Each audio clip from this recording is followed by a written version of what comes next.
In a plush hotel suite, sprawled across a king-sized bed, Jiang Cheng stirred groggily, bolting upright. What the heck? Why am I waking up in a hotel? He appeared as though he'd just bartered rare relics with a mysterious trader. Only then did he spot an unfamiliar woman beside him. A sudden ping from his phone jolted him. Why have you been silent for ages? Think you're a big shot now? Not even scared of me being mad? Jiang Cheng glanced at the sender's name, puzzled. Jia? I distinctly recall her dumping me right after freshman year kicked off. What's going on? She blocked me, so why's she texting like this? He hurriedly checked his phone's calendar for the date and time, piecing it together. Have I been reborn on this day? Jiang Cheng's mind flashed to his past life. Jia, hand in hand with another guy. Ming Chang, your red envelope game's always so sluggish. Your EQ's rock bottom. You don't get me at all. You don't truly love me. I'm off to find someone who does. Her new sugar daddy had piped up too. Hey pal, if you know what's good for you, vanish. You're making this awkward for everyone. Back then, Jiang Cheng was crushed. He'd vowed to love her forever, but reality hit him like a ton of bricks. Knowing her, the next move would be some excuse to demand red envelope. Sure enough, another message arrived. Still not talking? Fine, last chance. I'm upset because yesterday was the summer solstice, one of the 24 solar terms, a holiday, and you didn't send me a red envelope. Jiang Cheng sighed, exasperated. Same old routine, same old vibe. I can't believe I was so love-blind before, with no limits. If I'm set on this, today's the day. With that, he typed back, Jia, let's call it quits. The reply was instant. Jiang Cheng, what's that supposed to mean? Breaking up with me? Don't you get what that means? I said, let's end it. Why? I'm giving you a chance to save face, but you're not taking it. Did you see my message? Take me seriously. Jiang Cheng responded, I'm dead serious. Our values don't match. No point saying more. Let's part ways amicably. Fine. You said it. We're done. Don't come crying back. Jiang Cheng scoffed. As if I'd beg her to return. Am I nuts? Regret? Please. Suddenly, a screen flashed before him. System check. Host decisiveness confirmed. Congratulations, host. You've unlocked the dream come true God-tier tycoon system. Jiang Cheng's face was a sea of question marks. What? God-tier tycoon system? My past life was a string of bad luck, but now I'm reborn with a cheat code? Am I really about to hit life's peak? A robotic voice echoed. Name, Jiang Cheng. Age, 18. Height, 1.82 meters. Looks, 85 points. Level, 1. System starting balance, decent. System earns 0.1 yuan per second. Experience needed to level up, 100,000. Jiang Cheng was floored. So straightforward? Not some mindless brute force system. Earning 0.1 yuan a second? Let's see. That's 8,640 yuan daily. 259,200 yuan monthly. Holy cow, is this for real? Congratulations, host. You've received a new gift bag. Open it? He didn't hesitate.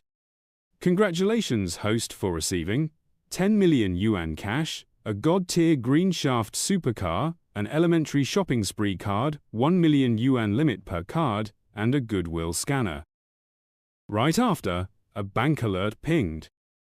Your China Merchants Bank card ending in 5456 received 10 million yuan. Current balance, 10,032,311 yuan. Jiang Cheng was skeptical. Fake bank transfers. Fake luxury car keys. But what's this goodwill scanner? He glanced at the woman beside him. Should I test it on her?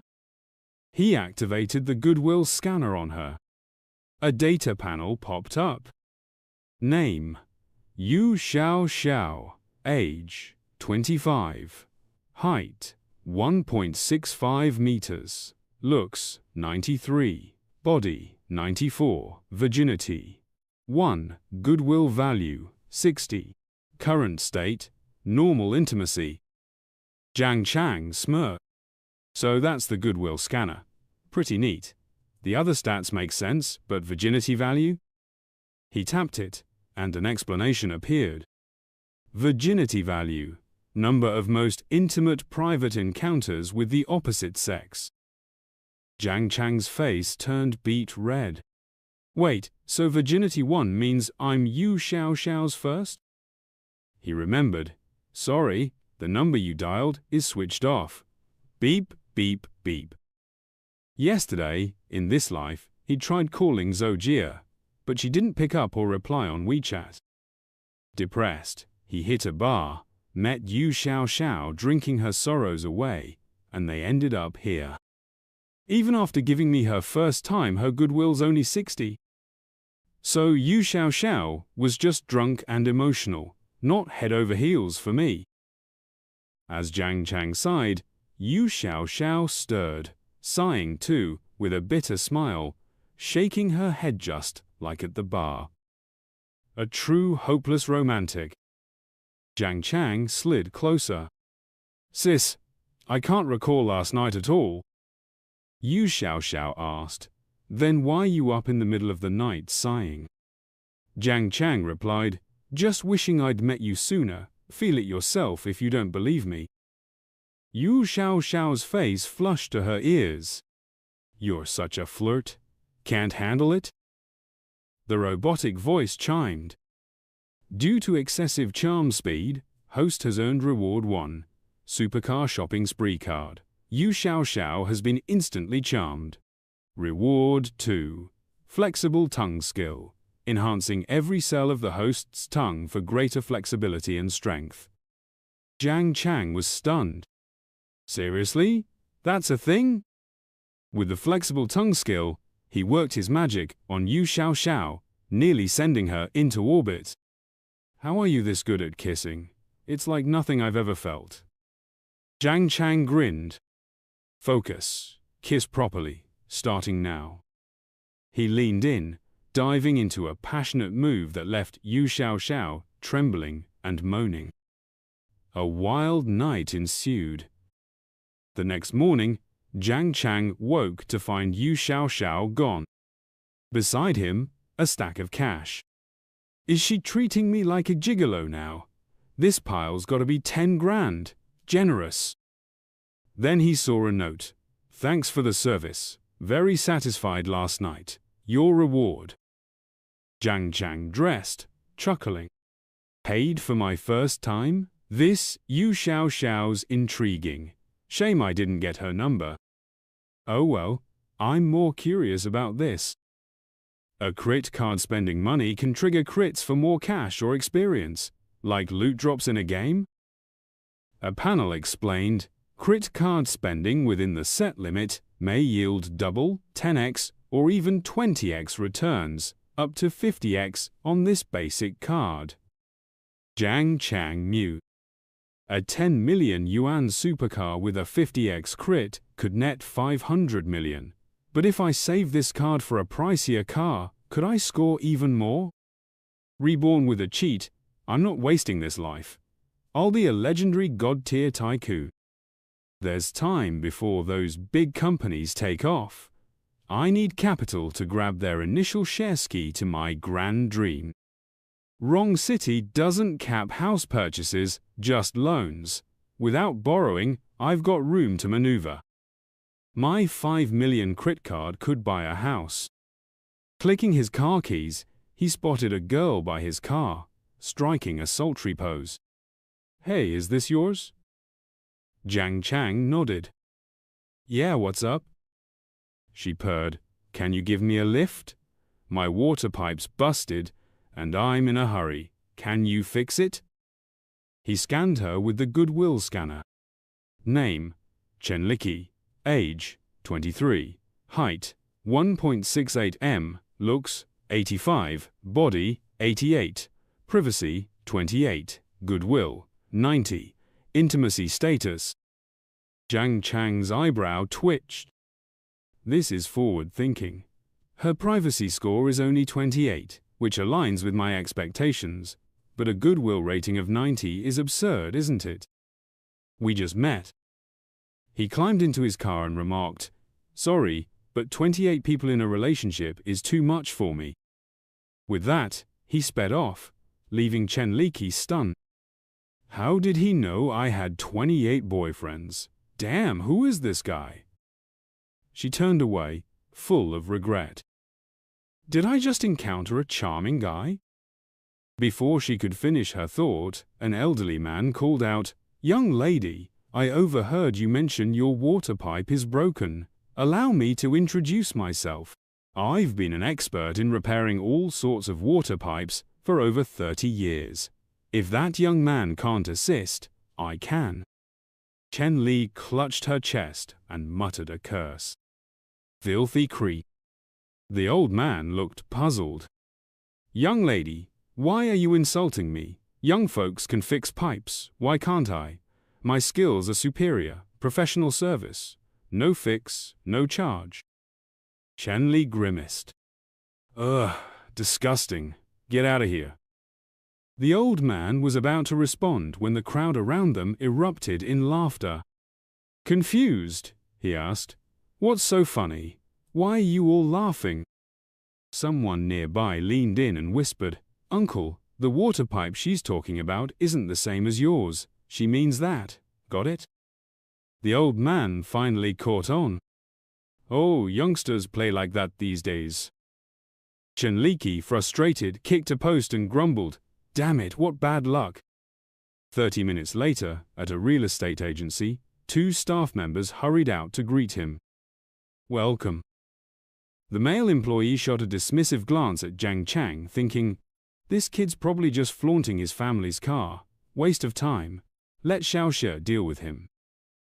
At that moment, Xiao Zia nervously exchanged glances with him. "Brother, I'm just a rookie. Are you leaving me here alone?" The colleague winked back. "You've trained with her for so long. What's there to fear? Just follow the procedure." Then Xiaoxia dashed over to greet Jiang Cheng warmly. "Welcome, sir. I'm Zhaohua, a real estate agent with Lianya. How may I assist you today?" Jiang Cheng replied, "Help me find a suitable property." Xiaoxia gestured invitingly. "Does sir have any specific buildings in mind? What's your price range?" The male colleague took a drag of his cigarette and smirked. "Xiaoye, don't think I'm being harsh. This job's tough these days. Not every person who walks in is a buyer. You need to learn to pick your clients." In a private room, Xiao provided detailed recommendations. "Here are 2 options. Both are compact houses, reasonably priced, and highly popular. What do you think, sir?" Jiang Cheng shook his head. "Too inexpensive. Skip those. Show me some around 1 million. Xiaoya nodded. "Got it. I'll find some right away." A few minutes later, she hurriedly asked, "Oh, I nearly forgot. Does sir have any preferences for the location?" Jiang Cheng answered, "Find properties on roads that are easy to rent out. No need for newly renovated ones." Xiaoxia nodded. "Understood, sir. Please give me a moment." Jiang Cheng glanced at her, thinking, though communication's a bit tricky, she's genuine. No sales tricks. I'd rather work with her. He activated the goodwill scanner. A display popped up. Age 19, height 1.63 meters, looks 90, body 92, privacy none, goodwill 50, status passerby. She hasn't even finished college and is working already. Tough life. After a few more minutes, Xiao said, "Sir, check out these units. They're in great locations near the business district, with stylish renovations from recent years. Prices range from 800,000 to 1 million. Jiang Cheng mused to himself. The system's beginner credit card only gives me 1 million. No way I can buy much with that. Seeing his silence, Xiao Xia asked nervously, "Sir, are these not to your liking? I can select other units for you." Jiang Cheng didn't respond but thought, it's not worth picking those 800,000 or 900,000 units, even with a small price gap. If it crits at 10 times the value, how much would I lose on 5 units? Seriously? He pointed to the million yuan units and asked, can the prices of these 1 million units be brought down a bit? If so, I'll take all 5. Zhao replied, absolutely, sir. You're certain about 5 units? Jiang Cheng nodded. If each can be negotiated to 1 million, I'll buy all 5 outright and pay in full. Xiao Xia's eyes widened in disbelief. Huh? Full payment? Jiang Cheng confirmed, full payment, plus after buying, I'll entrust you with renting them out. Xiao Xia was thrilled. Really? Commissions for buying and renting? Oh my gosh, sir, I'll definitely get you the best price. The male colleague outside overheard their conversation and regretted his earlier judgment, wanting to kick himself. What? That kid's actually buying 5 units in full? I completely misread him. An hour later, the manager respectfully presented the contract. Sir, I'm the manager of this branch, Xiao. We've finalized the price. These 5 units total 5 million, with a 1% commission. Here are the contract details. Please review them.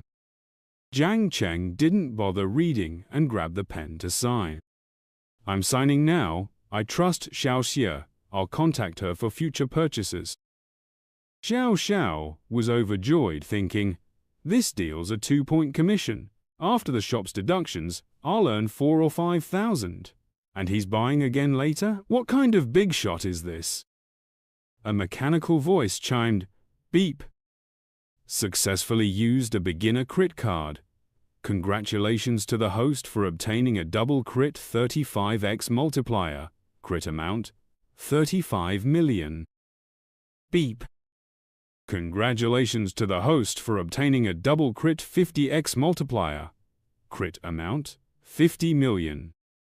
Beep. Successfully used a beginner crit card. Congratulations to the host for obtaining a double crit 45x multiplier. Crit amount, 45 million. Beep. Successfully used a beginner crit card. Congratulations to the host for obtaining a double crit, nearly a 50x multiplier. Crit amount, 50 million. Beep. Successfully used a beginner crit card. Congratulations to the host for obtaining a double crit 50x multiplier. Crit amount, 50 million. Damn, I thought I'd only crit at 10x. I was thinking too small. Good thing I stuck with the 1 million units, or I'd have missed out big time. Beep. Congratulations to the host for leveling up. Every second the host exists in the world, you earn 0.8 RMBB. Name, Jiang Cheng, age 18, height 1.82 meters, looks 85 points, level 6. System reserve funds, 4,890 RMBB. Can accumulate percentages at any time. System earns 0.8 RMBB per second. Leveling experience, 5 million out of 10 million. Maybe Xiao is my lucky charm. Spending 5 million here got me crits worth 200 or 300 million. I can make 70,000 daily. This existence with shortcuts feels unlike my former life. If that's how it is, I need wealth to pursue my desires. With this in mind, he promptly called out, Xia, come here for a sec. Xiao responded, puzzled. What's up, boss? The manager leaned closer and murmured, Xiao Xia, Mr. Jiang helped you close the deal on 5 units. Ask Mr. Jiang to dinner tonight to build a strong connection with him. At this, Xiao Xia's cheeks flushed, and her mind began to wander. Xiao Xia, it won't just be a one-time thing, there'll be plenty more. Stick with me, and I promise you'll live comfortably and eat well. She bit her lip, wavering for a moment, then said, Mr. Jiang, could we hold off until we're better acquainted today? Jiang Cheng gave her shoulder a pat, cutting her off. What's this about today and getting closer? What are you on about? Share your bank account details. I'll send you some money. Xiao Jia looked confused. Huh? Send money? What for? Why would you transfer money to me? Jiang Cheng grinned. You're my lucky charm today. I've got to show my gratitude, and I hope we'll cross paths again. Xiao Xia nodded to herself, thinking, what is Mr. Jiang Cheng? I don't get a word of this. Minutes later, she stared at the 350,000 deposited in her account, utterly shocked. Jiang Cheng felt no regret, reasoning to himself, her deal let me cash out 200 million, dropping 350,000 to create good vibes is no big deal. Xiao Xia was as thrilled as a blossom in spring. Mr. Jiang, add me on WeChat. I'll treat you to dinner. I owe you thanks too. Jiang Cheng noticed the 85 favorability points hovering above her head and thought, 350,000 can jump the favorability from 50 to 85 in a flash. This ability really works. Seeing that number shift is so satisfying. They exchanged WeChat contacts.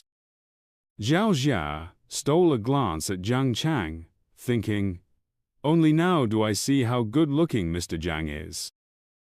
Her imagination sparked again. Is she coming over? If he tried something tonight, it's a bit soon, but not out of the question. But after adding WeChat, Jiang Cheng left. Xiao Xia, you worked hard today.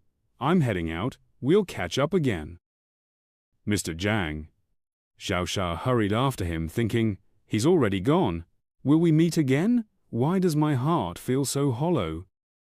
20 minutes later, Jiang Cheng was home. Mom, I'm back.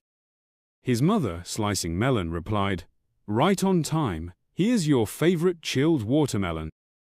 Jiang Cheng took it with both hands. Thanks, Mom. His father, glued to his phone, asked, where have you been fooling around now? Didn't you mention a graduation trip? Picked a spot yet? Jiang Cheng answered, I'm thinking Modu. I want to apply to Modu University, so I'd like to feel out the place first. His dad pushed up his glasses. Your choice. Tell your mum to send you the travel funds. Go explore on your own. His mum stifled a laugh. Hubby, you just handle the money. Spoiling our boy rotten. Don't turn him into a mama's boy, or finding a good daughter-in-law will be tough. Jiang Cheng pouted. Mom, no need to say that, he thought. The me now isn't the clueless Jiang Cheng from my past life. This time, I won't let Mom miss out on a great daughter-in-law. The next day, Jiang Cheng reached the airport. He'd booked his ticket early, but since it was a last-minute purchase yesterday, he only got an economy seat. With his height, it was painfully cramped. Just then, he accidentally bumped into a girl and quickly said, "Oh, my bad." Before he could finish, Jiang Cheng froze. Xiao Ying heard her name and looked up, surprised. "Oh, you're Jiang Cheng." He nodded, gesturing to the seats. "I'm sitting here." Xiao Ying smiled. "What a coincidence, I'm here too." Jiang Cheng let her take the window seat. "Thanks." As he was about to sit, someone shoved past him. The guy said, "Hey gorgeous, my seat's here too. It's honestly my privilege to sit next to you." Jiang Cheng spoke up. "Xiao Ying, you take the window seat." The guy jumped in. "Bro, isn't that seat for the lady? You can't just swap seats on a plane." Jiang Cheng snorted. "I'm with her. What's it to you? Do we need your permission to choose our seats?" The guy shamelessly sat beside them. "Hey beautiful, what's taking you to Modu?" Zhao Ying replied vaguely. "Work, sort of." She turned to Jiang Cheng. "And you?" He said, "Just lounging at home, nothing going on, so I thought I'd wander." Zhao Ying laughed. "Cool, so you're just traveling." Ignoring them, the guy cut in again, introducing himself. "I repeated a year, but I just graduated and I'm headed to Modu for a trip. Name's Qian Shen. Nice to meet you, beautiful. Gotta warn you, Modu's got some sketchy spots. I've been a few times, and one hotel's super shady, but mine's awesome. My dad hooked it up, and they're picking me up at the airport. Where you two staying? I could have them drop you off, or else airport taxis are crazy expensive." Xiao Ying ignored him, not responding. Jiang Cheng waved him off. "No need. My place has airport pickup, and she's with me, so don't worry about it." Qian Shen looked doubtful. "For real? What hotel did you book?" Jiang Cheng casually said, "Amanyangun." Qian Shen froze. "What? The ultra-luxe Amanyangun Hotel? The one with ancient Xizang relics, a 33 billion investment? I've stayed there in AVIP rooms over 9,000 yuan a night, and there's no airport pickup." Jiang Cheng shrugged. "Don't know about that. I booked a villa." Qian Shen was skeptical. "No way." Xiao Ying chimed in. "It's a villa for 80,000 a night. Jiang Cheng, I didn't peg you for a rich second-gen too." Jiang Cheng laughed. "Oh, come on, as if you aren't one yourself." He recalled, Xiao Ying wasn't just our school beauty, she was a well-known rich second-gen in town, always driven in a Rolls-Royce. Stunning as she was, most guys felt too inferior to chase her. But Xiao Ying was never stuck up, just quietly focused on her studies. I was so hung up on Zhoujia back then that I barely noticed her. I heard her family hit hard times in 11th grade, and she's been walking to school since. Xiao Ying smiled faintly. "I'm hardly a rich second-gen now." Jiang Cheng thought, "Oops, I said the wrong thing. Gotta switch topics quick." They started chatting about fun school memories. Xiao Ying said, "Yeah, our school was pretty lively." Jiang Cheng sighed in relief, easing the awkwardness. Time to check Xiao Ying's goodwill value. He activated his goodwill scanner. A panel appeared. Name: Xiao Ying, age 18, height 1.72 meters, beauty score 96, figure 96, privacy none, goodwill value 75, status friend. Goodwill at 75? Normal classmates are usually 65. Does Xiao Ying actually like me? Soon, they disembarked. A striking woman in office attire and black stockings waited with a car. "Hello, I'm Jiang Cheng." "Hello, Mr. Jiang. I'm Yu Yunyan, your personal butler for the villa you booked." Jiang Cheng silently praised, "Amanyangun lives up to its rep so professional." He turned to Xiao Ying. "Where are you staying?" She replied, "A friend's place in the East District. It's not on the way to Amanyangun. Don't worry about me. I'll grab a taxi." Jiang Cheng helped load her suitcase into the car. "Xiao Ying, no need to be so formal with an old classmate. Mr. Wong, please drop my friend off in the East District first." Qian Shen, lurking behind a wall, thought, "Is this real? That gorgeous girl's being whisked off by that showy guy? No way! I've got to save her. Maybe she'll thank me with some romance tonight." 25 minutes later, Xiao Ying got out. Jiang Cheng smiled. "It was great running into you. Let's connect on WeChat. When I'm free, I'll treat you to dinner." Xiao Ying nodded. "Deal. You better not forget." She smiled. "Thanks so much for today." Jiang Cheng brushed it off. No biggie. See you next time. They added each other on WeChat. Qian Shen, watching from a taxi, sulked. He let her go. There goes my chance for a romantic night. Half an hour later, at the villa complex, Jiang Cheng looked pleased. Not bad at all. Choosing Amanyangan was a great call. Totally worth it. Yu Yunyan said, Mr. Jiang, your bath is ready. Jiang Cheng nodded. All right, time for a soak. Yu Yunyan stepped forward, wrapping her arms around his neck to help remove his shirt. Jiang Cheng froze. They have this kind of service? But after his shirt was off, Yu Yunyan turned away. Undressing assistance is part of the service, but you should handle your underwear yourself. Jiang Cheng nodded awkwardly, then slipped into the bathtub. He noticed Yu Yunyan didn't leave.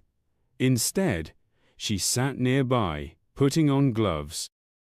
Confused, he said, Huh? Wait. Yu Yunyan explained, a back scrub is included, but it's separate from the bath itself. She began scrubbing his back. Jiang Cheng relaxed, thinking, this feels incredible. Yu Yunyan's pretty cute up close. If there were some special service, that'd be amazing.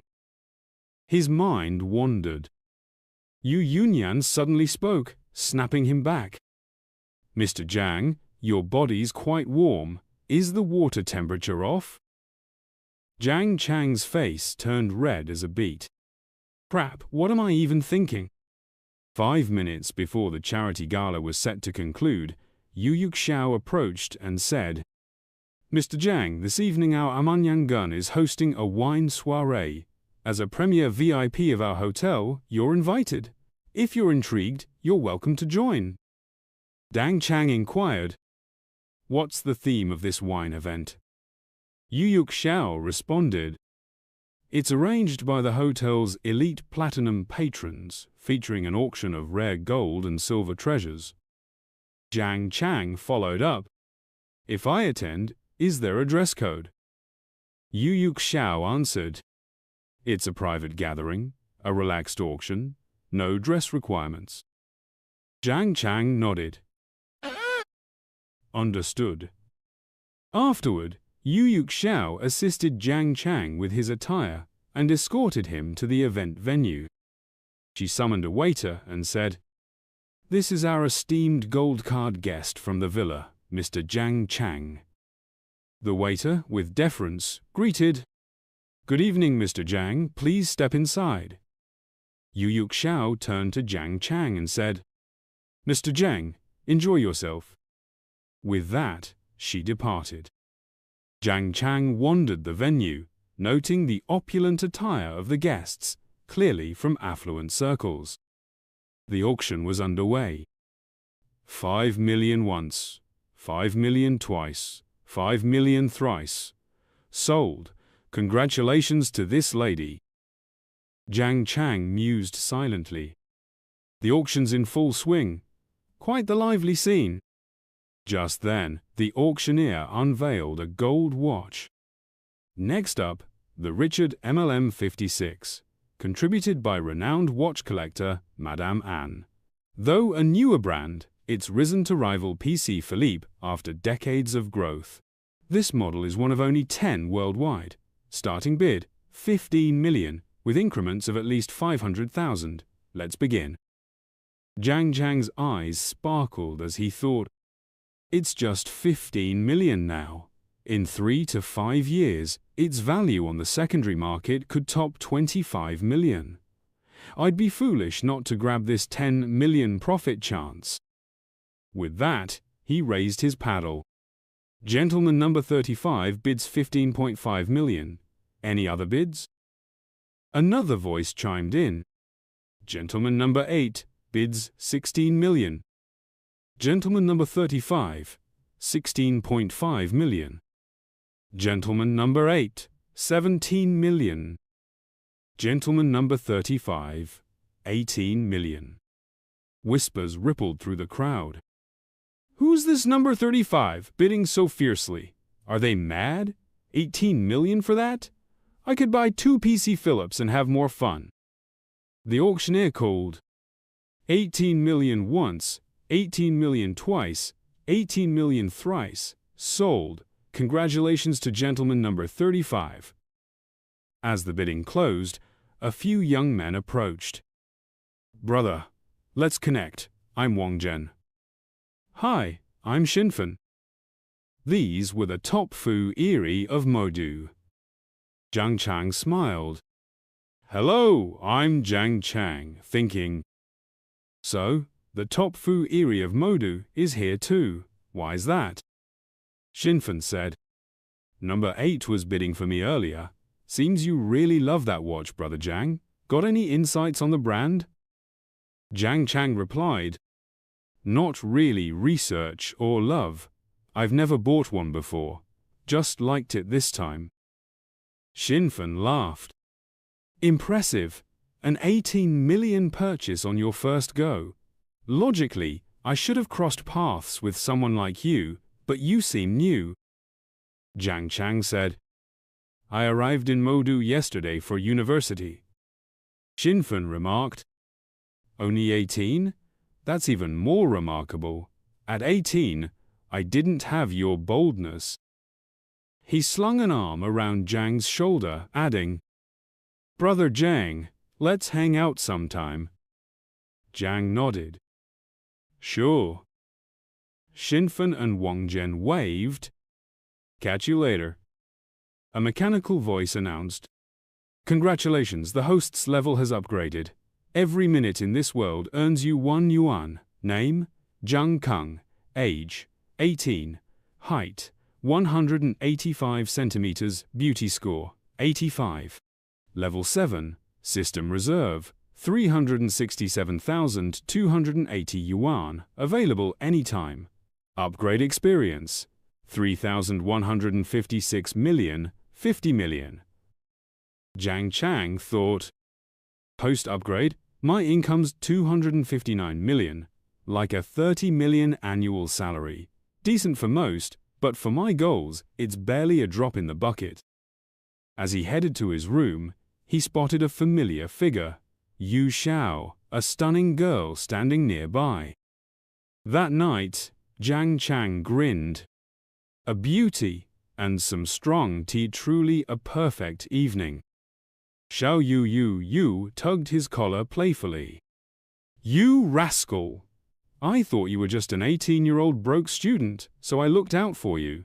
Didn't peg you as a rich heir. Jiang Cheng wrapped an arm around her slim waist. I'm still a student. How do you want me to look out for you now? The auction's nearly done. Shall we book a room here? Xiao Yu blushed, grabbing his arm and licking her lips. All right, I've had plenty of wine. You'd better step up from last time.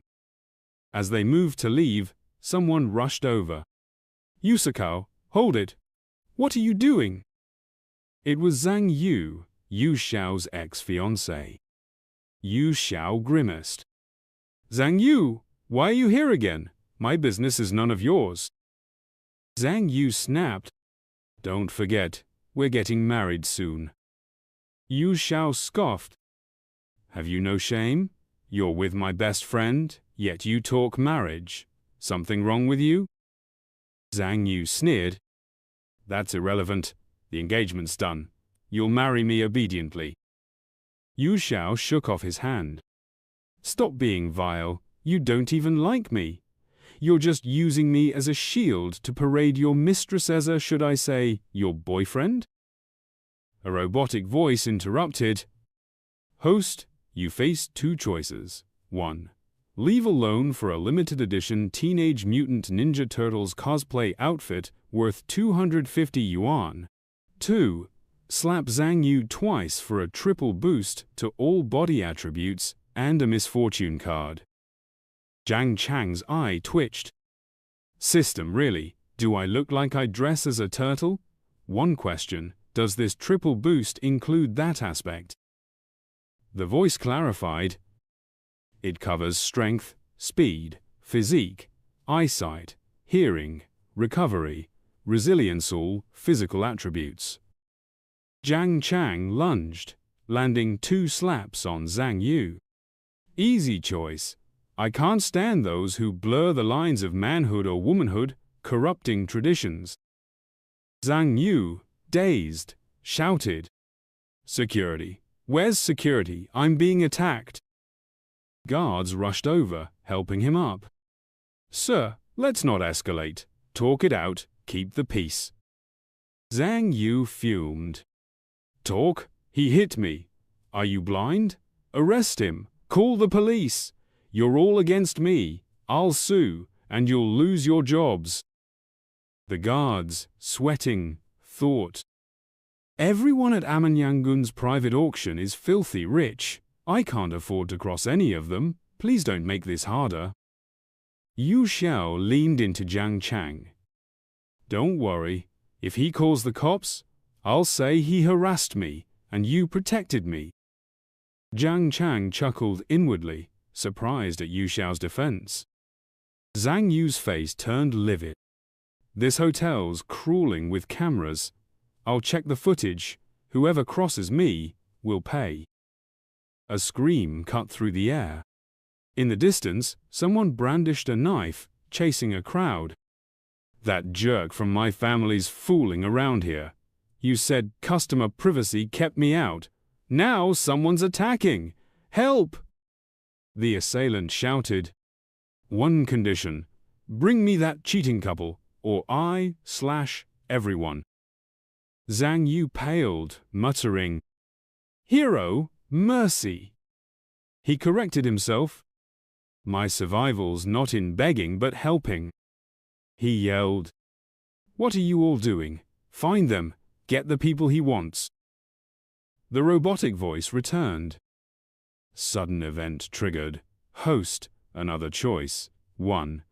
Escape with Yu Xiao for 300 yuan cash. 2. Stop the criminal to gain 5 points in face value, and the godly milking skiller massage technique for busty women, elevating relationships post-initial affection. Jiang Cheng weighed it. Stopping the criminal saves that scum Zhang Yu. I'm reluctant, but for others' safety in that skill, I'll act. First, let's use the system's earlier gift. Power surged through him, especially below. Immense strength flowed. Jiang Cheng darted forward, landing a punch that mangled the attacker's face, slamming him into the wall, unconscious. Yu Xiao gasped. He's not just rich, he's a total badass. What's this guy's deal? Zhang Yu's face flickered between green and white, terrified. Following the skirmish, Jiang Cheng shook his hand and adjusted his cuffs. The onlookers around gasped. Wow, that guy's incredibly good-looking. He took down his opponent in just 2 moves. Yeah, not just courageous, but totally awesome too. Shortly after, the police arrived and led the man away. An officer commended Jiang Cheng. "Comrade, thank you for your heroic actions. If you hadn't acted swiftly, things could have escalated badly." Out of nowhere, Zhang Yu dashed over to lodge a complaint. "Comrade officer, I need to report a crime. This guy assaulted me. Everyone here can vouch for it. This man's got violent tendencies. Don't let him fool you." Hearing this, the officer turned to the crowd. "He says this man struck him. Is that true?" Yu Xiao quickly chimed in. "Officer, it's not like he claims. This man was trying to trick her into a fraudulent marriage." With that, she spilled the whole story to the police. Jiang Cheng glanced at the 90 favorability rating hovering above her head and mused to himself, Yu Xiao's favorability has climbed to 90. It's reached the stage of unshakable love. As she recounted the events, Yu Xiao recalled painful memories and grew somber. Noticing this, Jiang Cheng pulled her into an embrace and reassured her, "Don't worry, I've got you. I won't let that creep Zhang Yu hurt you again." The officer spoke up. "It sounds like a misunderstanding, just a minor dispute. It'd be best if everyone could sit down and sort it out." Zhang Yu, however, refused to back down. "Misunderstanding? What misunderstanding?" What are you talking about? There are cameras here. I demand you check them. Jiang Cheng furrowed his brow. This guy hurt Xiao Xiao, shows no regret, and now wants to dig into the footage. Fine. I'll use him to test the system's misfortune card. With that thought, he instructed the system to activate the misfortune card on Zhang Yu. Moments later, a phone call came through. Hello, sir. 200, 0 was just withdrawn from your Westher Bank of Agricultural Commerce account. We suspect something's wrong. Please verify. Zhang Yu, now even more irritated, snapped, Ugh, I'm still at Amanangan. Don't assume it was stolen. Send someone to handle it now. Just then, a female server rushed over, flustered. Sir, is your car number 3838? A vehicle crashed into a tree, and the tree fell on your car pretty badly. Please come take a look. Hearing this, Zhang Yu bolted off. The officer quickly called out, This gentleman seems to have bigger problems now. Do you need assistance? Zhang Yu shouted as he ran. I don't have time for these petty issues right now. Leave me alone. Jiang Cheng remarked. You get what you deserve, Xiao Xiao. Let's go. 5 minutes later, in a private room, Yu Xiao Xiao helped him undo his shirt buttons, saying, 0, 4. Good boy. Let me check if you're hurt anywhere. Jiang Cheng grinned. Trash like that couldn't possibly touch me. Yu Xiao Xiao kept unbuttoning his shirt, insisting, Still, I'd feel better if I checked myself. Do you think less of me for having a fiancé like that?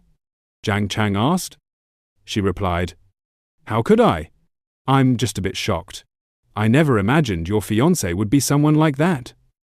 Yu Xiao Xiao explained. When Grandpa was on his deathbed, he arranged it. To ease his mind, I had no choice but to get engaged to Zhang Yu. Later, I found out he was bisexual and cheating with my best friend. Jiang Cheng responded, That must have been rough, Xiao Xiao. But don't worry, I'm here now. Yu Xiao Xiao asked, Jiang Cheng, do you really not mind? I mean, are you okay with keeping this kind of relationship with me? She thought to herself, Jiang Cheng is my first man. I don't love him deeply yet, but this relationship feels 100 times better than typical dating. Jiang Cheng then wrapped his arms around her slender waist, pulling her close. Of course I don't mind, Xiao Xiao. Trust me, I'll treat you right. Yu Xiao blushed and gave a slight nod. The night passed like that. The next morning, when the maids arrived to tidy the room, they saw the bed in complete disarray, with blankets and sheets still slightly damp and not yet dry. They couldn't help but cluck their tongues. Young people these days have some serious stamina. Think your guy could keep up like that? If my old Chen had that kind of energy, could I even make it to work on time? My legs would probably give out. Just look at these sheets. You can tell that girl had the time of her life. That hottie's not only handsome but strong too. Something to be jealous of. Meanwhile, at a coffee shop, Jiang Cheng noticed someone's moments post flaunting a watch. Li Shudong. Thanks, Mum, for the coming-of-age gift. He turned to Yu Xiao and asked, Xiao Xiao, can I borrow your leg for a photo to celebrate my 18th coming-of-age moment? Yu Xiao Xiao was taken aback. Is today your birthday? Jiang Cheng shook his head. Nah, it's just that everyone's been showing off their coming-of-age gifts on Moments lately. I don't have much to flaunt, so how about your leg? Yu Xiao Xiao laughed. Go for it, you cheeky little brother. She then struck a series of alluring poses for him to snap. Jiang Cheng thought to himself, my 18th coming-of-age moment might not have a Mercedes or BMW, but this ride's even faster. After taking the photos, he picked the best ones and posted them on Moments. His friends reacted with a mix of expressions. Chanzheng Shang. Damn, Jiang Cheng, why are you hitting me with this first thing in the morning? Suddenly, the class president's 20 yuan watch didn't seem so impressive. Xiao Yun felt the house his mum got him lost its shine. I want a big sister in black stockings too. I want to be an adult too. Lazirui scoffed. Damn it. Seriously, damn it. Now that's a real coming-of-age celebration. Zhou Gang added, Jiang Cheng, this is the real deal. My VGTX from 1093 isn't even worth mentioning. Wang Hu Chang sighed. I'm stuck looking at girls on my screen. I want to be like Jiang Cheng. Later, Jiang Cheng headed to Gintai Road's Farala store. A female employee hurried out to greet him. "Hello, sir. Welcome to the Farala shopping center. We're delighted to assist you. Would you like a tour?" Jiang Cheng replied, "No need. What cars do you have in stock? I'd like to see them." The employee nodded. "Of course, right this way.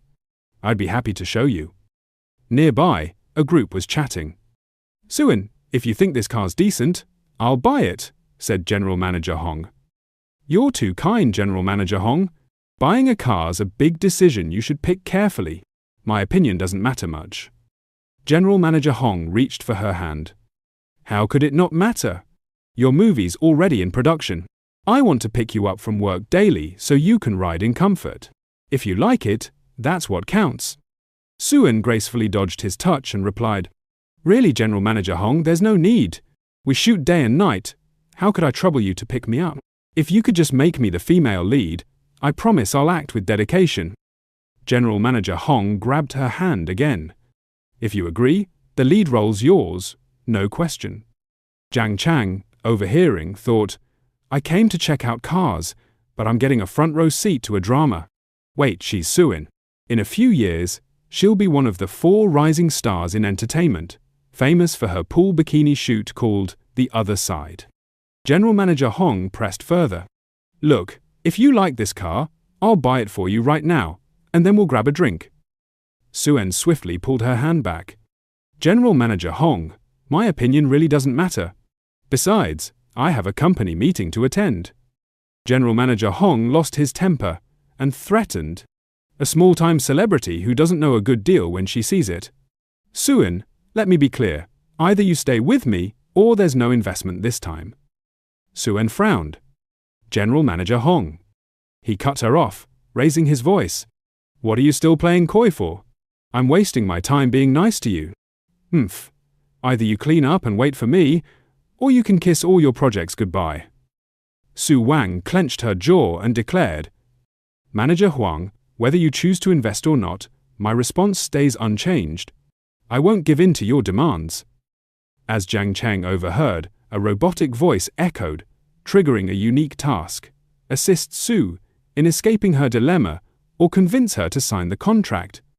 "A special prize awaited upon mission completion," Jiang Cheng mused. "Secure Su's agreement to the contract. But mere words won't suffice. I need to convince Su I have the financial clout." With this in mind, he didn't rush to intervene, but turned to the female staff member and inquired, "I heard purchasing a LaFerrari at your dealership comes with specific requirements, correct?"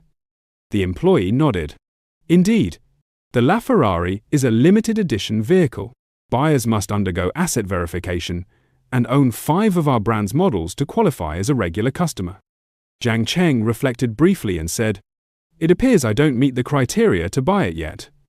The employee paused, then added, "If you're truly set on purchasing the LaFerrari, there's a way." Jiang Cheng, intrigued, responded, "How's that?" The employee elaborated, "Due to long ordering times, some orders face delays, so we can reassign certain quotas, but the deposit will be steeper than usual." She hesitated, adding, "I'm not sure if that's acceptable." Jiang Cheng replied confidently, "I understand. If I can buy it, I'll pay the full amount." The employee was stunned. Pay in full? She wondered silently, does he realize the car's price? Nearby, Huang Ming overheard and thought, who's this young hotshot? So bold. I'll see if he's for real. Su Wang shared the same astonishment. Even a tycoon like Manager Huang would hesitate before buying a 3 million yuan car, yet this man wants to pay outright for a LaFerrari at its peak price. The employee cautioned, "Sir, a LaFerrari, with standard and custom options, costs roughly 40 to 50 million yuan. Jiang Cheng grinned. "I'm aware. I'm fine with that." He added, "Please wait here. I'll fetch our manager." Moments later, 2 people approached. The employee introduced, "Manager, this is the gentleman." Wang Shang, trailing behind, waved. "I heard someone's buying a LaFerrari at full price, So I came to see. Didn't expect it to be you, Brother Jiang. We meet again. Jiang Cheng responded casually. I just got to Shanghai and don't have a car yet. Felt inconvenient, so I figured I'd pick one up. Wang Xiang's lips twitched. Pick one up? Is this guy flaunting? The senior manager nearby asked skeptically, Is this gentleman a friend of yours, Wang? Wang Xiang replied, This is my pal Jiang Cheng, whom I met yesterday. Check out that watch on his wrist sold for 18 million at yesterday's auction. Manager Wang, you've hit the jackpot with this order. Manager Wang eyed the watch on Jiang Cheng's wrist and gasped. This man's loaded. He hurried over, extending a hand. Mr. Jiang, a pleasure. Thank you for choosing our brand. Asset verification is just protocol, but with a watch worth over 10 million, buying a car is clearly no issue. I'll get your registration started. Su Wang thought to herself, spending over 10 million on a watch, 50 million on a car. This is the wealthiest guy I've ever seen. Typical spenders max out at a few tens of thousands monthly. 100 is rare. But tens of millions? His assets must exceed 100 million yuan, maybe more. Huang Ming, seizing an excuse, said, Xiaowan, forget it. I'm suddenly not in the mood to buy a car. Let's go grab a drink. Su Wang firmly declined. Manager Huang, I have a company meeting later. His plan foiled, Huang Ming stormed off, snapping, Su Wang, I'm being nice here, and you're wasting my time. Either get ready to please me, or watch your projects get frozen. Stop acting superior. Think it over. As Su Wang prepared to leave, a voice called out, Miss Su? She turned, confused. Are you calling me?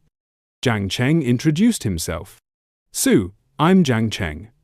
I overheard your investor talks fell through. Don't worry if he won't invest, I will. Su Wang was taken aback.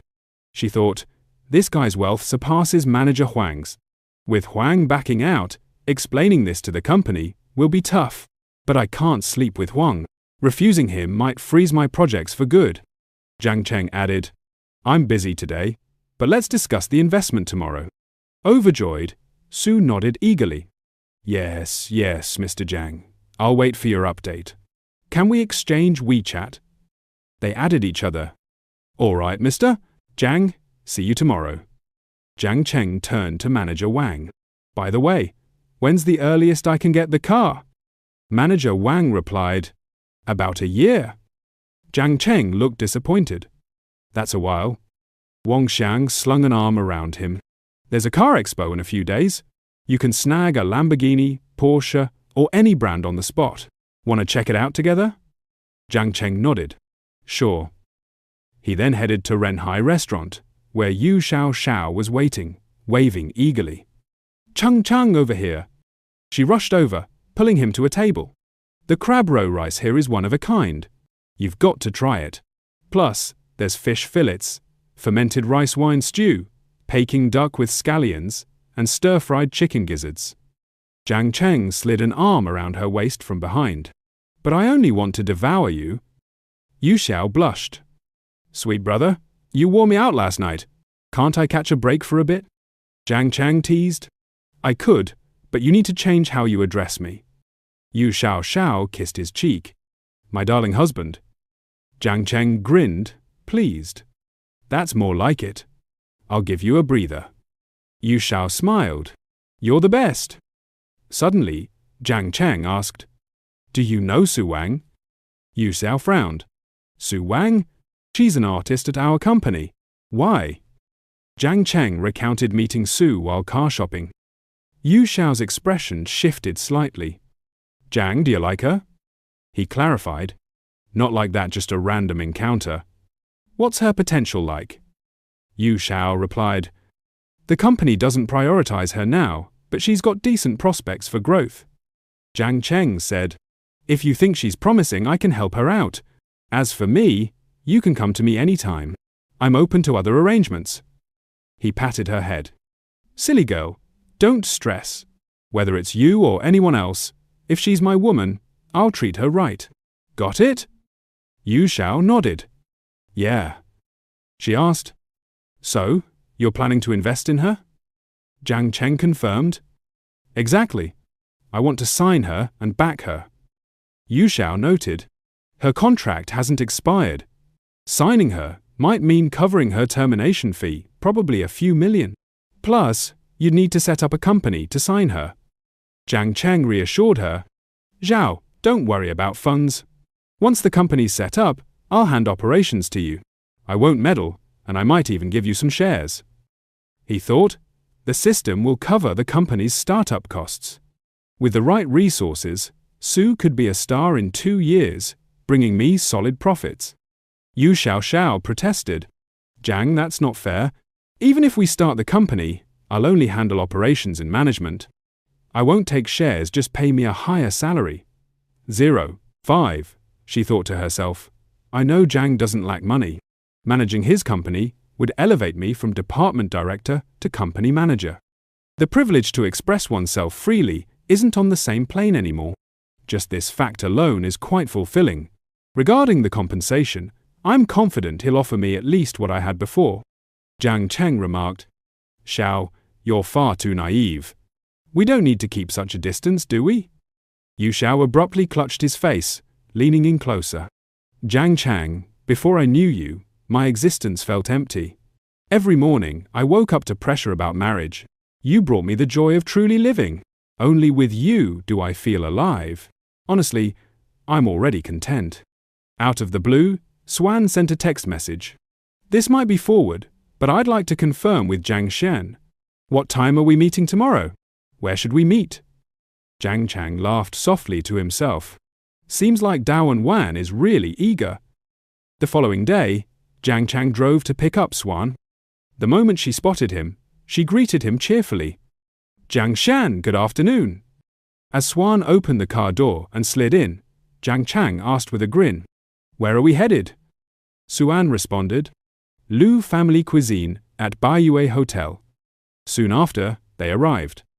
As she pulled out a chair to sit, Zhang Chang inquired, Is the movie you're preparing a big-budget project?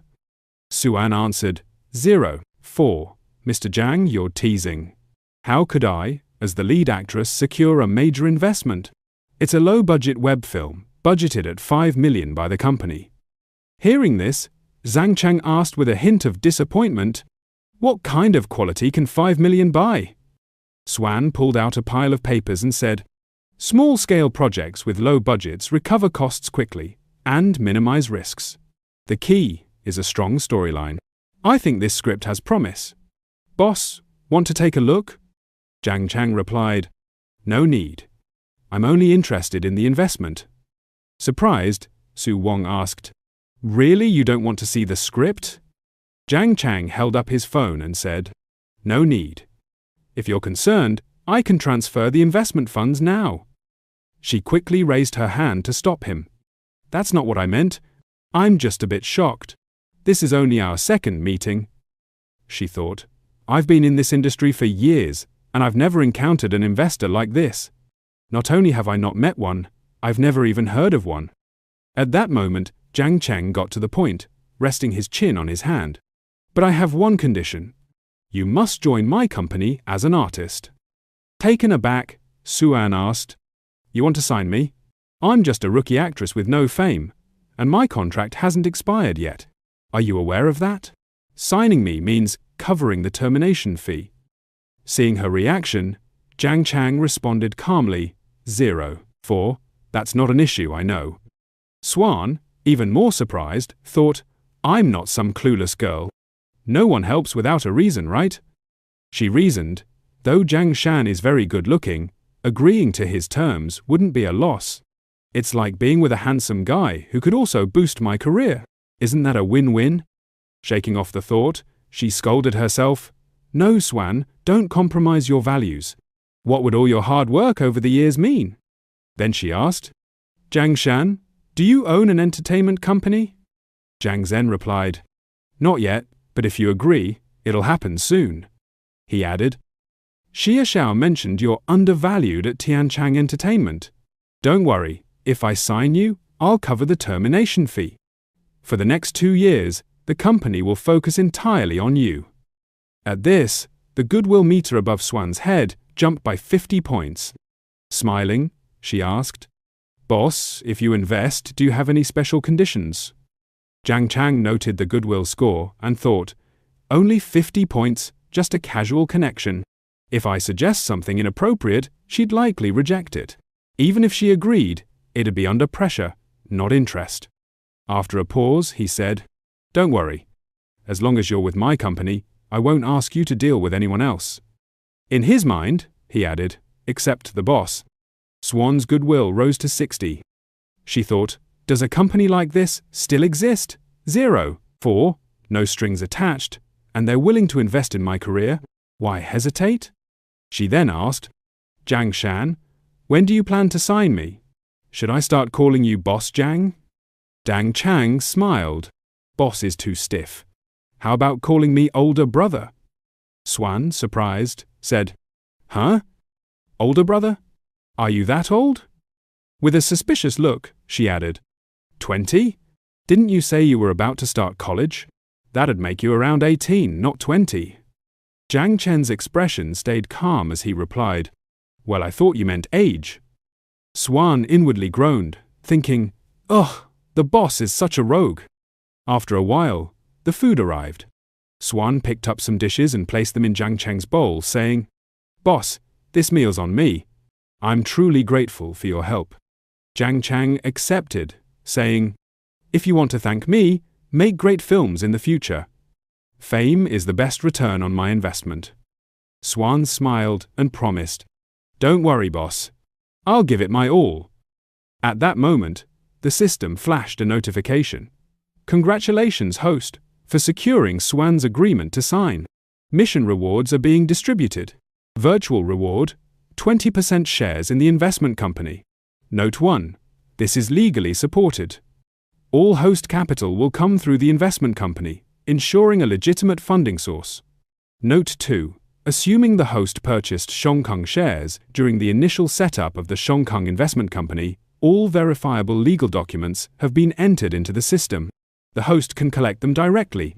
The system advises visiting Shong Company headquarters to complete the inspection and claim a special reward." Jiang Cheng sighed, thinking, "This system is so thoughtful. Now I have a clear explanation for my wealth." He muttered, "This reward is the most valuable yet." Taking out his phone, he said to himself, "I'll sync the documents for my parents to see, so they can process their son's sudden riches without me explaining for days." Suddenly, his phone rang. Seeing the caller, Jiang Cheng answered, "Dad, what's up?" His father's cheerful voice came through, "Your investments are impressive. In such a short time, Jiang Cheng has grown into a major company. Made a lot of money, huh?"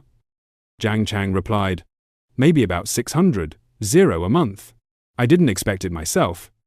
Meanwhile, his mother, hula hooping, chimed in happily, 600? Then the yearly income must be around 7 million. Lao Jiang, your son's about to outdo you." His father retorted, "This little punk just got lucky." His mother shot back, "Oh, stop it. You were just bragging to your friends about how promising your son is."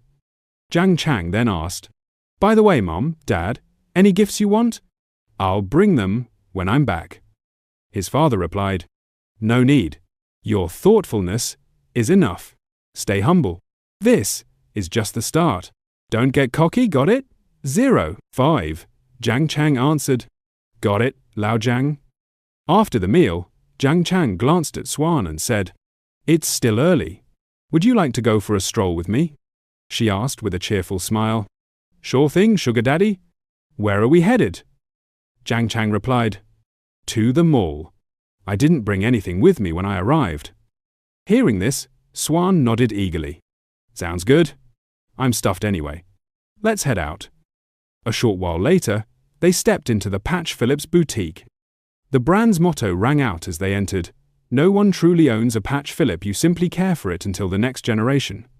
Glancing around at the lavish store Jiang Cheng had chosen, Swan thought to herself in astonishment, "I figured we'd be shopping for something worth maybe tens of thousands of yuan. But this place? Prices start at 200. Is this what wealthy folks call a casual walk?" At that moment, a receptionist approached and greeted them. "Good day, sir. Do you have an appointment?" Jiang Cheng responded, "Yes, I do." With a polite gesture, she directed them further inside. "Right this way, sir."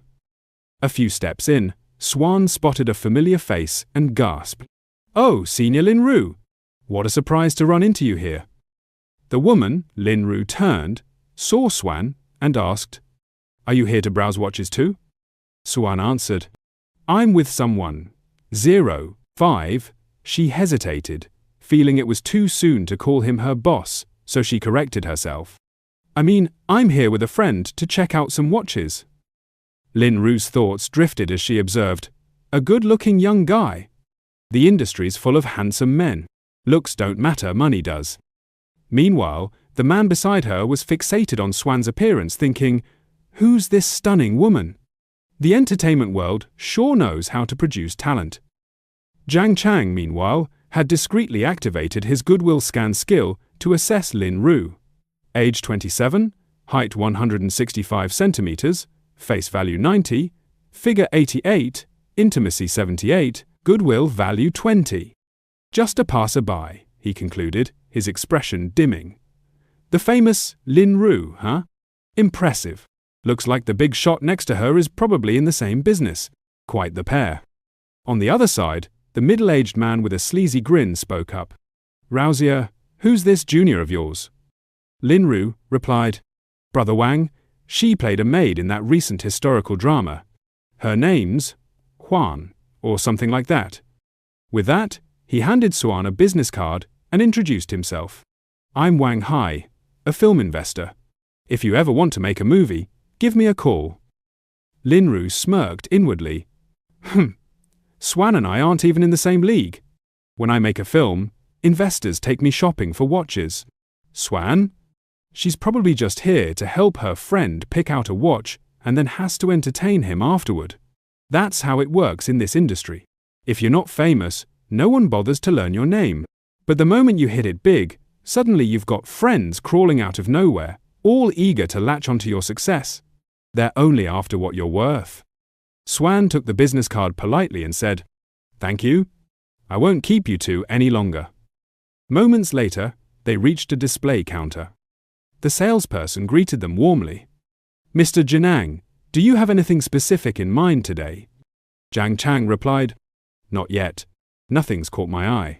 What watch models do you have in stock? Men's or women's? Either works."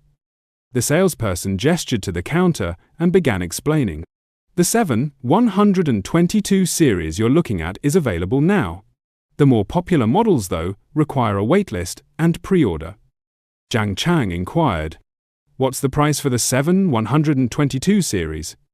The salesperson answered, "The women's model is 380.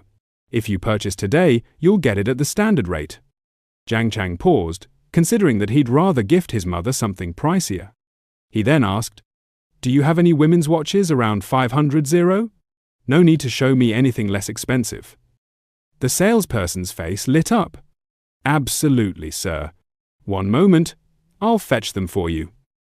Overhearing this, Lin Ru clenched her jaw in envy, thinking, "That's the kind of watch Brother Wang and I worked so hard to even consider, and he calls it cheap. 05. Wang Hai broke into a nervous sweat. "What? 380? Isn't pocket change like 38 yuan. That's years of wages for an average worker." Nearby, Swan flipped through a magazine, but her attention was on Lin Ru's reaction. Lin Ru always carries herself with such arrogance, but Jiang Cheng's words just cut her down a peg. Interesting. She mocked me for playing a maid. Wonder if she's ever been put in her place? Jiang Cheng turned to Swan and asked, "What do you think of this one?" Swan replied, "It's nice, but I'm just browsing. I couldn't afford it anyway." Just then, a system alert chimed in his mind. Ding! Random mission triggered. Gift a women's watch to Swan. Reward based on final outcome. Jiang Cheng blinked in surprise. This mission's pretty out of the blue, but I was already thinking of getting her something to build our connection. He spoke up. "If you like it, it's yours. I'll buy it." Swan turned to him, her tone firm but calm. "No way. I'll get one myself when I've earned enough. Lin Ru, overhearing, curled her lip in scorn. Those two are putting on a show, acting all cozy to flaunt their status. Plenty of people come here to gawk at watches, but how many actually buy? If they walk out empty-handed, I'll make sure to rub it in. Soon after, the salesperson returned with several high-end watch models. Mr. Jiang, these are excellent choices. Let me try one on you. 5. She slipped a watch onto Jiang Cheng's wrist, praising it effusively. Sir, this model suits you perfectly. Jiang Cheng glanced at Swan and asked, What do you think? Swan nodded. It's decent. Jiang Cheng tilted his head. Feels a bit loose, though. Swan reached out, offering, Let me adjust it to fit snugger. Jiang Cheng agreed. Yeah, tight is better. I prefer it that way. Swan's cheeks flushed at his words, her mind racing. That sounded suggestive. She quickly brushed it off. He's only 18. Am I overthinking this? We've barely been talking for half a day, and he's already teasing me like this? Meanwhile, the goodwill value above her head jumped by 70 points. Jiang Cheng noticed and was taken aback. Goodwill spiked? Just like that? Guess when girls say they don't want something, they actually do. He turned to the salesperson. Pack up both of these models. The salesperson's jaw dropped. Sir, you mean both of them? Wang Hai and Lin Ru froze in place. Those two watches? That's 2 or 3 million, just like that. Is he really that loaded? Or is this all an act? Are they playing us? A sleek, high-end jewelry store, all glass and glittering lights, where the air hums with wealth and ambition. Jiang Cheng, sharp and confident, strides in with Swan by his side, his eyes scanning the display cases. He's got a mission, to pick out a watch for his mother. But there's a spark in his gaze that says this is about more than just a gift. Jiang Cheng said, Swan, can you help me choose one of these two women's watches? I want to buy one for my mother. His voice is casual, but there's a weight to it, like he's testing the waters.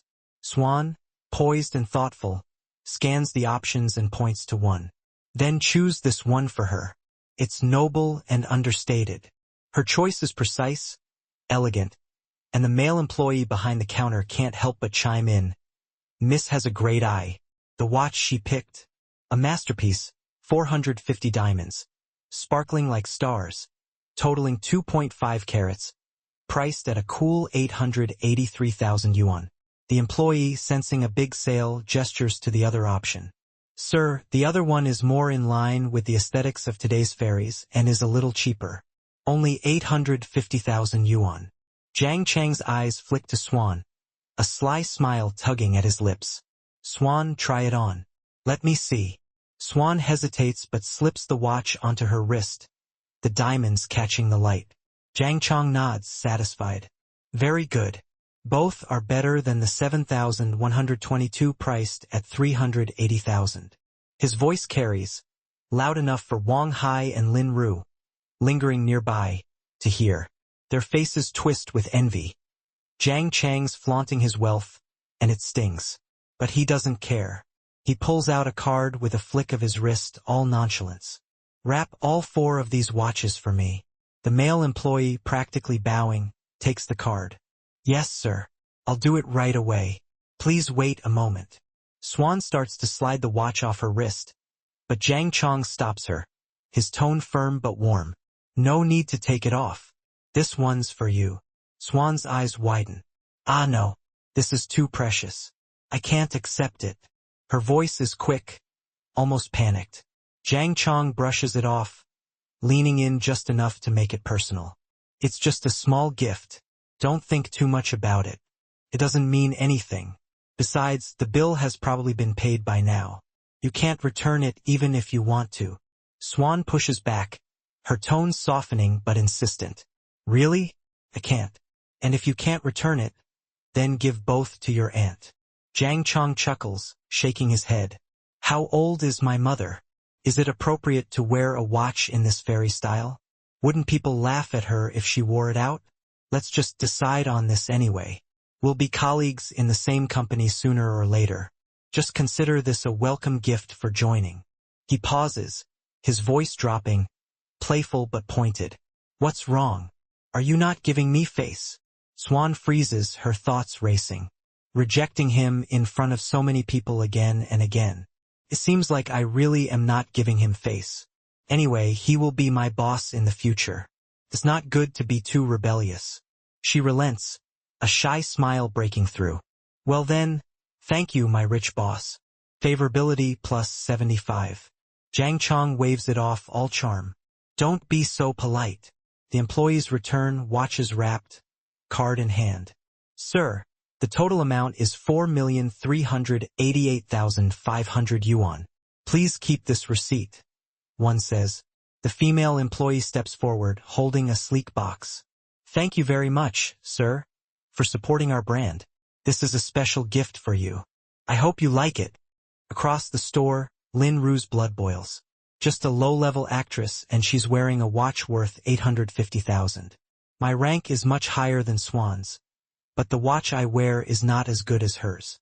What's the basis for that? She turns to the employee, her voice sharp. Hey, they have gifts. What about us? The male employee forces a smile. Miss Lin, there isn't one. I'm sorry. Wang Hai, fuming, feels his plans unravel. He'd meant to treat Lin Ru to a watch, a candlelit dinner, a night at a hotel. But Jiang Cheng's display has soured the mood. Damn it, he thinks, storming out. Let's go. We'll come back to see next time. Lin Ru, flustered, slips off the watch she was trying on. We'll talk about it next time, she mutters, trailing after him. The employee calls out, hesitant. Then Miss Lin, do you still want to buy this watch? Back in Jiang Cheng's world, a mechanical voice cuts through his thoughts. Mission completed. Given the increasing level of favorability of Swan towards the host, the mission is rated very high. Congratulations to the host for receiving a random refund of 1 to 3 times. Would you like to receive the reward now? Jiang Cheng's pulse quickens. I didn't expect giving a watch to give such a big reward. Even if we reward twice, I can get a refund of more than 4 million, which is equivalent to getting 4 free watches. What if they reward 3 times? Receive the reward now, he thinks. Congratulations to the host for drawing a 3 times refund totaling 13,165,500 yuan. The entire amount has been transferred to the host's bank card. His phone pings, a Bank of China message confirming the transfer. After deducting the 4 million just now, I still have 8.87 million in my account. A grin spreads across his face. Let's give Swan another small gift to increase our affection. He leads her to a handbag store, all confidence. Wan, which handbag do you like? Swan, catching his intent, shakes her head. I don't, boss. Don't be like this. But Jiang Cheng's undeterred. He turns to the female sales employee. Little sister, what styles are popular now? She pulls out 2 bags, her voice bright. Sir, these 2 models are very popular this season. They are the best-selling products in our store. Jiang Cheng doesn't even ask the price. He snaps his fingers. Okay. Swipe the card. The employee moves fast. Sir, the amount you spent this time is 120,000. You have become a member of us. We will notify you as soon as there are any activities in the future. Swan, blushing, thinks the boss is rich, capricious, and way too strong. Half an hour later, they're driving away, the car humming with the weight of their haul. Swan's voice is soft, almost shy. Boss, you bought me a handbag and a watch. I don't know what to say other than, thank you. We walked around so much today. Would you like to come to my place for a glass of water? Jiang Cheng raises an eyebrow. Drink water. Swan's cheeks flush deeper. Anything is fine. We can even drink alcohol. He laughs, leaning back. Forget it. A guy has to protect himself when he's out. If I get drunk, wouldn't I be taken advantage of by you? Swan pouts, playful. You're really narcissistic. He grins. I'm not teasing you anymore. Go to bed early. I'm very grateful that you went shopping with me. Swan steps out, waving. Goodbye. Favorability plus 80. Her thoughts linger as she walks away. He really doesn't intend to come upstairs.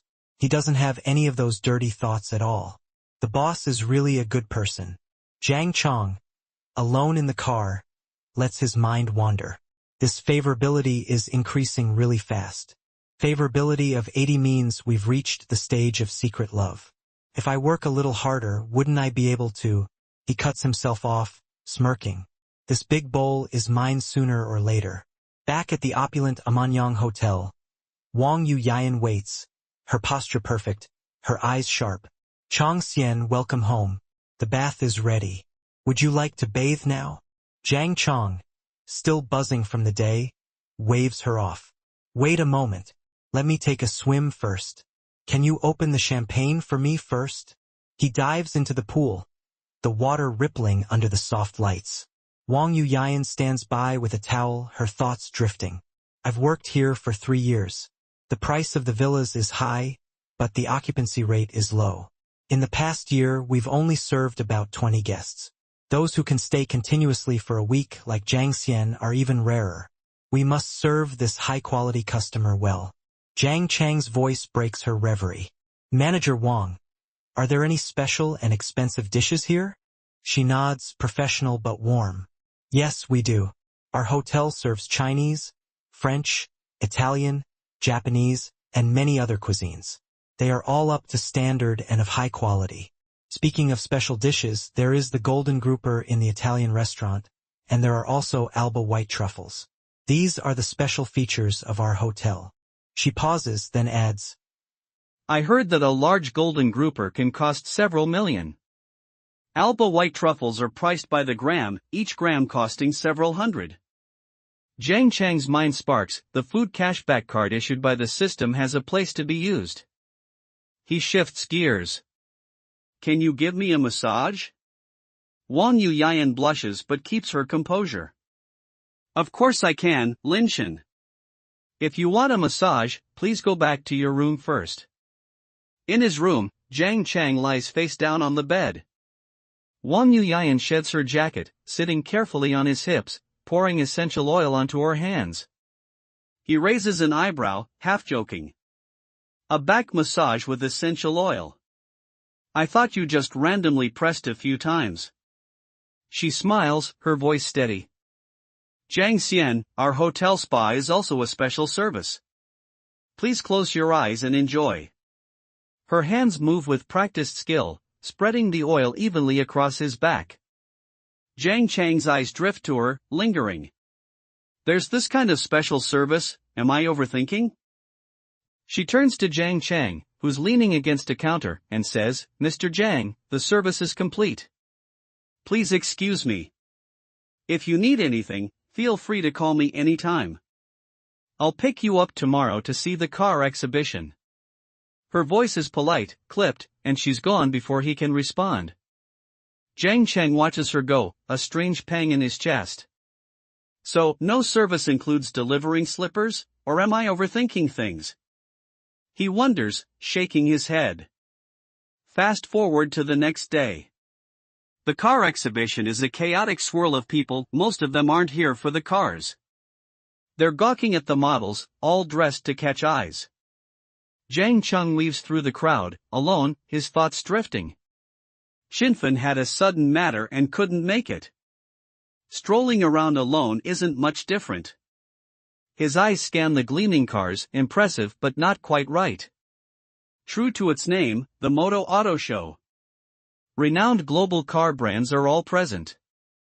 Though these new cars all look decent, their prices don't meet my expectations. The most expensive is only 2 million. Cheap. Too cheap. Then, his gaze snags on a familiar cluster of people. Ha! Isn't that Zhang Yun, Xuan, and Sheng Xiang? What are they doing here? He steps closer, curiosity pulling him in, and his eyes lock on the center of their attention. It's Xiaoying, standing poised beside a luxury car, her presence magnetic. Turns out her job in Mao is as a car model. The crowd's buzzing around her, cameras clicking. A young guy pipes up, Xiaoying, what time do you finish work? I'll come pick you up then. Before she can answer, a girl cuts in, her tone sharp and bitter. Xiaoying is very busy. Or maybe we shouldn't bother her. Didn't she reject our invitation to the graduation trip last time? She's a rich young lady and doesn't even bother with us. Xiaoying hears every word, her face still but her eyes betraying a flicker of embarrassment. She doesn't respond. Just then, Jiang Cheng strides over, raising a hand. What a coincidence. I'm in Chengdu. How come all my high school classmates are here? The group spins around, startled. Jiang Cheng, why are you here, Lao Jiang? I didn't hear you were coming, one of them blurts. Jiang Cheng's brow furrows. What do you mean? Judging from your tone, it seems like you organized some activity without me knowing. The guy in the blue shirt shifts, guilt flashing across his face. Crap. This graduation trip was deliberately not mentioned to him. I didn't expect to run into him here. The green-haired guy next to him points at blue shirt, deflecting. You'll have to ask him about that. Two girls step forward, grinning. The brown-haired one says, wait, Jiang Cheng, I feel like you've become much more handsome since we last met. The other nods. Really? What happened to you? You didn't go to Modu for plastic surgery, did you? The moss-haired guy slings an arm around Jiang Cheng's shoulder, smirking. It's true, Lao Jiang. Though you're still not as handsome as me, your voice seems better, too. Did you even fix your vocal cords? Jiang Cheng brushes it off. Never mind me. What are you guys doing here? Buying a car? The brown-haired girl points at Xiaoying. How could we afford to buy one? We just happened to meet an old friend and came to catch up. Then she adds, Jiang Cheng, did you come to see Xiaowaka too? She's a famous car model in Nayajado now. Don't you see how many men are surrounding her taking pictures? Blue shirt's face darkens. See, so what if she's a car model? Xiaoying said she's only doing it temporarily. Another voice, Singao, snaps back, don't say such nasty things. Blue shirt doesn't back down. Did I say anything wrong? Xiaoying isn't short of money. I'm just surprised to see such a pure and high-class flower dressed like this. What is she doing it for? I don't get it. Meanwhile, Jiang Cheng's eyes narrow. He activates his goodwill scanner, a subtle device humming with data. Xiaoying's stats flash up, age 19, height 163 centimeters, looks 89, figure 88, privacy 30, friendliness 90, intimate relationship. He freezes. Holy crap. Sia's privacy rating is actually 30. He shifts the scanner to the girl beside her, Jiang Yun. Age 19, height 165 centimeters, looks 85, figure 90, privacy 2, friendliness 75, close friends. His mind reels. Wait, why is her friendliness rating toward me so high?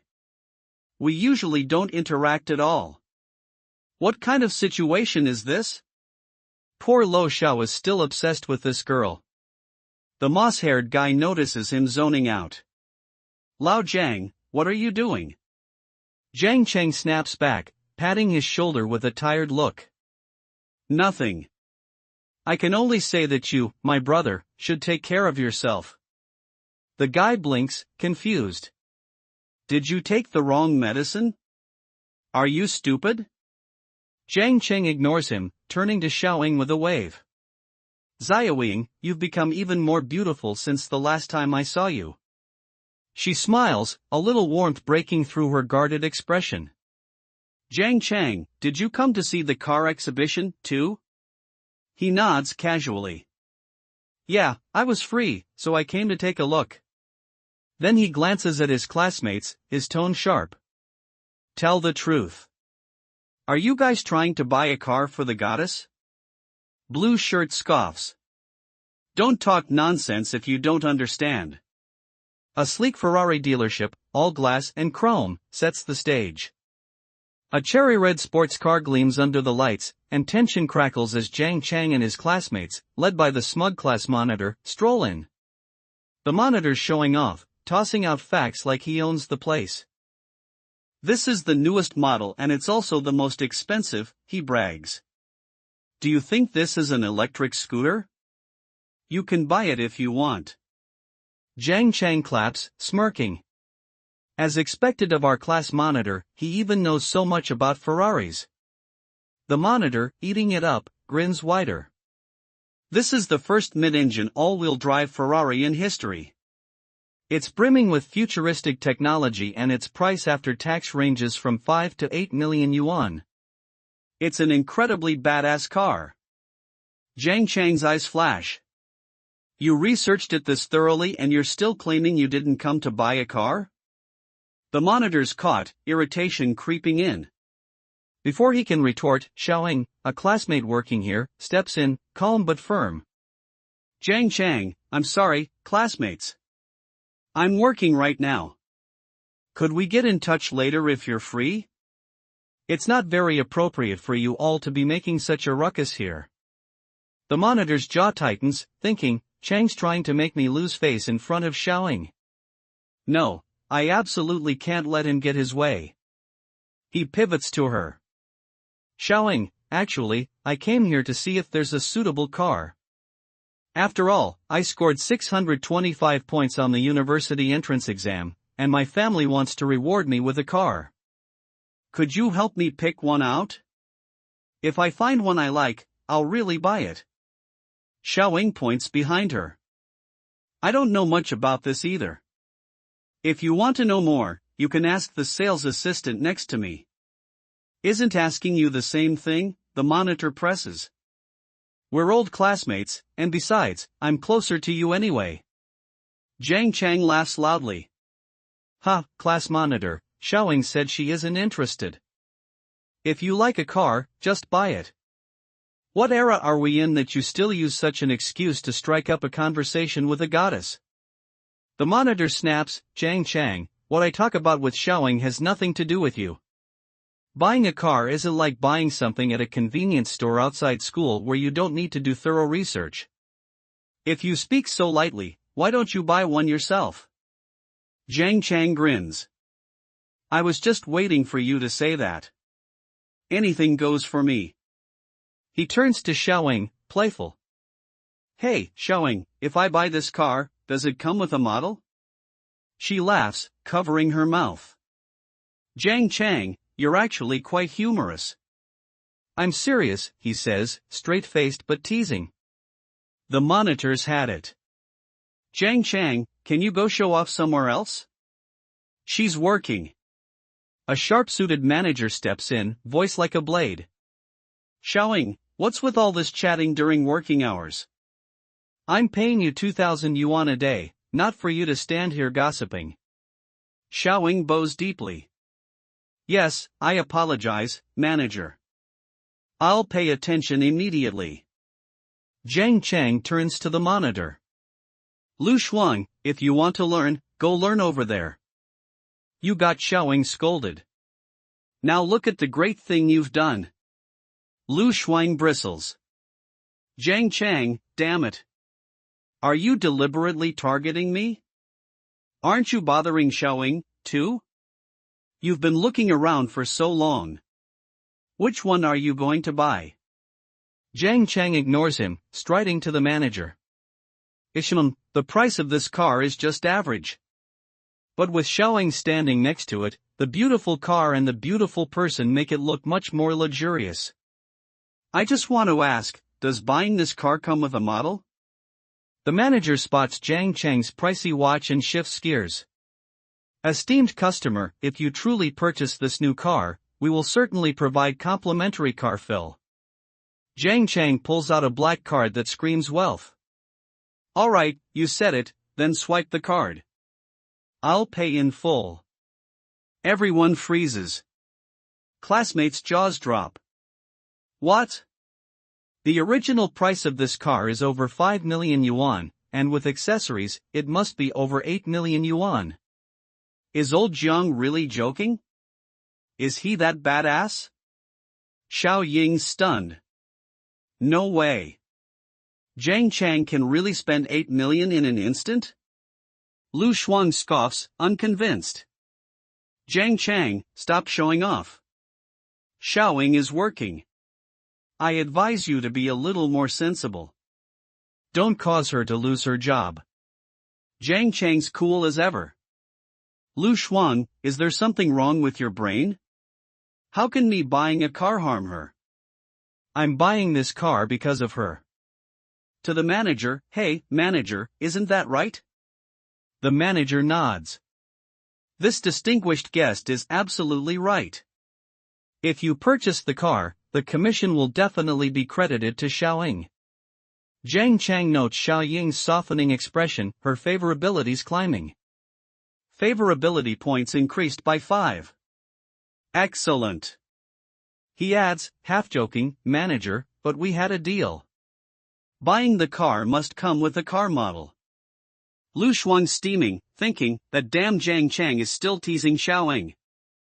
Later, don't you dare come up with some ridiculous excuse like, oh, my family card is blocked to get out of buying it.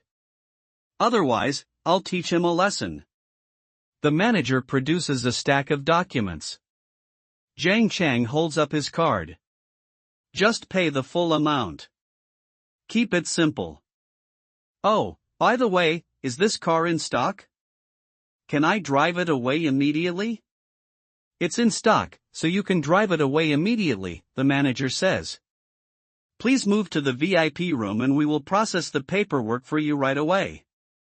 In the VIP room, Jiang Cheng, Xiaoying, and the classmates gather.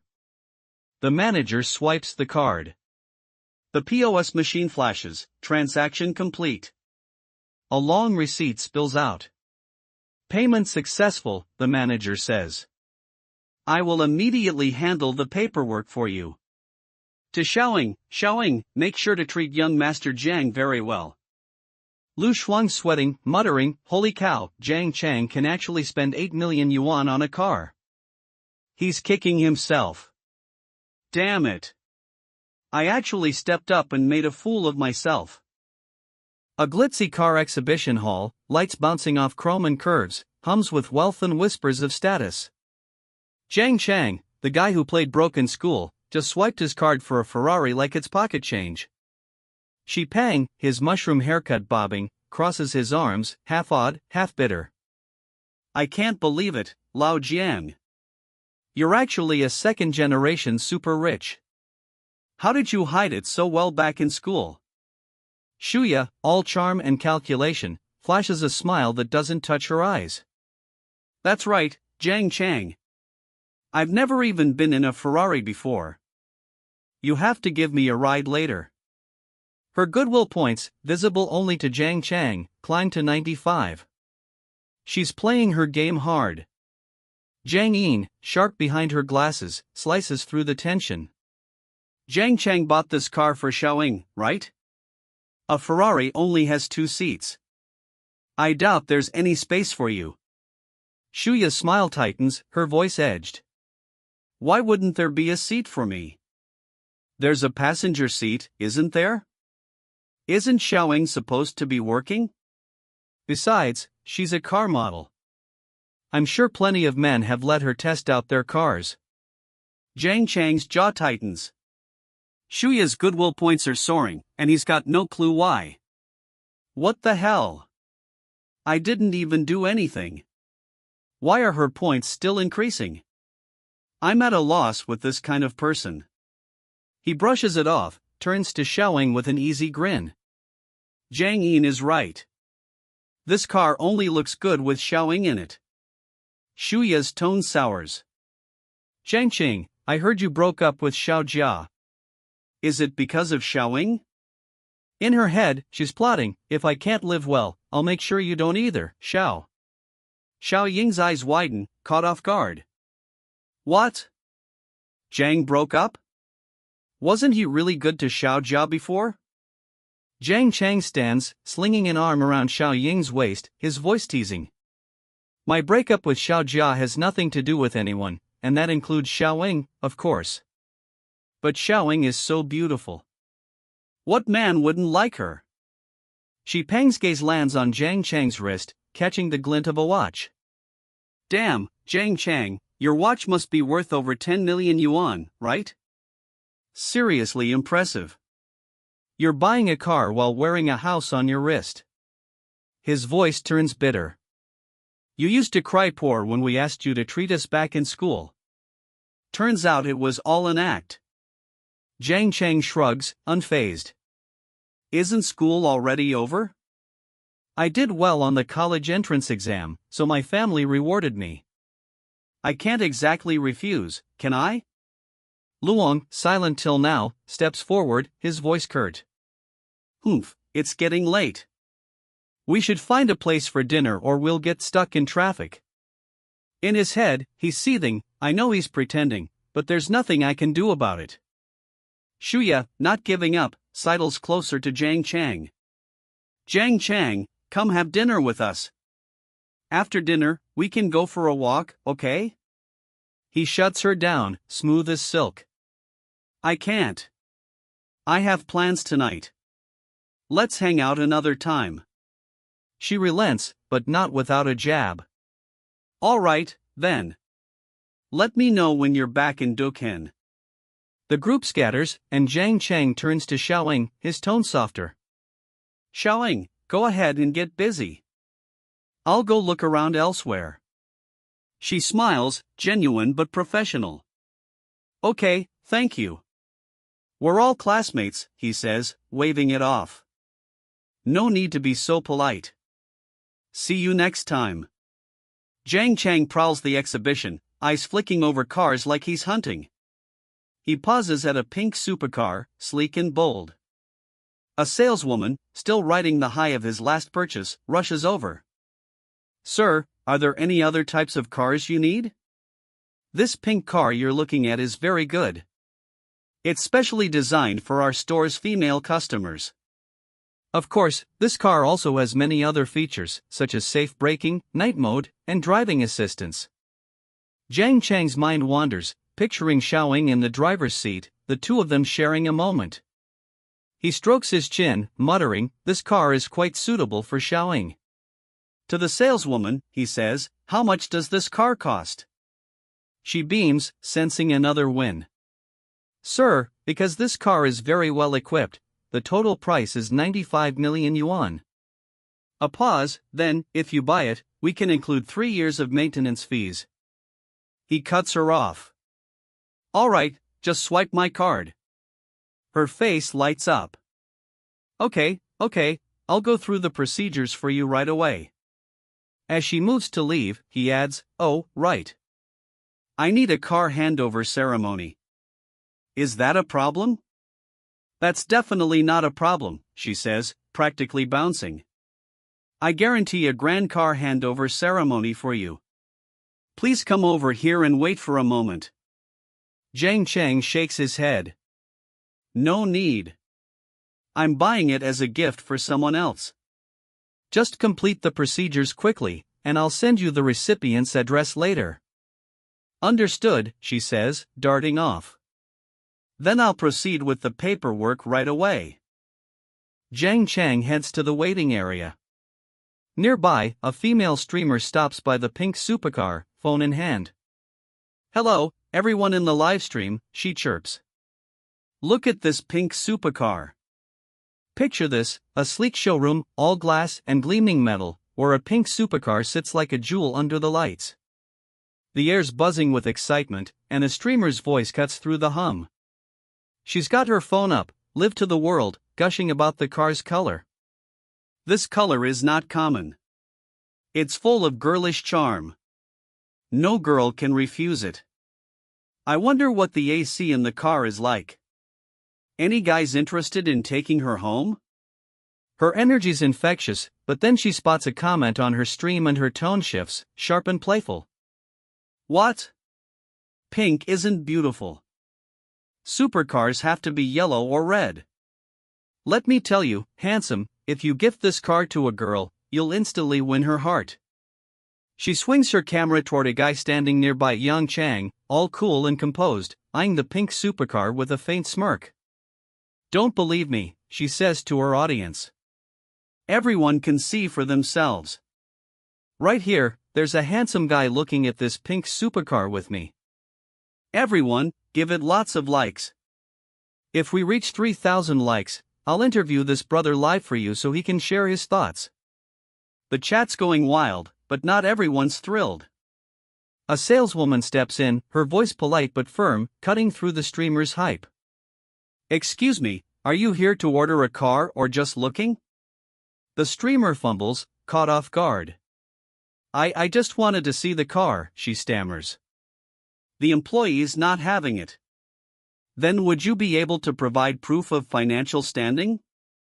Ouch. The chat explodes. Netizens are eating it up, tossing out comments like, you can't even look if you can't afford it. What a show. One user, Little Chicken, chimes in, oh my god, Chinese people looking at foreign cars, with a string of crying laughing emojis. The streamer's not backing down, though.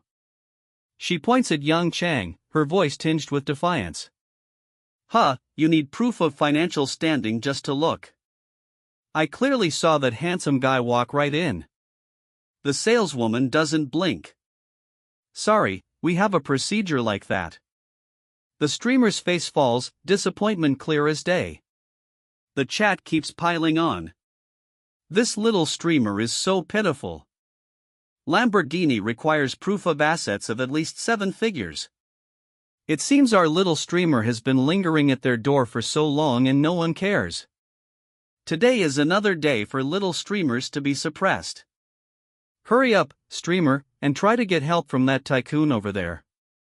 Meanwhile, Xiao Ying's watching Jiang Cheng from across the room, her eyes locked on him. In her head, she's reeling. Jiang Cheng is actually this rich. He's already spent 20 million in less than half an hour. Even if nothing had happened to my family, there's no way I could spend money like him. She's stunned, but the show's moving on. 2 hours later, Jiang Cheng's wrapping things up.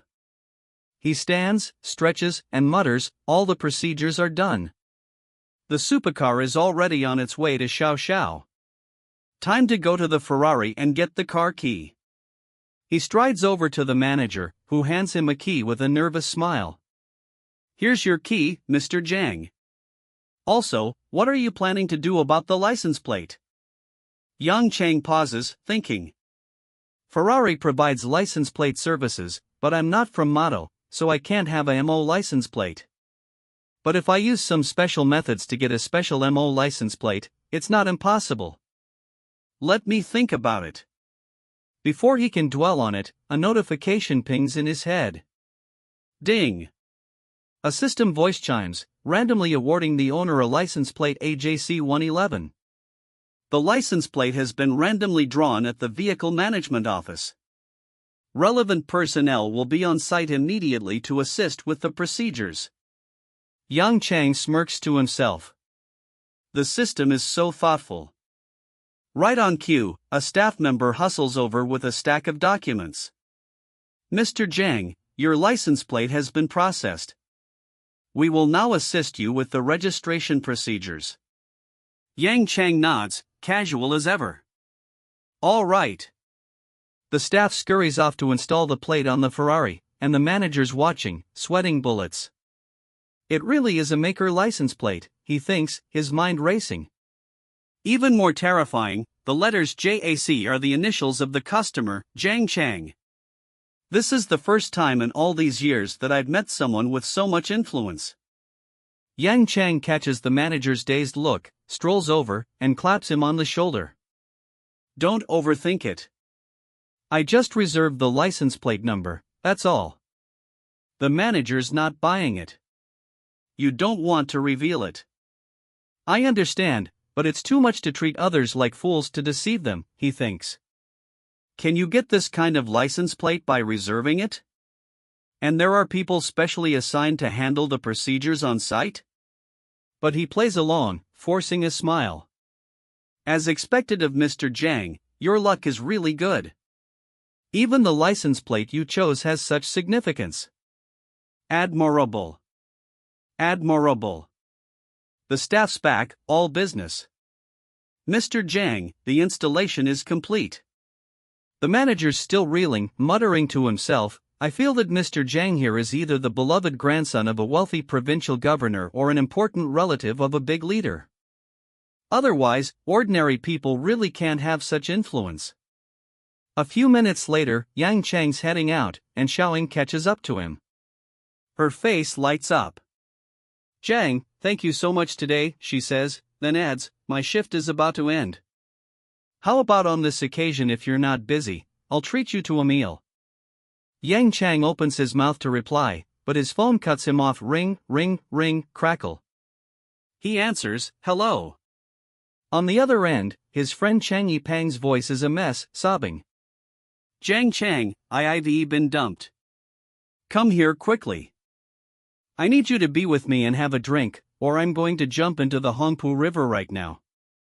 Yang Cheng sighs, his face softening with a mix of exasperation and concern.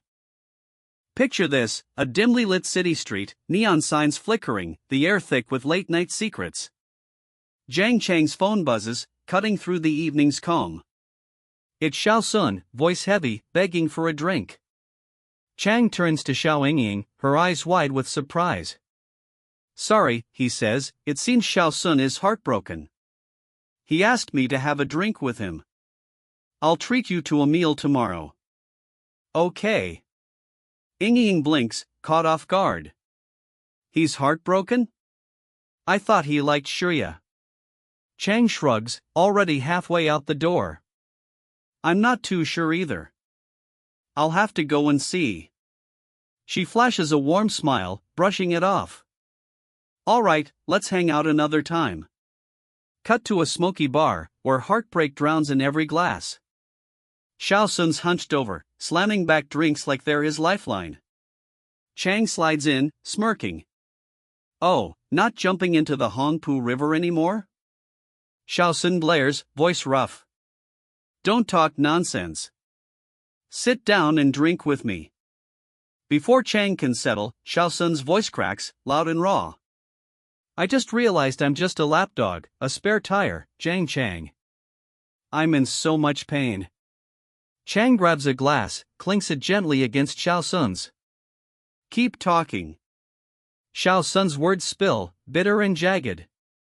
"You know how Shuya usually asks me for rides. But what about her? As soon as Luong went to the bathroom, she followed him like a puppy with just a look. Chang's got this system, some mental database feeding him info, but Xiao Sun's rambling tests his patience. He leans forward, voice sharp. Get to the point." Xiao Sun slams his glass down, trembling with rage.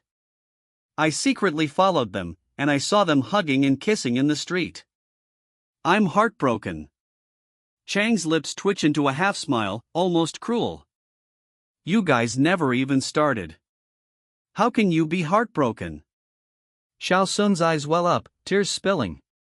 "Do you have to make fun of me at a time like this?" Chang sighs, softening a fraction. "All right, listen to your brother. Shuya is no good. Let her go and torment Luong. Who knows? That kid might catch something later." Xiao Sun's head snaps up, surprised. "Hey, Lao Jiang, do you know something?" Chang lifts his glass, casual but deliberate. "I heard from friends that Shuya's private life is messy. I hinted at it before, but you wouldn't listen." Xiao Sun raises his glass, voice heavy with regret. "I was a fool before. Enough said. It's all in this glass. Drink." They drink, toast after toast, the night blurring into a haze. An hour later, Xiao Sun's a mess, stumbling, barely upright. They lean on each other, weaving toward a taxi. Chang checks on him. "Can you get back to the hotel by yourself?" Xiao Sun slurs, grinning through the fog. "It's okay, brother. I'm off. Next time you're heartbroken, I'll be here for you like this." Chang snorts, shoving him toward the cab. "Who's going to be heartbroken? Get lost.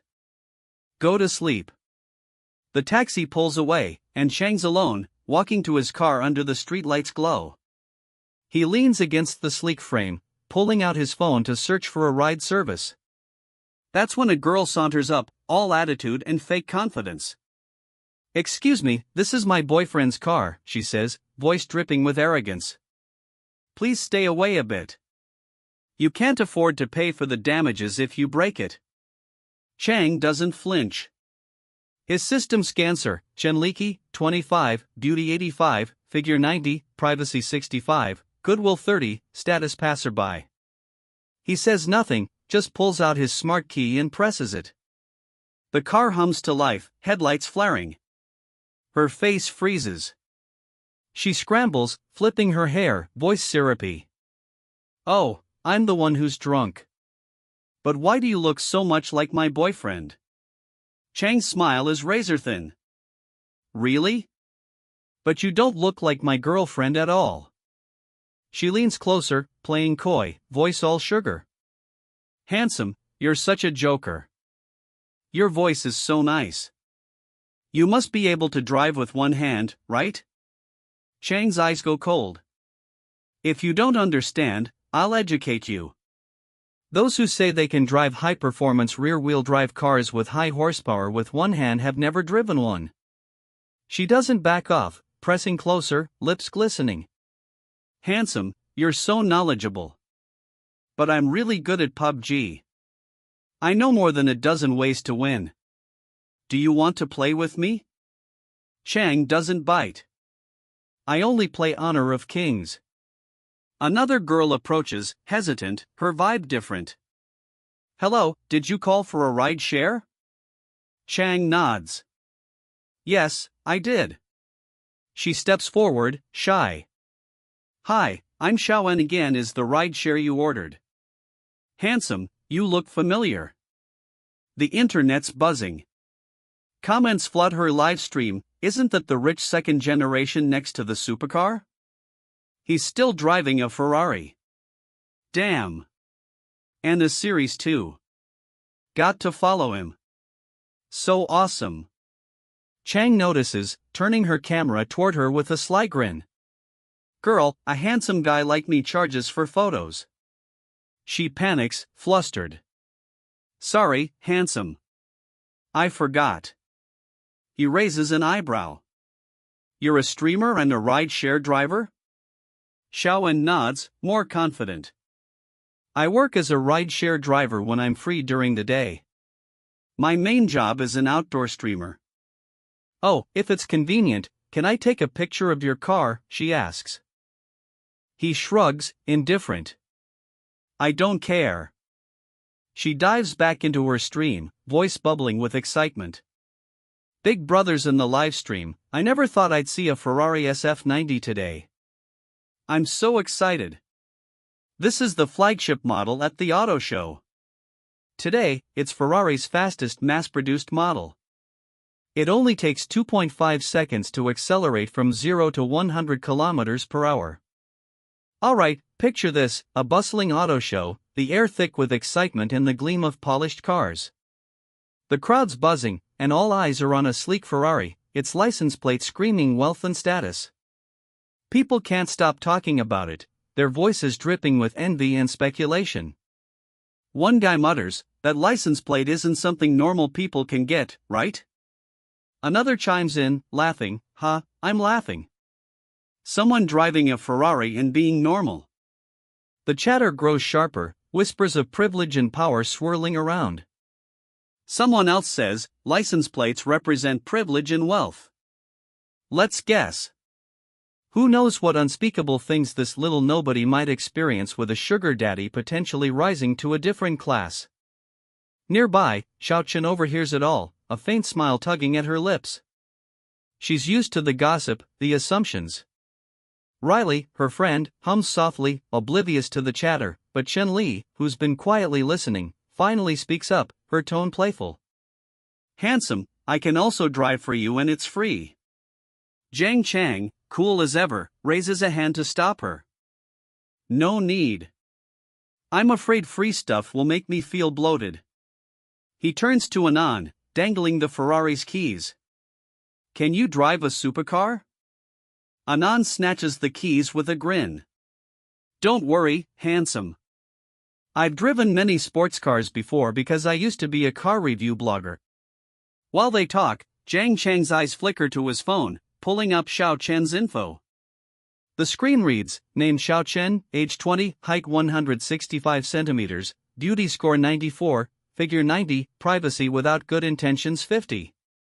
He smirks, tucking the phone away as they head to the car. Inside the Ferrari, the vibe shifts. Yen, ever the opportunist, holds up her phone. All right, handsome. May I live stream while driving? My camera only focuses on me. It won't capture you. Jiang Cheng gives her a blank look. I don't mind. Are you always like this every day? Not really, Yen replies, adjusting her camera. I'm free all day today, so I live streamed at the auto show. And after that, I conveniently accepted a few gig driver jobs. Jiang Cheng nods. Let's go then. Yen sets up her camera, her voice bright as she addresses her audience. Okay, everyone. The engine roars to life, and she can't hide her thrill. Everyone, I never thought I'd get to drive a Ferrari. This car is really as rumored, making my whole body burn up. Don't get me wrong, it's not burning for that reason, but burning with excitement. After all, it's a Ferrari. I have to focus my mind to drive it carefully. Jiang Cheng, sitting beside her, glances at the stream. His thoughts are sharp, this streamer is Miss Xiao. If it weren't for the low privacy score, listening to her speaking like an expert, I would have thought she was an easy woman.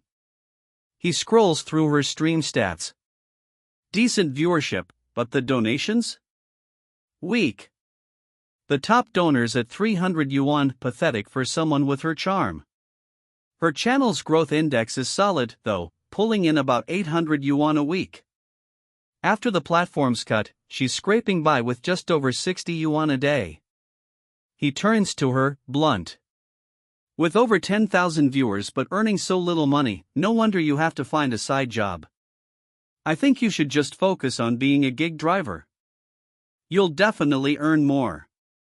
Yen's smile falters, her tone tinged with resignation. I can't help it. I don't know how to do anything else, and I don't know how to please the top-ranked sugar daddies. Usually, I can only do some unique things. Driving for sugar daddies so everyone in the livestream can see how congested the Modu roads are. She pauses, then perks up, curiosity sparking. Oh, right. I have a question. I'm very curious. Why is Lambeau's customer manager so enthusiastic towards you like that? You don't need to verify your assets and can go straight in, but I can't. Jiang Cheng shrugs, casual. Maybe when I bought the car at Ferrari, Lambeau's people saw it. Yen's eyes widen. Huh? So, you just bought this car today? The Jiangju men nearby overhear and sigh, one muttering, thank you for showing me the difference between people. Another adds, others also spoke up, implying that he casually spent millions, so the butler's service was unusual. The car pulls up to their destination, the engine's hum fading. Yen hands the keys back to Jiang Cheng. Here are your car keys, sugar daddy. He takes them, impressed. I didn't expect you to drive quite well, both steady and smooth. Next time I need a driver, I'll look for you again. Yen beams. Thank you for your recognition, sugar daddy. Then, leaning in, she asks, let me ask you another question, sugar daddy. What kind of live stream do you usually like to watch? Jiang Cheng smirks, teasing. Watching beautiful girls, of course. Yen clasps her hands, her voice earnest. Then can I also be considered a beautiful streamer? Would you like to support a small, pitiful streamer like me a little? For example, sending gifts to get on the leaderboard? He raises his phone, grinning. Sorry, this free-to-play user wants to make acquaintance. Yen points toward the building, undeterred. Then how about inviting me in for a glass of water? Wouldn't that level of support be enough? Jiang Cheng's eyes narrow. He sees her game, she's angling to get inside, stream it, and boost her channel's buzz. Want to profit from me? He thinks. Aren't you afraid of walking into the lion's den? But he plays along, his voice low. Go inside for a drink. What kind of drink do you want to drink? Yen freezes, her mind racing. Ha! What he said. Her imagination spirals, movie scenes, novel tropes, a flash of them locking lips. Her cheeks burn. There's only two ways this goes, right? Picture this, Yen's head is spinning, caught up in a whirlwind of her own thoughts, imagining all kinds of scenarios. She's still reeling from her encounter with Jiang Cheng, trying to piece together what's real and what's just her mind playing tricks. Just then, Jiang Cheng's voice cuts through the haze. But the water at the hotel isn't clean, so I won't offer you any. Next time, if we have the chance, I'll treat you to milk tea. His words hit casual, almost playful, but they sting. Down below, the Young Cheng fan club is losing it in the comments. Holy crap, one writes, she got teased.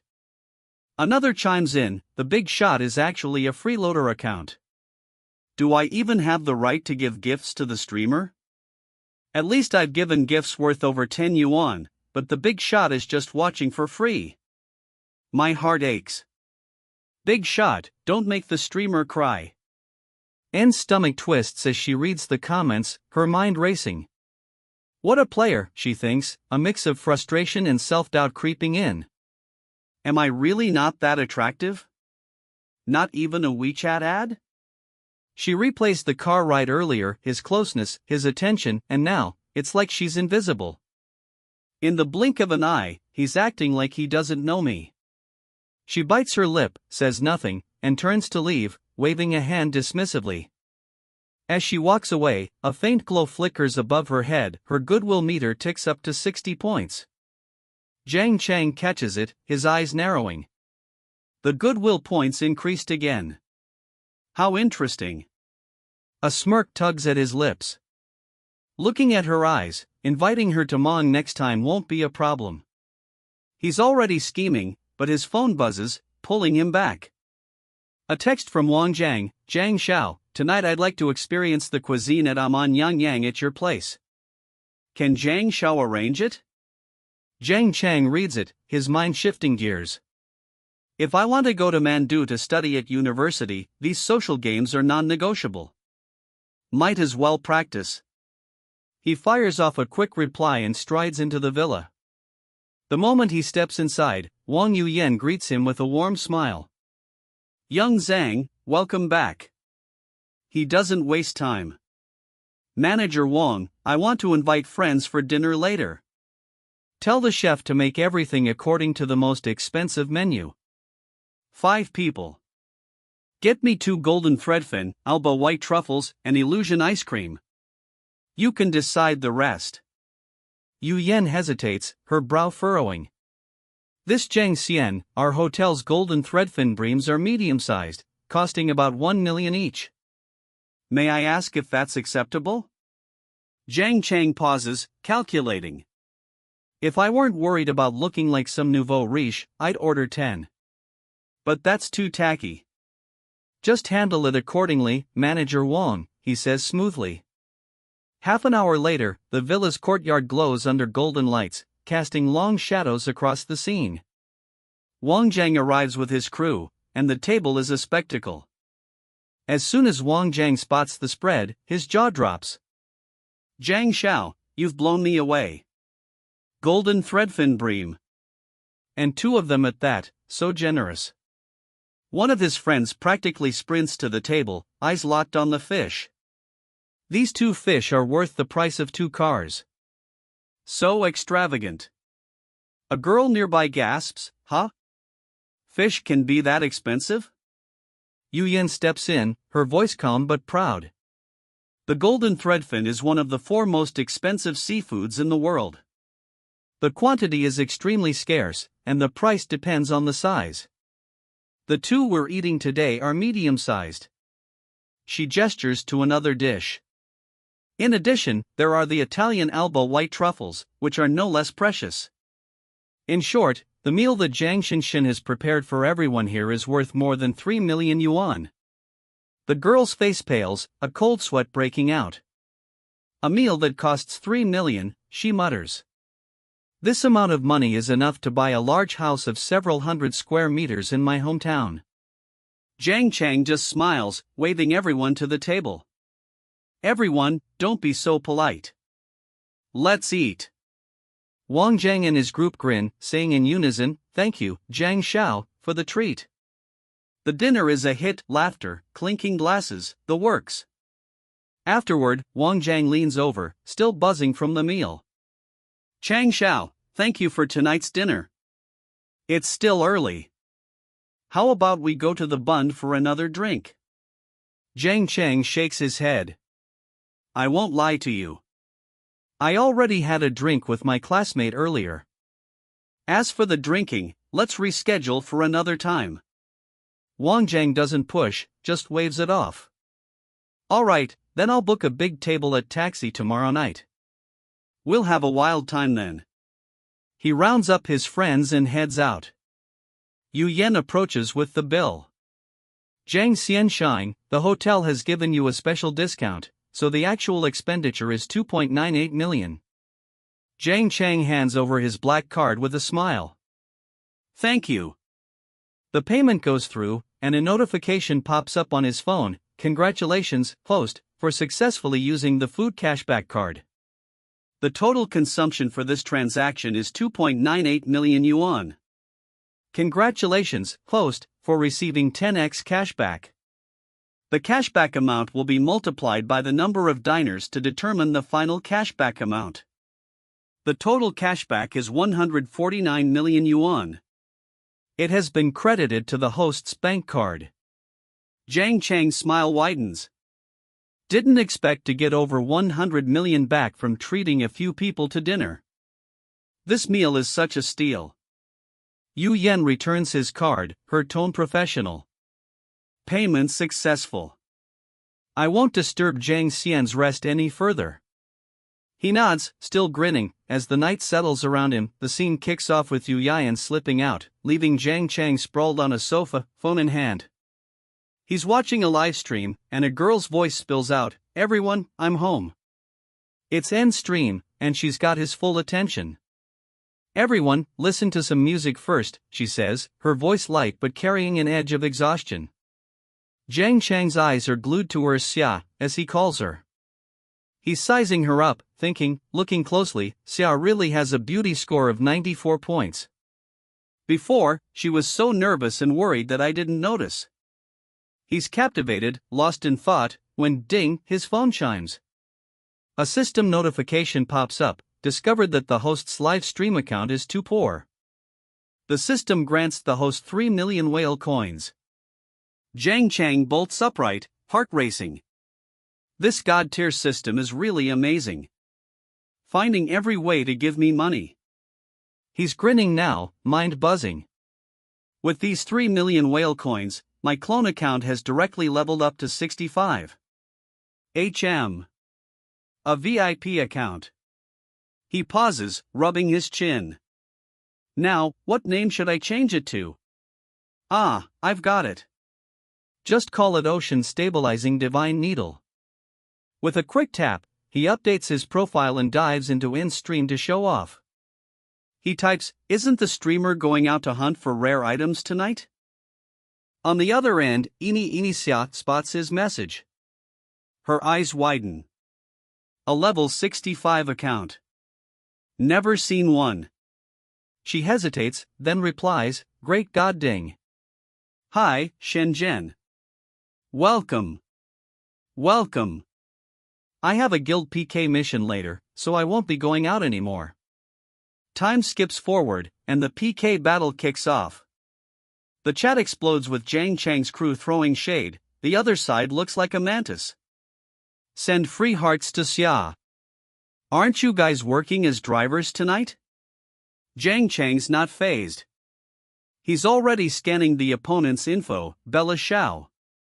Name, Hangling, age 28, height 168 centimeters, appearance 69, figure 89, privacy 70, goodwill 10, status passerby. He's stunned. Hongling's face looks like it's worth 90 points, but her appearance is actually only 69. He smirks, thinking, Xiao's going to PK with this kind of person? An appearance of 94 points should easily crush an appearance of 69 points. On the stream, Hangling's voice cuts through, dripping with confidence. I didn't expect it to be you. I'm so lucky. It's my first connection and I've already met you, so you'll definitely protect me through the first round today. Right? Yin's heart sinks. She thinks, Hayes, who told me that my strength is only this much. Since I started streaming, I've never won a connected PK to the point that every streamer likes to connect with me because whoever comes is sure to win. Her mind races. But the guild requires me to win at least 2 rounds. Otherwise, next month's activity will be cancelled, and if I don't get the attendance bonus, I'm afraid I won't be able to pay this month's rent. She forces a smile and says, Hello, elder sister. We meet again. Please ask your top 1 big brother to go easy on me later. Hangling winks, all charm. No problem, big pillar, right? Our first round should be easy. We can save some strength for the next round. Just then, Jiang Cheng's phone pings again. Ding! The system drops a new mission. Guiding Xiaoyin to win the PK tournament championship will grant a bonus rebate multiplier from 1 to 50 times. His eyes light up. The rebate multiplier is as high as 50 times. With this kind of mission, I can't help but play with them a bit. On the stream, Yin's reading fan requests. Top 1 big brother. Do you have any other requests? Just say them all, she says, her voice soft but desperate. Jiang Cheng feels a flush creep up his face. I originally didn't think there would be any connection with this Xiaomei. This time, I really have to become her top 1 big brother. Maybe a lot of things will be different. The chat's quiet, too quiet, so Yin calls out, Everyone, there's also Great God Hai, Shenzhen. Seeing how miserable I am. Do you want to support some comforting tips? I'm so poor that I don't even have a night. The weekly ranking only needs $1 to get on. The chat erupts with Jiang Cheng's group jeering, I'm determined not to recharge. Are you looking down on our free viewing association? I'm here to watch the streamer lose. What do you mean by rolling your eyes? If the streamer rolls her eyes again, I won't give her free flowers today. Another adds, I was even planning to give you a bunch of fish balls. Are you disliking us? Yin cradles her head, sighing. How could I dislike you all? Everyone in my live room.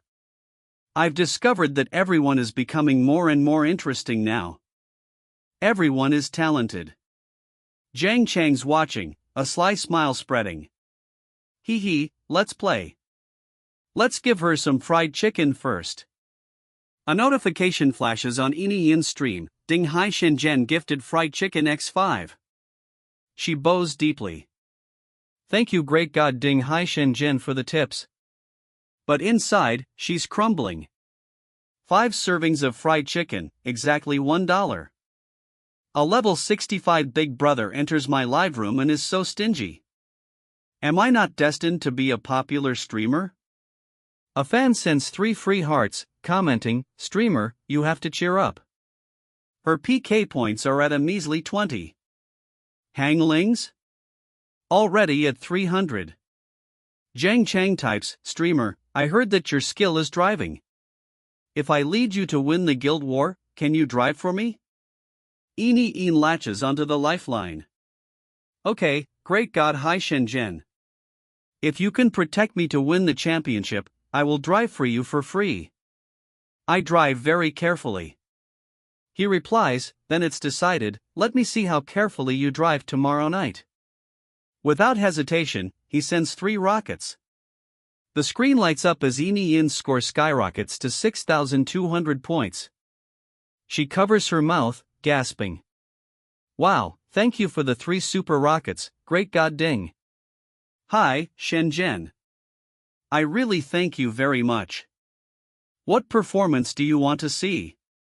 I will perform a show for you. Across the stream, Hang Ling's smug grin vanishes. Her PK points sit at a pathetic 302. Her thoughts darken. Damn it.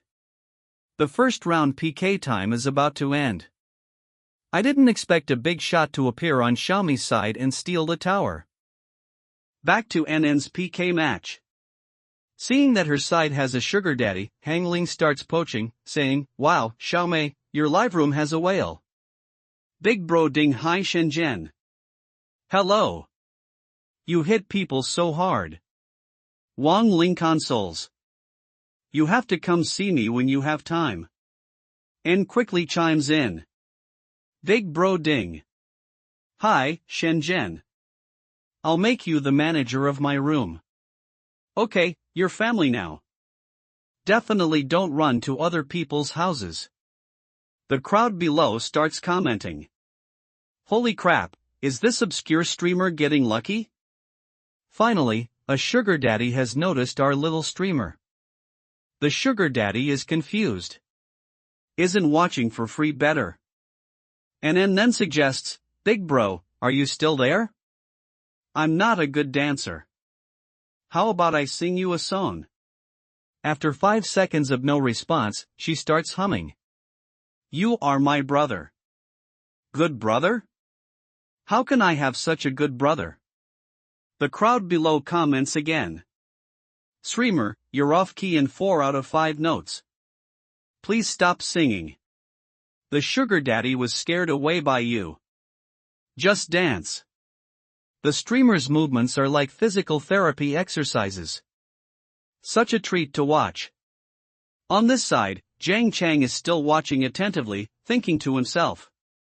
Xia looks quite interesting when she sings stupidly and adorably. Then he types a comment. Just be yourself. As for Hong Ling, she starts holding up tissues, pretending to wipe away tears, saying, "Big bro, Dao, please protect me through the first round. If we lose again in the next round, I'll be eliminated." W. Dao replies upon hearing this. No problem. Don't worry. At this point, the PK match between NN and Hang Ling officially enters its climax.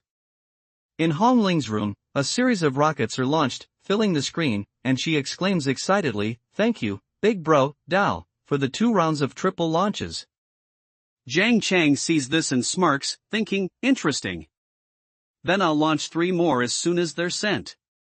Hanging sees it and covers her mouth with her hand, worriedly saying, "Big bro, Danu, big bro Dinghai Shenzhen is catching up."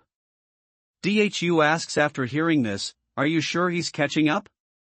Then on Hang Ling's side, 5 rockets are launched. She makes a heart shape with her hands in front of her chest, joyfully saying, "What is my big bro Dao? Everyone help me type big bro do is awesome." In the chat, seeing the scene, N can't help but sigh. She's still better at pleasing the number 1 sugar daddy down below. The Jiang Ju men start commenting again.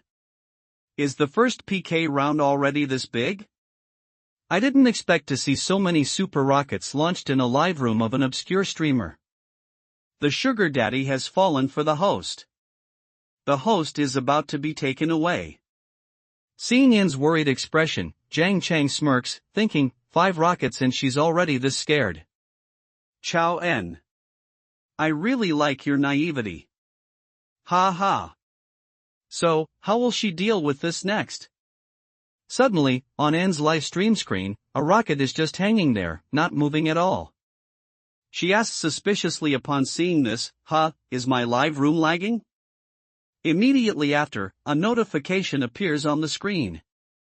You have received 20 rockets from Dinghai Shenzhen. Seeing this, Hang Ling's face immediately falls and she asks with a forced smile. Big bro Dhu, are you still there? On this side, and still can't close her mouth, disbelievingly, thinking to herself, Big bro, Dinghai Shenzhen gave me 20 rockets in one go. That's 40,000. As soon as the filter was turned off, An's real appearance was immediately revealed. The Jiangju men were once again amazed. Damn, it's another hidden gift. Why didn't I realize the host was so beautiful before? Follow now, brothers. The sugar daddy made the right bet this time. Seeing their reaction, An couldn't help but be surprised. Ha! Not only did I not get into trouble, but I even gained a wave of fans and compliments down below. Positive comments kept appearing. Beautiful sister, don't turn on the beauty filter in the future. The beauty filter is really bad. Live streams on Douyu must compete according to this standard in the future to be stable. At this moment, NN regained her confidence. She looked at the camera and said, Big brother Dinghai Shenzhen, I'm begging you to support me for one more round. If I win this round, I can continue to live stream next month. Please, please. Immediately afterwards, the next PK session started. An opponent this time was a girl in a Sailor Moon cosplay outfit. As soon as the live room connected, she put on an adorable act and said in a honeyed voice, Hello, fairy sister. I'm sweet Shirao Tian. So happy to connect with you, sister. Your top supporter is awesome. 20 super rockets. I really admire you. Then she blew Jiang Cheng a kiss and said, Hello, big brother Dinghai Shenzhen. I'm Shioan. Your super rockets have shot my heart. Come visit Shioan when you're free. Shioan is good at singing and dancing. I'm good at everything. I guarantee I'll satisfy you, big brother. Seeing that she was trying to poach her supporter, Ann suggested, Xian, let's start right away. Xiaoan heard this and asked, Has big brother Yi Hua arrived yet? Let's start quickly. Please don't let Xiaoan get beaten to a pulp in response to her words. 5 airplanes immediately appeared on the screen. Shirao Tian saw this and put on an adorable act, saying, Thank you for the 5 airplanes, big brother Yi Shihua. Thank you. Thank you. Dang Chang saw this and thought with a smirk, Is that all? This is even stingier than that idiot Dao from the previous round. Then I'll just throw 5 rockets casually to finish it. I don't even know if he will follow. Thinking about it, he decisively pressed to launch 5 rockets. And saw this and immediately made a big heart shape with both hands, saying, Thank you for the 5 super rockets. Big brother Dinghai Shenzhen. Big brother Dinghai Shenzhen is forever a god. At seeing this scene, Xiaoan's face fell and she said hesitantly, Big brother Yi Hua, big brother Yi Jihua. The PK round ended just like that. In the following rounds, needless to say, with Jiang Cheng's help, Nan continued to win easily, advancing straight to the final round. This round featured an extremely beautiful girl. As soon as the live connected, she politely greeted, Hello, Sister Chow. I'm silly Xiaomu. I'm very happy to connect with you in the final PK match. May I ask if we should start right away or perform a talent first? As soon as she saw this person, N couldn't help but be surprised, thinking to herself, the final round can actually connect to Anak Xiaomu, one of the 3 pillars of the platform. This is giving me too much importance. Then she replied, Hello, beautiful beauty. I don't know any talents like singing or dancing. How about we start directly? Gak Xiaomu heard this and replied, Okay, then if this elder sister doesn't have any talents, then I will dance a dance for my sugar daddies to see first. The big brother over there can watch too. In her heart, she thought the company has found out. This small streamer suddenly had a free big brother helping her fight the company battle and has recharged nearly 800,000 so far. I like this kind of big brother. Immediately afterwards, she began to show a very captivating dance, causing the viewers to feel very hot. 2 minutes later, the dance performance ended. Gak Xiaomu winked flirtatiously and blew a kiss, causing the viewers to be fascinated. Seeing this scene, Jiang Cheng commented, Nice dance. I like it a lot. After watching, I want to go to Gioke Zioma's place. Reading this comment, N couldn't help but sweat and said worriedly, "Woo woo, big brother Dinghai Shenzhen, are you planning to abandon me? We're only one step away and finally can reach the king rank together." Jiang Cheng heard this and said, "Look at what Nook Shemu said. You only know how to call the big brother to reach the king rank with you. If you said to do a multiple people thing, then I might consider it." Reading this comment, N couldn't help but be shocked and said, "Huh? What?" In her mind, the image of herself and Gok Shamu lying on the bed fighting side by side. Blushing, she muttered to herself, "A multiple people." After a fleeting moment, Enin swiftly shook off the swirling thoughts in her head, muttering to herself, "This isn't the time to zone out or overanalyze.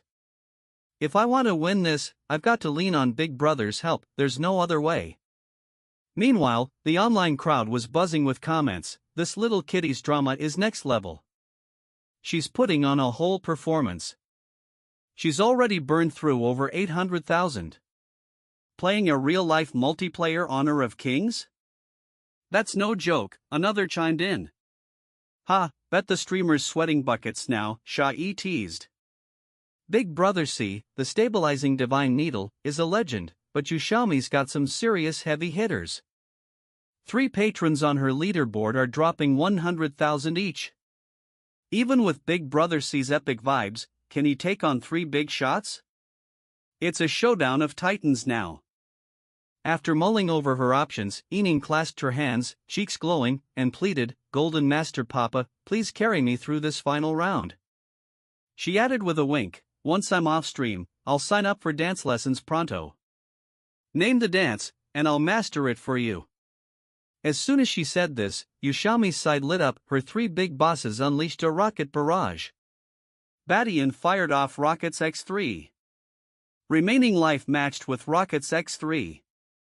Silly Sis joined the fray with rockets X3. Yin Yin's heart sank as she watched. 3 super emperors, each with 3 super rockets? Yikes, she thought. Just then, Badian hopped into Yin Yin's room, tossed in 2 rockets, and left a cheeky comment, "Here's a little bandage money for ya," followed by 2 crying laughing emojis. Yin Yin smirked, thinking, "Oh, this guy's mockery is top tier. Just wait." A light bulb went off, and she bowed dramatically, saying, "Big thanks for the 2 super rockets, Brother Badian. Without your pocket change for my medical bills, I'd be streaming from a cardboard box." Jiang Cheng, watching this, ground his teeth. So my hundreds of super rockets were just party streamers? He muttered, dropping a comment filled with question marks. The online peanut gallery erupted. "Ha, didn't expect Xiaomi to throw shade like that," one wrote. "Big Brother C just dropped tens of thousands, and she's acting like she's out of gas? Keep it up, girl," another teased. "Xiaomi's got guts mocking a super emperor. She's toast." While the chatter raged, Jiang Cheng secretly checked his "do you" balance, thinking, "The system gave me 3 million fish coins, and I've got 2 million left. No way I'm losing this. If push comes to shove, my bank card's got hundreds of millions." Suddenly, Yin Yin's stream glitched with a jerky animation. "Ugh, lagging again," she groaned. But then boom, a rocket storm hit, and the screen flashed, stabilizing divine needle gifted rockets X20. Yin Yin's eyes lit up.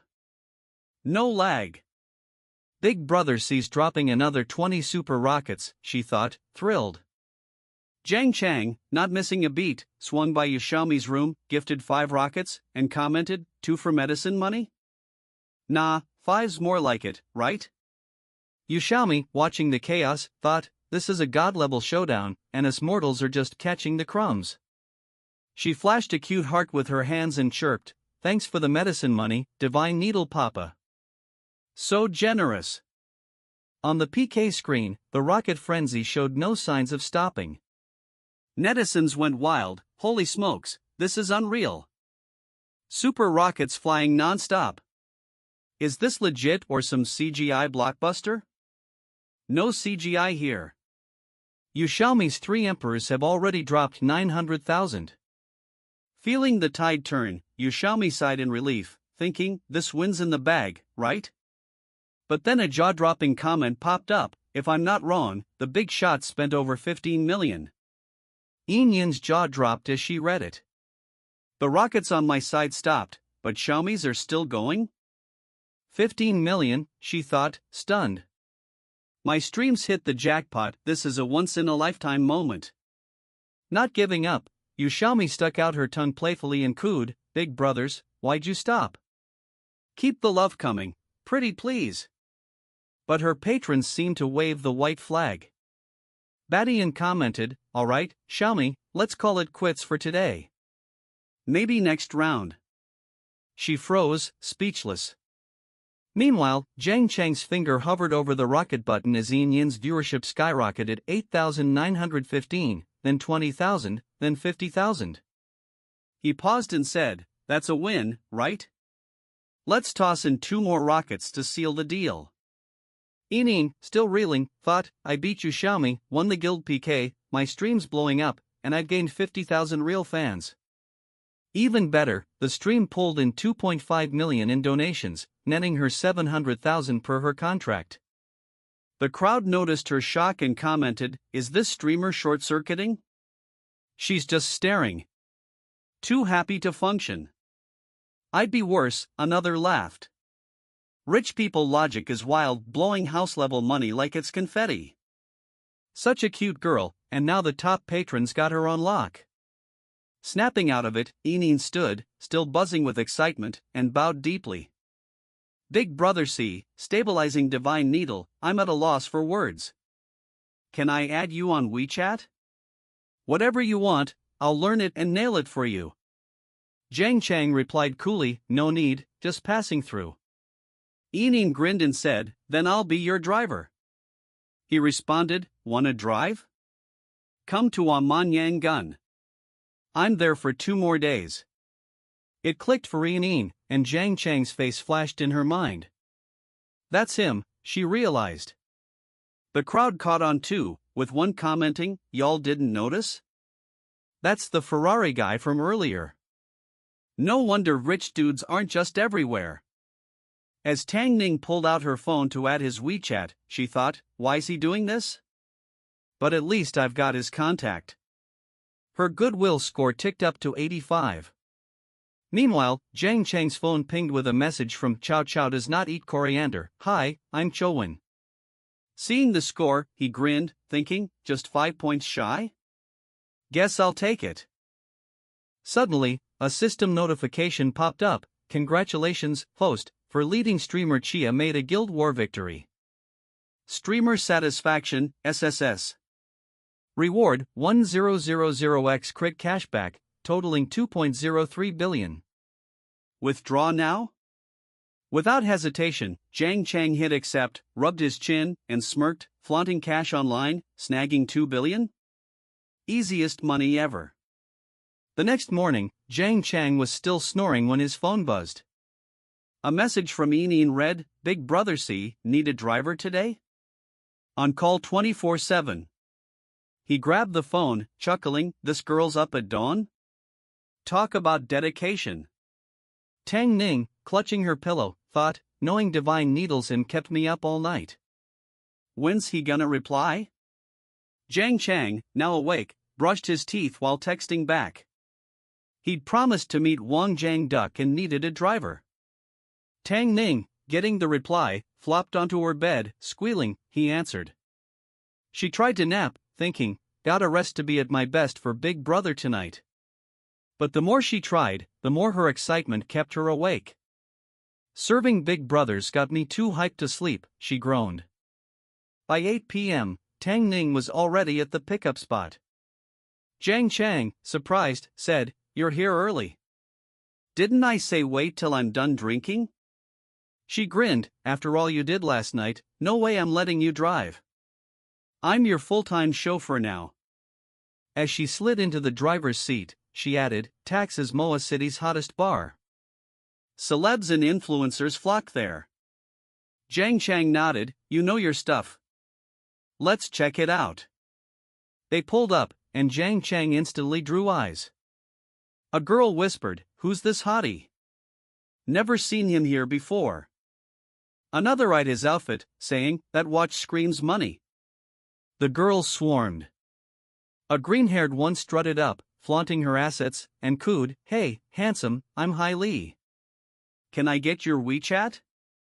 Another chimed in, "Big brother, I'm just a call away." A purple-haired girl added, "First time here? I'll show you around. Wanna grab some wings?" A bunny girl took it up a notch, accidentally stumbling into Jiang Cheng's arms, pressing against him. "Oops, nearly fell." "Thanks, handsome," she purred.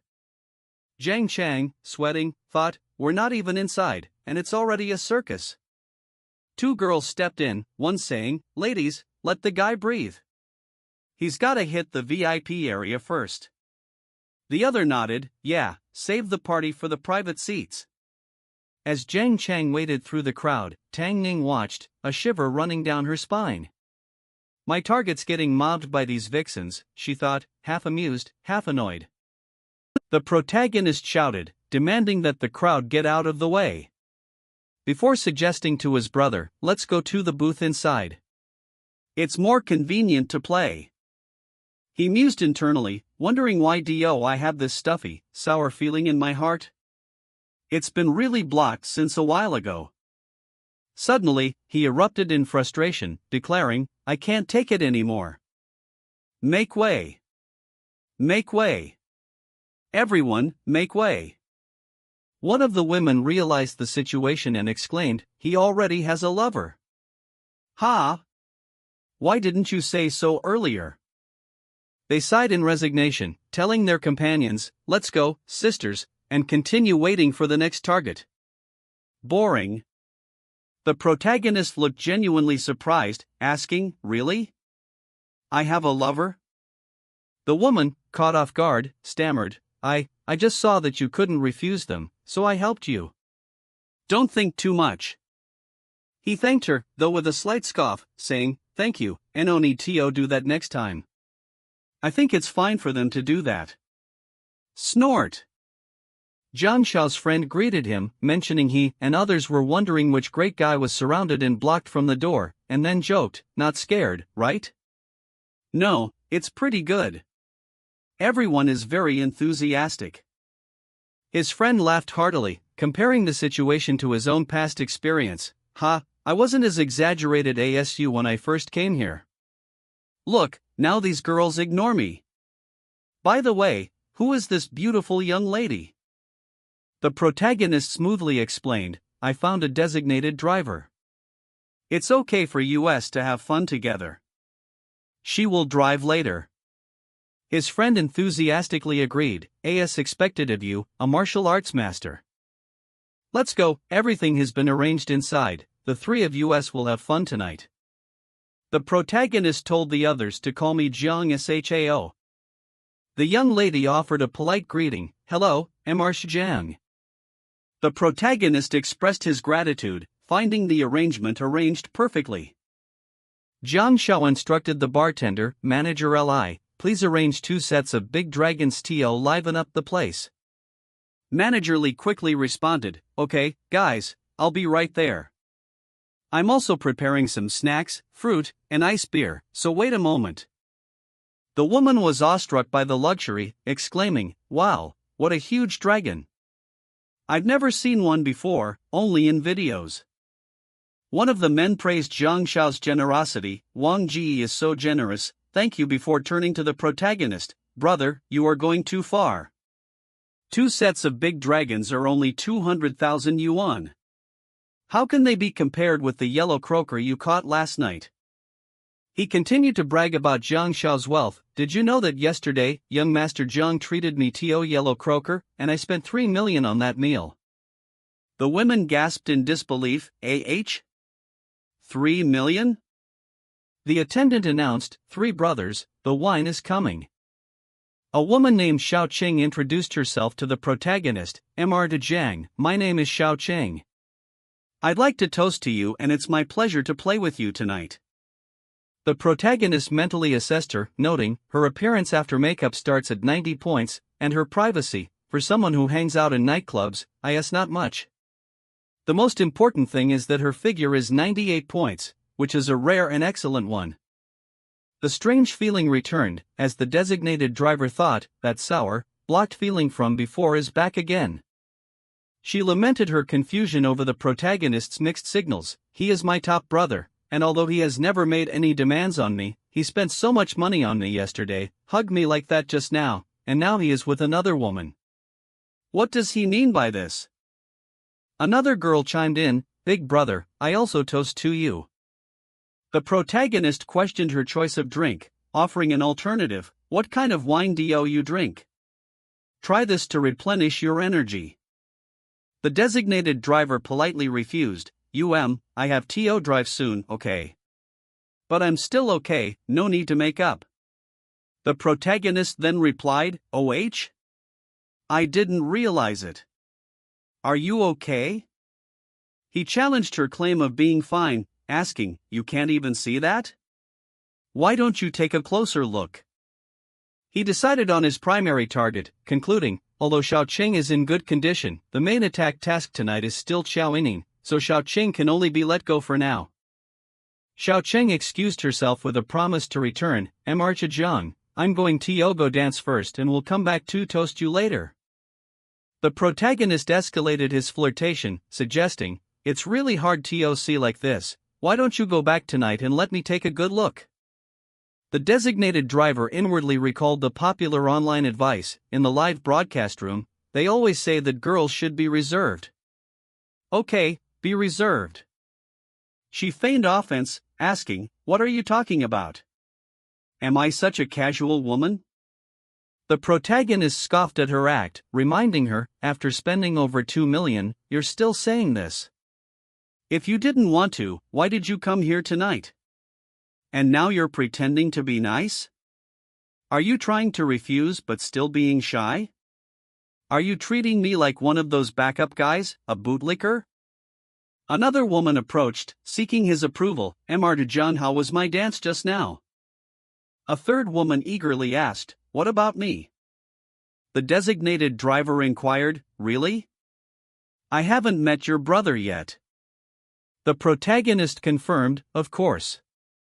And she immediately offered, How about I introduce you two later? Okay, young Master Jiang, you've made me so excited. I can't wait. The other woman pouted, demanding, Young Master Jiang, you can't play favorites. I really want to meet your brother too. One woman expressed her delight at meeting him. I'm so happy to have met young Master Jiang today. By the way, young Master Jiang, what do you usually do? Another quickly cut in, Young Master Jiang, I actually don't like going out. I prefer staying home, lying in bed, and watching movies. Do you like that? He inwardly noted the competition. Indeed, where there are women, there is war. Before admitting his own struggle, but being caught in this raging storm, I really don't know how long my rationality can hold out. The protagonist seized the opportunity, declaring, I love it. Let's watch it together, the three of us. The more people there are, the more lively it will be, and the movie will be even better. The women complimented him, young Master Jiang, your sense of humor is a whole level above yours. And raised their glasses, let's have a toast to young Master Jiang's humor. The friend called out to him, Hey bro, let's go. But failed to interrupt the moment, simply muttering, Interruption, failure, Jiang. The women continued their pursuit, Young Master Jiang, I'd also like to toast you. Me too. The designated driver silently seethed over his reaction. What do you mean? I just said I'm not a casual person, and then I stopped talking to people. She argued internally, wrestling with her own conflicting feelings. I'm not casual, but if you actually bring it up, I'll consider it. I came here tonight mentally prepared. I knew I had to do something, but I've never done it before, so I don't know how to say it or do it. Why can't you give me more time? Ugh, so annoying. The protagonist registered her growing affection, noting, It's reached 90 points, we've hit the mark for so it seems my plan was definitely right.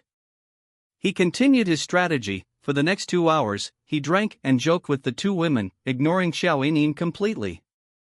As the evening drew to a close, the two women said their goodbyes. Okay, see you next time, bye-bye. The protagonist thought, and so it ended. The women continued, young Master Jiang, let's enjoy some drinks another time. I won't keep you from watching the movie today. Let's make it another day. The driver called out, Master, over here. The protagonist instructed the driver. Driver, please take my two younger sisters home safely. Keep the change. The driver confidently replied, don't worry, boss, remember my license plate number. I guarantee nothing will happen. The designated driver watched him leave and cried out in confusion and anger, what the hell are you doing? Young Master Jiang. He turned back, questioning her presence. What are you waiting for? Designated driver? She stammered a reply, OH.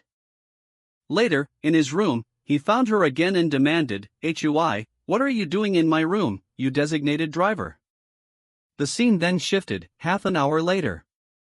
She pleaded with him, using the late hour as an excuse, it's so late, taking a taxi isn't safe. Can I stay here for the night? He challenged her earlier claim of modesty, asking, didn't you say you weren't that kind of promiscuous woman?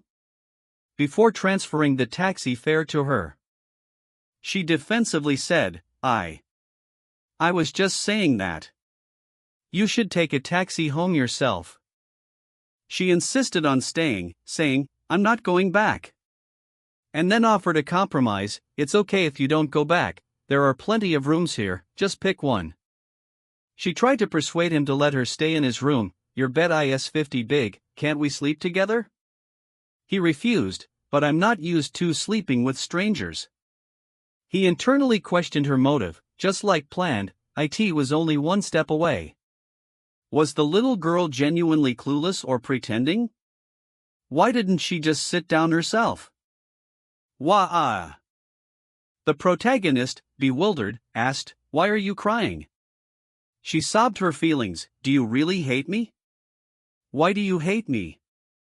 We were fine at first, you even hugged me, but now you won't even sleep with me, WAA. He realized the problem was her inexperience, musing, having zero privacy has its downsides, you might completely lack understanding of these matters between men and women. He gave in, instructing her, never mind, come here. And comforting her, in short, don't cry yet. Half a minute later. She confessed her feelings to him, Jiang Cheng, I really like you. She elaborated on her emotional dependence, honestly, the moment I realized you were my pillar of strength, my heart was already yours. She concluded with a romantic ideal, which girl doesn't dream of winning a Prince Charming come to her beside her most desperate moment? She emphatically declared, I like you, Jiang Cheng, really. He relented, giving her permission to stay. I won't kick you out anymore, okay?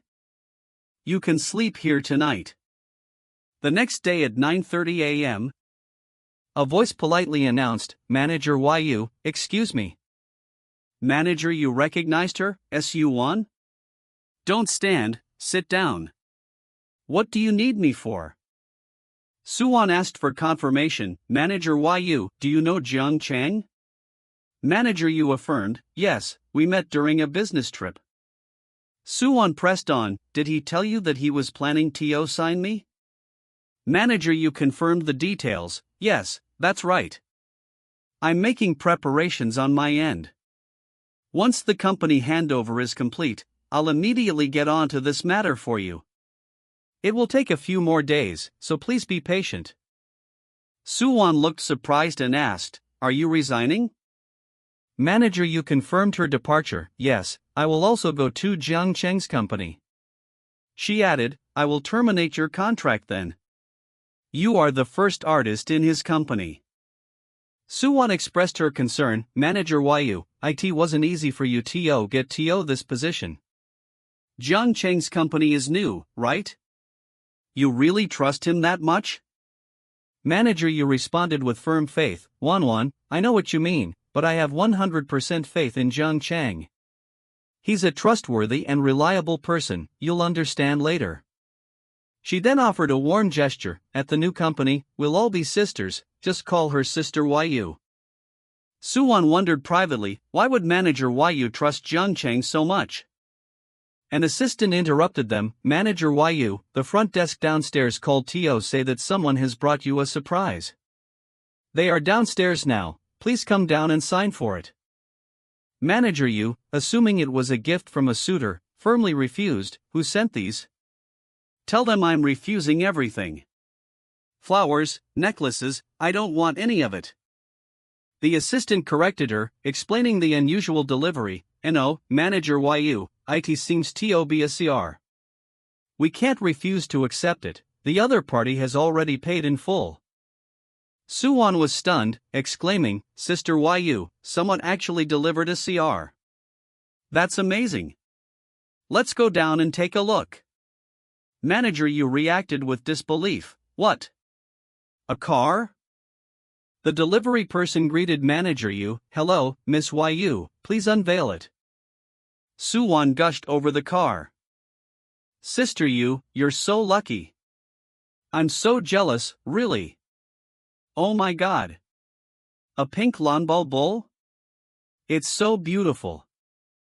Office rumors swirled. I heard that Manager Yu broke up with her fiancé? Yeah, her new boyfriend is awesome. Holy crap, I wish I had a boyfriend like that, who gives me cars like the lawnbow, worth 10 million. The delivery person formally handed over the keys. Miss Yu, here are your CR keys. Manager Yu asked about the sender. Who sent you to deliver it? The delivery person answered, it's Jiang Cheng. He said he hopes you'll like it.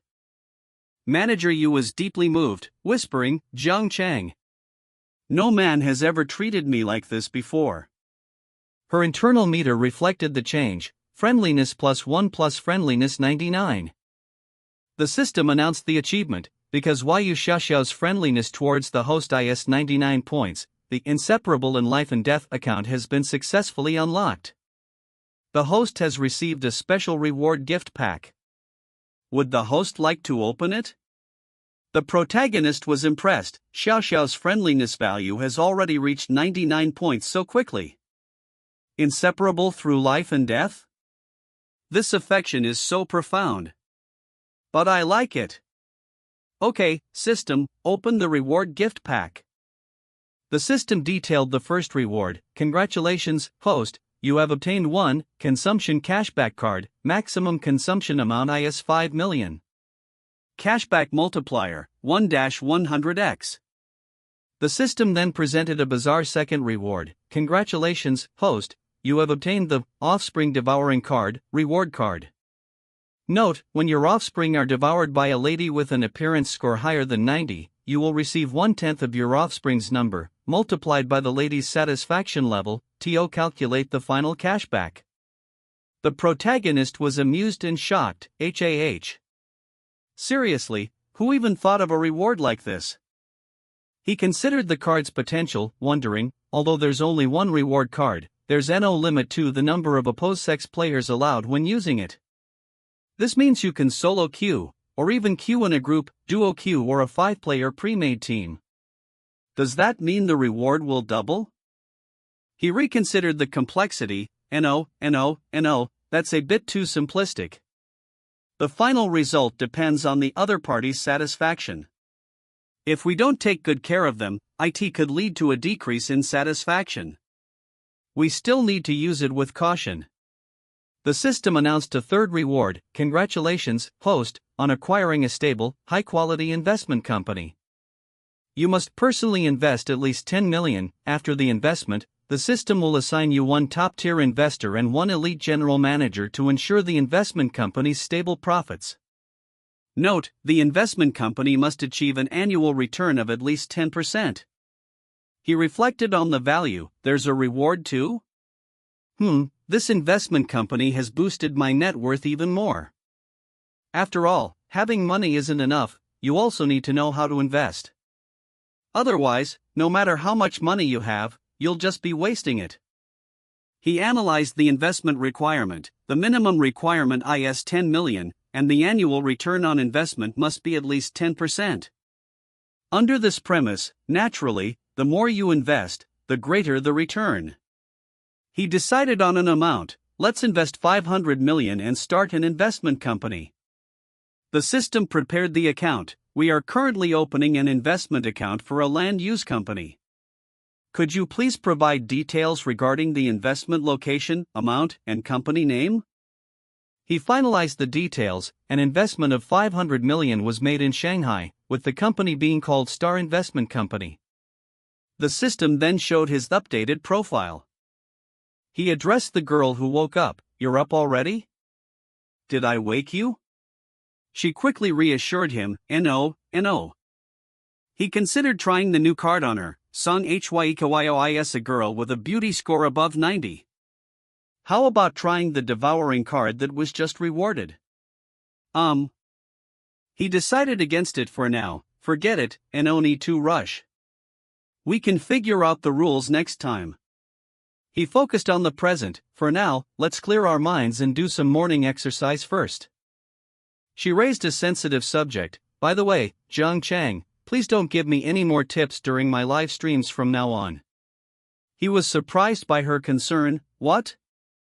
You really want me to go see that silly girl? The scene transitioned after 1 hour. She explained her reasoning. That's not what I meant. The platform takes a 70% cut out of tips. You tipped me over 2 million, that's such a waste. He jokingly offered a solution. Is that so? Then, do you want me to transfer the money to you directly? She was aghast at his extravagance. What? Ugh. Do you even understand? You just watched a live stream and tipped 2.5 million yuan? Spending money so extravagantly, it hurts my heart to see you like that. She struggled to comprehend his wealth. Is this what rich people are like? Watching a live stream and spending over 2 million yuan on virtual gifts? Mr. Jiang, that's outrageous. He dismissed her concern. Don't overthink it, it's just a small amount of money. She then asked about her future. So, can I still do live streams in the future? I don't mean anything by it. I just want to know if you mind my identity as a female streamer. If you do mind, I won't stream anymore, since I'm still in school anyway. He gave her his full permission and trust. Go ahead and stream if you wish. You're not some disputable female streamer, I trust you. She happily began planning her content. Okay, then I'll start doing live streams focusing on food and unusual things. Let's see how it. He gave her general freedom, but stressed a serious condition. Do what you want, I won't interfere with small things. Just remember, if any big streamer dares to bully you again, you must tell me, okay? He then addressed the hotel manager. By the way, Manager Wang, is my room fee due soon? Manager Wang confirmed, yes, Mr. Jiang, until tomorrow morning. The protagonist decided on a long extension. Operating every few days is such a hassle. Manager Wang, could you please extend it for another 2 months?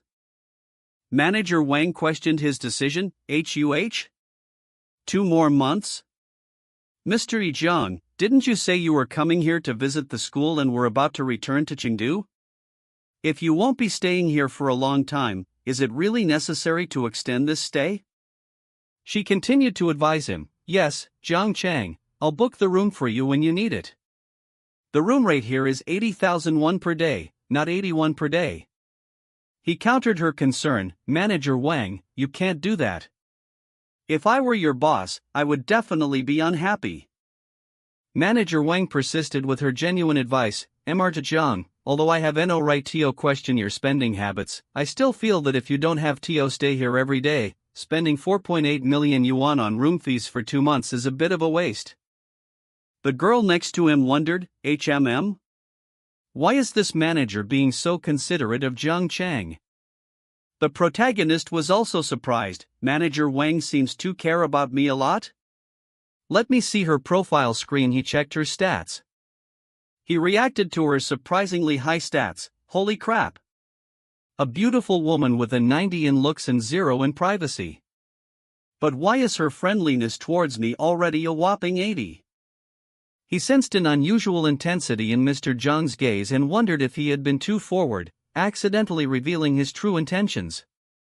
Even though he was aware of Mr. Jiang's existing female companions, learning more about them only complicated things further. He assured the housekeeper that he could handle the situation, noting that the more they did this, the more eager they would be to serve Mr. Jiang.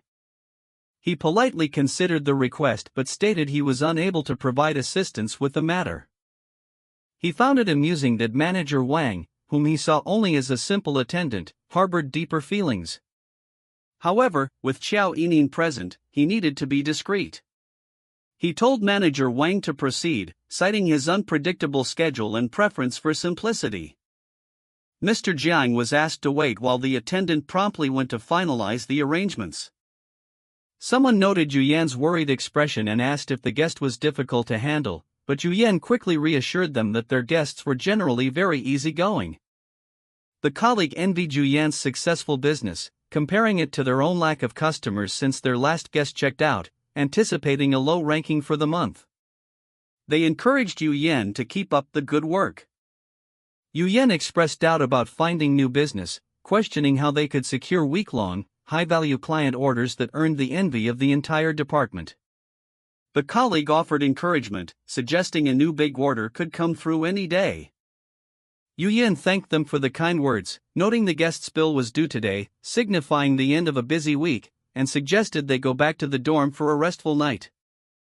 Yu Yan excused herself, explaining she still needed to see the general manager to inquire about a discount for her guest who wished to extend his stay for another 2 months. The colleague was stunned, repeating the news of the 2-month extension, calculating the substantial commission, and questioning why Yu Yan would even consider applying for a discount for such a wealthy client. Yu Yan admitted she felt compelled to offer a discount since the guest indicated he would not stay permanently. The colleague then suggested taking over the guest's service, playfully asking if he was handsome and well-built. Observing Yu Yan's blush, the colleague exclaimed that the man must be both handsome and rich. The colleague offered to serve the guest in exchange for all the commission, but Yu Yan cautioned her to stop being so frivolous, reminding her that the man could easily afford many women to serve him. The colleague insisted on holding on to hope. The thought of possibilities lingered, making Yu Yan wonder what Mr. Jiang truly thought of her. She apologized to Chen Shang, needing to rush off to see the general manager.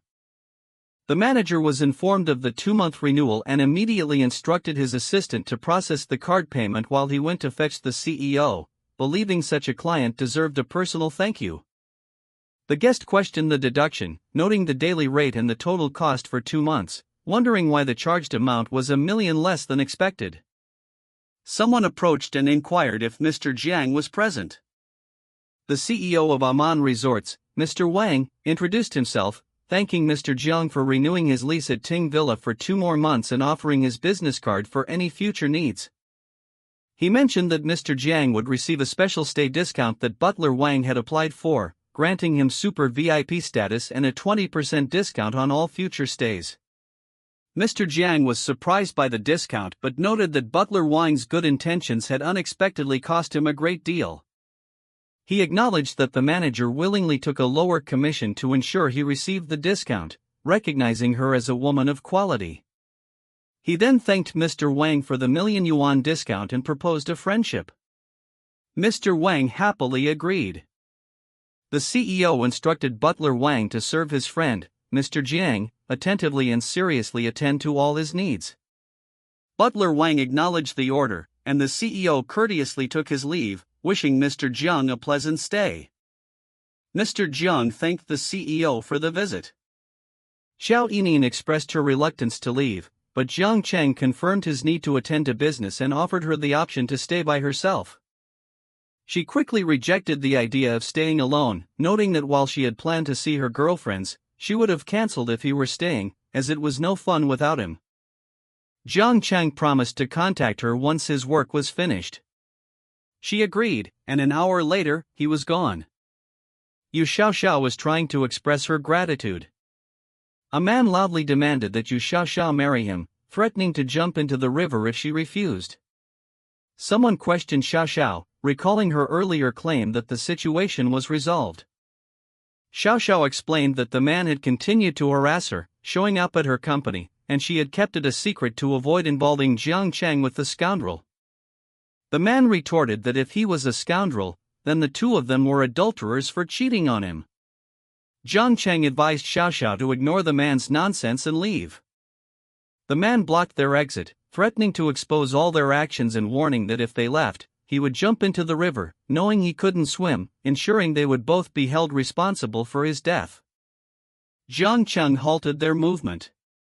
He decided to help the man along and loudly offered the security guards 5 million yuan each to pretend to stop the man when he jumped, making sure he seemed to accidentally fall during the struggle. The guards seemed confused.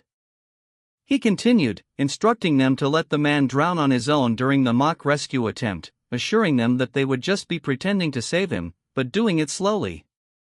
One of the security guards questioned if someone would truly hire people to commit murder in public in a lawful society and asked if the sir was joking. The man offered to pay up front and promised to clean up any ensuing trouble, even offering 5 million extra to the family of anyone who went to jail. The guards debated the offer, noting their meager salaries and concluding that earning 10 million would be worth the risk. The man who threatened to jump accused the other of attempting murder for money. One of the security guards told the man to jump quickly so they could finish work early. The man was enraged. The man with the money challenged the other's threat, reminding him that he had not laid a hand on him and that soon he would be unable to talk while rotting in the river. He asserted that the man wouldn't dare strike him. Jiang Cheng then offered the guards 100,000 each to simply beat the man instead. He sent the money immediately. The security guards realized the payment was real and eagerly moved in. Yu Xiaoxiao urged Jiang Cheng to let the matter go, saying the man wasn't worth the trouble, but Jiang Cheng reassured her. 5 minutes later, the guards assured Jiang Cheng that everything would be perfectly arranged afterward without causing him trouble and invited him to contact them for similar jobs in the future. Jiang Cheng complimented their work. Jiang Cheng told Xiaoxiao she must tell him everything from now on to avoid situations like this, and assured her he would handle the issue with Zhang Yi. Xiaoxiao agreed. The system detected intense emotional fluctuation in the host and rewarded him with a private security company to handle his troubles. The company guarantees confidentiality and professional personnel, whose encrypted contact information was automatically added to his phone. The host was thrilled, noting the professionals would make dealing with the annoyance much easier. He then reminded Xiaoxiao of their plan to look at company locations. Xiaoxiao asked if they were still going today, thinking the incident might have ruined his mood. Jiang Cheng insisted they wouldn't let trash ruin their business and told her to proceed. The scene shifted to the Shanghai World Financial Center. He admired the location, finding the stylish and sophisticated decor suitable for his new entertainment startup and noting that with minor changes, they could start working right away. He invited Xiaoxiao to come and sit down for a moment. He asked Xiaoxiao what she meant, confirming he had just asked her to sit down briefly. Xiaoxiao pouted, threatening to ignore him if he laughed, and asked if she should sit on his lap. He told her he was happy as long as she was. He was greeted warmly upon his return and asked if he would prefer to have dinner or take a shower first. The attendant anticipated giving Mr. Jiang a bath and a massage later, but he stated they would eat before washing up. The attendant seemed disappointed by the lack of a bath. The attendants were making plans to use new techniques they had learned online to improve their service dramatically. Manager Wang offered Mr. Jiang his meal.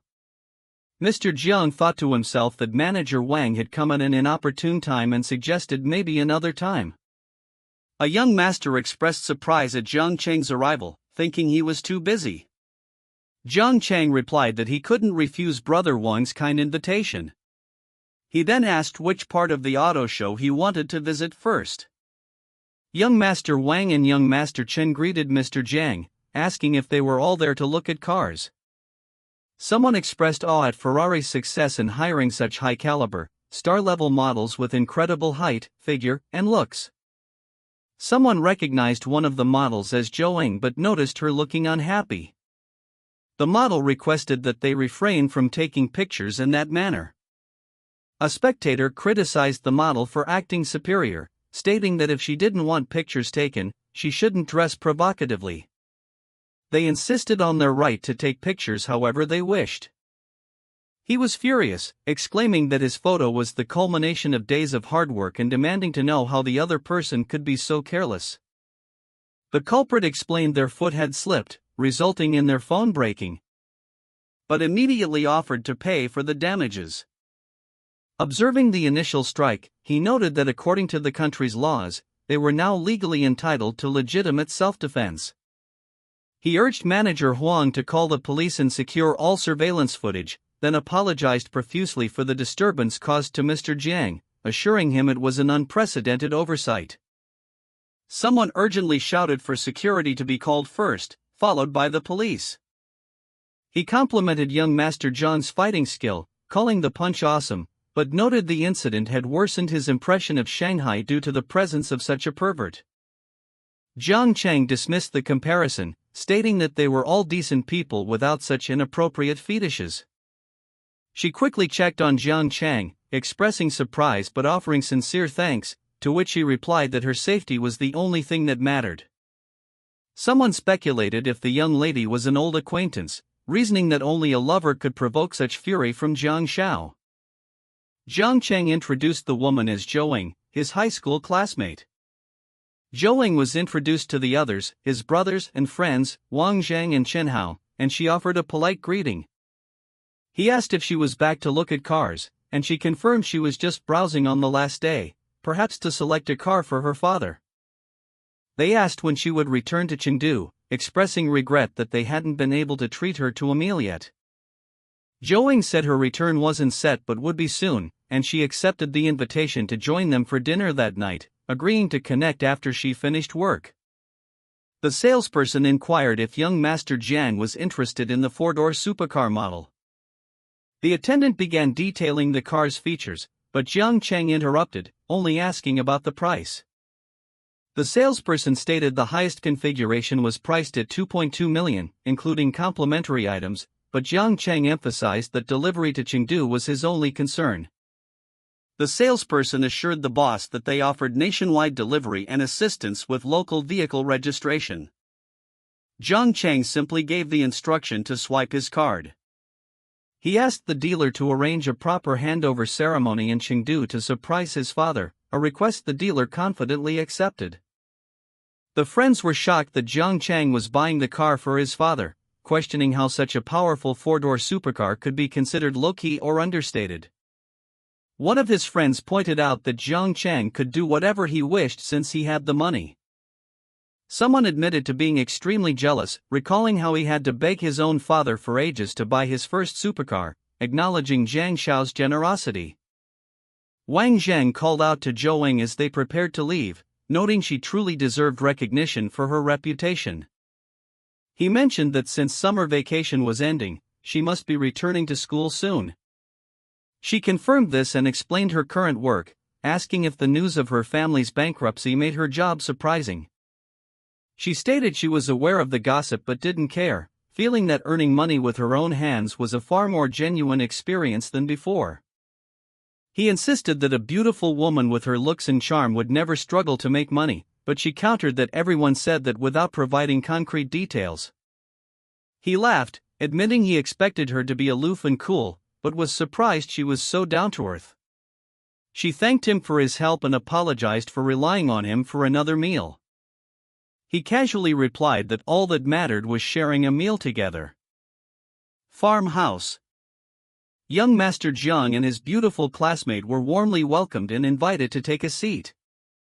Jiang Cheng instantly noticed an unwelcome figure and questioned why he had been called to this gathering. Wang Zhang explained that the man, Wang Chang, held a grudge against him, and he had no idea who invited him. He told Jiang Cheng not to worry since this wasn't Wang Chang's territory. Wang Zhang greeted Wang Chang, using a nickname the man notoriously hated, a habit he couldn't seem to break with Chen Hao. Chen Hao urged Wang Chang to calm down, stating they were only there to build connections and handle business. Wang Chang praised the food and suggested they grab some drinks, agreeing the atmosphere was perfect for a night out. He mentioned a new insider stock tip he had recently acquired, one that guaranteed a profit. Half an hour later, one of the guests begged Wang Chang for investment advice after hearing about his success in the stock market. Chen Hao noted that this person's words were subtly mocking him and Wang Zhang. Chen Hao then sarcastically asked if Wang Chang could now repay the 2 million yuan he had borrowed 2 years ago, offering to accept just the principal amount. Chen Hao then firmly addressed Wang Chang, stating that calling him by his nickname was an act of politeness, challenging his ego. Chen Hao stepped in to mediate, telling the others not to let the unpleasantness ruin the mood of the outing. Wang Chang contemptuously questioned the presence of an unfamiliar person, demanding to know who gave him the right to speak. The atmosphere grew tense as the group questioned Wang Chang's erratic behavior and sudden outburst. He demanded to know if the newcomer had arrived simply to cause chaos and provoke a confrontation. The onlookers were stunned to see influential figures suddenly acting as bodyguards for the mysterious Jiang, prompting many to reconsider their loyalties. Despite the gathering meant for celebration, the newcomer refused to tolerate the local praise being heaped upon someone he considered a mere outsider. Standing his ground, he demanded a formal apology for the disrespect shown to his classmate's appearance. She tried to de-escalate the situation, telling Jiang Cheng that the insult wasn't worth the trouble he was taking. The aggressor scoffed at the demand, mockingly dismissing the outsider and daring anyone to try and force an apology from him. Pushed to his limit, the young man warned that he wasn't as weak or passive as his humble origins might suggest. Shock and disbelief washed over the bully's face as he realized he had actually been struck in front of everyone. Jiang Cheng mockingly suggested his opponent seek medical help for his mental state, even offering to pay for the bill before the fight intensified. Sensing the imminent danger, his ally shouted a desperate warning for him to stay on his guard. The confrontation was cut short as the instigator was told to take his foul mouth and leave before things took a lethal turn. Retreating in anger, the defeated bully spat out a final threat, promising that this grudge was far from over. Curiosity rose regarding the bully's status, revealing his family dominated the food industry with 2 major companies and a massive market share.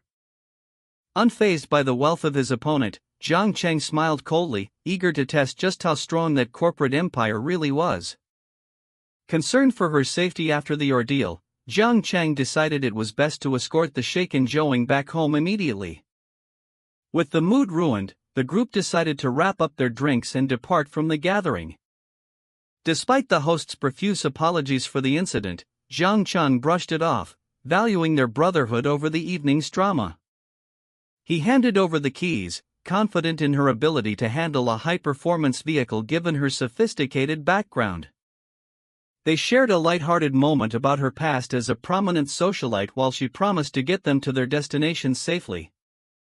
Feeling the thrill of the engine, she lamented that the city traffic prevented her from truly pushing the supercar to its limits. He was surprised to discover her hidden passion for high-speed racing. She admitted that her strict upbringing had always kept her away from the track, leaving her with a long-held desire to drive fast. He promised to give her a real opportunity to experience the racetrack the next time they were together. As they arrived, she grew sentimental, expressing deep gratitude for his constant protection and support. Noticing the late hour, he bid her a quiet farewell, while she hurried away with a sudden sense of urgency. He watched her go, wondering if her quick exit was a sign of lingering shyness or something more.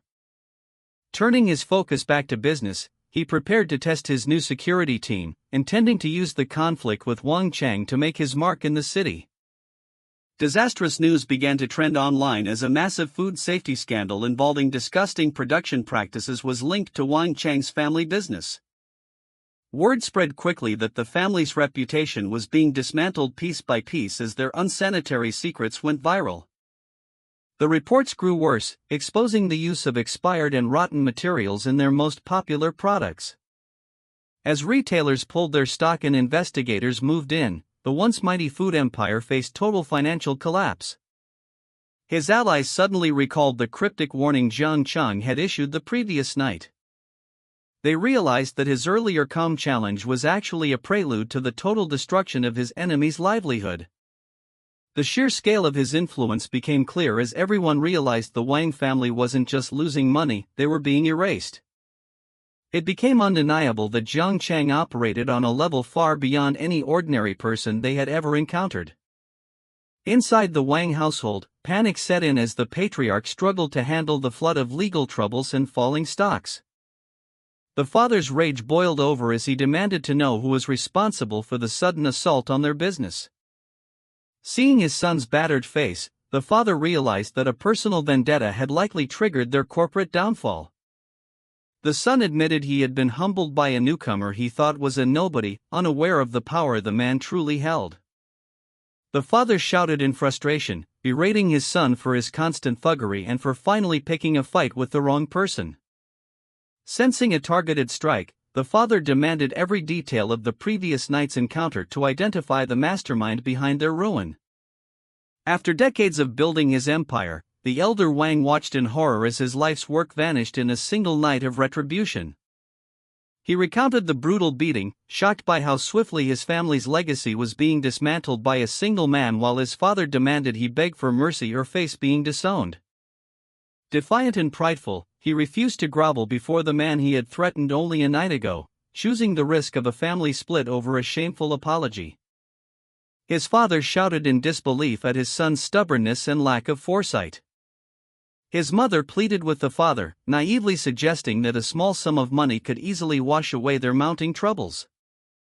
The father scoffed at her ignorance, explaining that their net worth was plummeting by the minute and their window for a favorable settlement was closing fast. Exhausted by the incompetence of his wife and son, he issued a final ultimatum: resolve the conflict immediately or the family would be permanently severed. She turned to her mother in a panic, wondering if the man she barely knew was truly capable of such overwhelming destruction.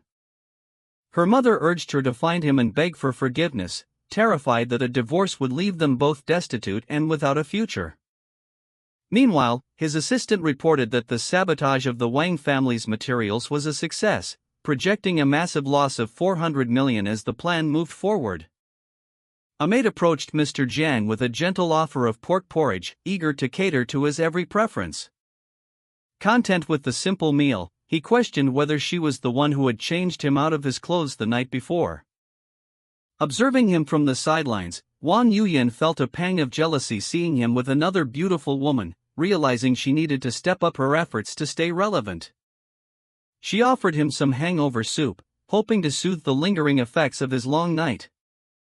He wondered if she had already fallen asleep by the time he returned.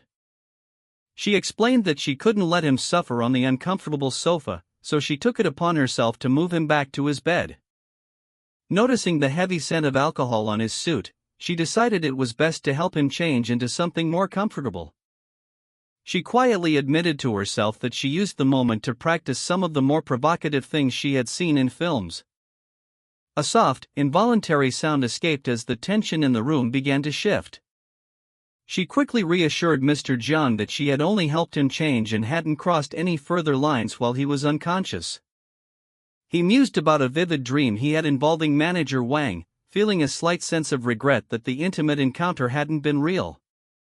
Seizing the opportunity, she offered to demonstrate a new massage technique to help him recover from his hangover, which he happily accepted. She suggested they move to a more comfortable setting to begin the treatment. He agreed, placing his full trust in manager Wang's supposedly professional care. He quickly realized that her approach to the massage was far more intimate and less formal than he had initially expected. He was stunned by the sight of her provocative choice of undergarments, catching him completely off guard. He struggled to maintain his composure, shocked by her boldness and the clear lack of any protective layers beneath her outfit. He took a deep breath, fighting to regain his focus and keep his growing desires under control. She leaned in and softly asked him how he was enjoying the experience so far. He praised her skills enthusiastically, admitting that her professional touch was far beyond anything he had imagined. She teased him, whispering that she was about to switch to a much more interesting position. The atmosphere between them reached a sudden, breathless peak. He stammered, momentarily lost for words by the intensity of the situation. He couldn't help but mention that the sensations felt remarkably similar to the dream he had the night before. She smiled, letting him know that whatever happened next was entirely up to his discretion. She playfully accused him of being a cruel man for teasing her in such a way. A soft sigh filled the room as they drifted deeper into the moment. Elsewhere, a young woman arrived at a boutique, hoping to escape her family drama through a shopping spree. She refused to apologize to her enemy, seeking solace in luxury rather than facing the ruin her father had warned her about. Her world came crashing down when the clerk informed her that her credit card had been declined. Frustrated and embarrassed, she insisted there must be a mistake with the machine and demanded they try again. The clerk confirmed the limit was exceeded, leaving her baffled as to how she could be out of funds so suddenly.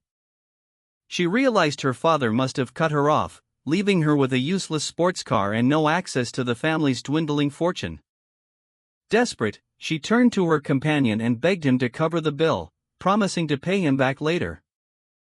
Her date turned on her instantly, mocking her for being a broke pretender and demanding she get her hands off him before walking away in disgust. She stood there in stunned silence, completely humiliated and abandoned. The staff member inquired if he still needed to check in, but his mind was elsewhere. He lamented that with her already gone, there was no one left to look after, dismissively asking if the attendant planned to join him instead. His father had frozen his accounts, leaving him to face the mockery of his peers while being warned to fix his own mess or face total abandonment during the family's bankruptcy. Realizing the old man was serious, he sighed in frustration and decided to seek out Wang Zhang and Chen Hao for help. He approached his old acquaintances with a forced laugh, trying to play off the desperation of his situation. The two were surprised by the sudden contact, wondering what could have prompted such an unexpected call. He sheepishly asked for an introduction to Jiang Cheng, but was met with cold rejection as they questioned the sudden closeness of their relationship. Dropping his pride, they mocked his uncharacteristic. Wang eventually agreed to look into it without making any promises, earning a shower of gratitude in return. The others questioned why they would help a man who had already delivered himself to Jiang Cheng's doorstep for a reckoning. They joked that even if he was spared now, his family's future was already doomed by the shifting market. Later that evening, a call was made to confirm that someone was coming to the club to play some tricks, and the trap was set. An invitation was extended for a night out at the club, which was quickly accepted. Upon arrival, the group offered their respectful greetings to the young master and the woman by his side. She noted how everyone assumed she was his girlfriend after 2 days together, deciding it wasn't worth the effort to correct them. The group looked to Jiang Cheng to dictate the plans for the evening's festivities. He ordered an extravagant spread of premium liquor and snacks, adding a few cans of milk to the unusual request. The staff offered to bring in a professional team to liven the mood for the high-profile guests. He was quickly rebuked for the suggestion, as bringing an atmosphere team around a man and his lady was a clear sign of disrespect. Realizing his blunder, the man apologized profusely and hurried to make the proper arrangements. The grand arrival of the premium drinks was announced with a loud wish for the young master's continued success. She admired the expensive wine, mentioning she would love to try it if she weren't acting as the designated driver. He advised her that women should be careful drinking in public, promising to send some home with her instead. She found him different from other men, touched that he didn't use the occasion to pressure her into drinking. Suddenly, the troublemaker from the previous night appeared again, causing her immediate concern. He told her not to worry, hinting that the reason for the man's presence would be revealed shortly. The man pleaded for forgiveness, admitting he was drunk the night before and begging for his family to be spared from ruin. Jiang Cheng pointed out that he was directing his apology to the wrong person. The man was momentarily confused, forced to reflect on his actions more deeply. He was told that his offense against the young woman's dignity was what truly required an apology. Realization struck, and the man immediately turned to her to offer his sincerest regrets. She quietly told him that she was fine and that he didn't need to worry about her. Realizing he had arranged this entire encounter just to restore her honor, her affection for him grew significantly. The man continued to beg for mercy, hoping they would be magnanimous enough to drop the grudge. She mocked his previous arrogance, reminding him of how he had aggressively smashed a bottle the night before. Jiang Cheng remarked that as an educated man, he shouldn't resort to violence, suggesting instead that the man perform his bottle-smashing trick for them. The bully felt deeply humiliated that a man he once looked down upon was now forcing him into such a demeaning display. The onlookers watched closely, waiting to see if he would actually go through with it. Forced by his desperate circumstances, the man claimed it was a special skill and prepared to perform for the group's amusement. The room fell silent as the uncomfortable performance began. Once it was over, he was mockingly thanked for providing such a memorable show. The others remarked on how ruthless the man was, noting that he was just as hard on himself as he was on others. Bleeding and broken, the man hoped that this display of submission would finally be enough. As the man lost consciousness, Jiang Cheng ordered someone to call an ambulance and clean up the mess he left behind. He reassured his companion that the man wouldn't dare go to the police, telling her to focus on enjoying her drink instead. He then raised a toast to everyone who had come out to support him that evening. One onlooker felt a chill, realizing that despite his handsome face, Jiang Cheng was terrifyingly powerful. It became clear to everyone that his influence ran much deeper than anyone in the city had previously suspected. She admitted she wasn't comfortable in large crowds and asked if they could just meet one-on-one next time. She acknowledged his efforts to get her an apology, showing she understood his intentions. He gave her his word that no one would ever bother them again during their future outings. She urged him to get some rest after drinking, ending the night on a warm and promising note. He ordered the attacks on the rival family to stop before turning his attention to a man named Zhang Yu. He was informed that Zhang Yu was busy gathering information in an attempt to file a lawsuit against him. Furthermore, the man was still persistently harassing another woman on a daily basis. Disgusted by the man's persistence, he ordered a trap to be set to ensure Zhang Yu left the country by the next day. Upon returning home, he was greeted with formal respect by the building manager. He teased the manager about the sudden formality, considering they had only been apart for a short time. She tried to maintain professional boundaries, but he playfully reminded her of their intimacy earlier that morning. She worried about being seen in public, prompting him to suggest they move the conversation inside immediately. Once alone, he suggested they find a new spot in the house to continue their private encounter. Later, at a specialized bar, a drink was ordered as the nightlife began to stir. The atmosphere was thick with tension as people scouted for partners in the dimly lit venue. A man read a harsh rejection message from his former lover, realizing he had been nothing more than a temporary fling. A drink was served to the heartbroken man, who sat alone in his misery. Zhang Yu approached the stranger, offering a drink and some empty platitudes about finding true love. The man scoffed at the idea, doubting that someone like him could ever find something so pure. Zhang Yu persisted, introducing himself and offering a sympathetic ear to the handsome stranger.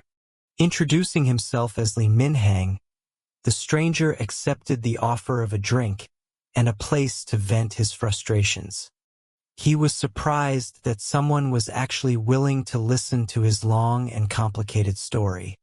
After sharing his troubles, he mentioned he had a flight to Thailand scheduled for the following morning.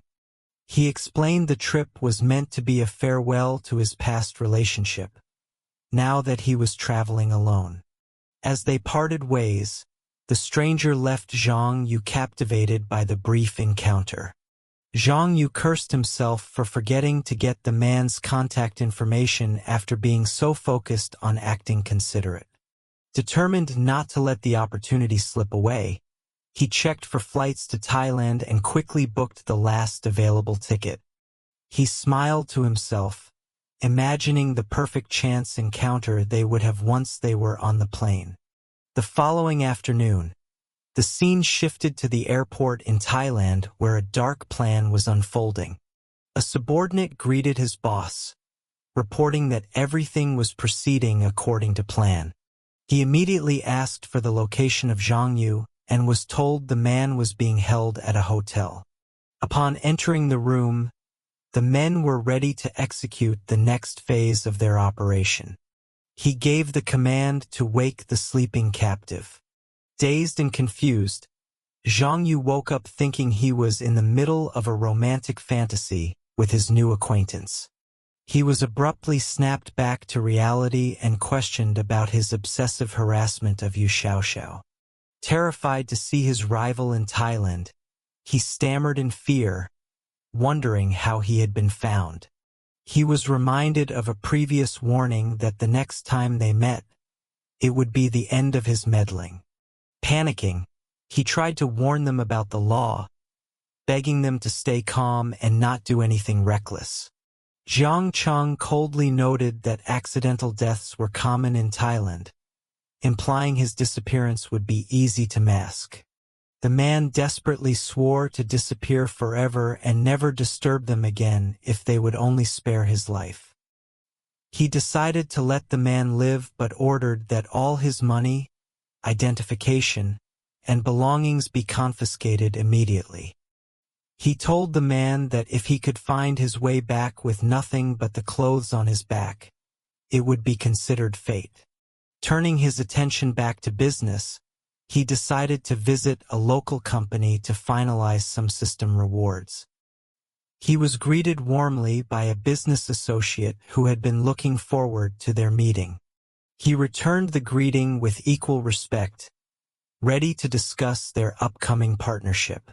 They reviewed the share transfer contract, with his associate offering full transparency regarding the deal.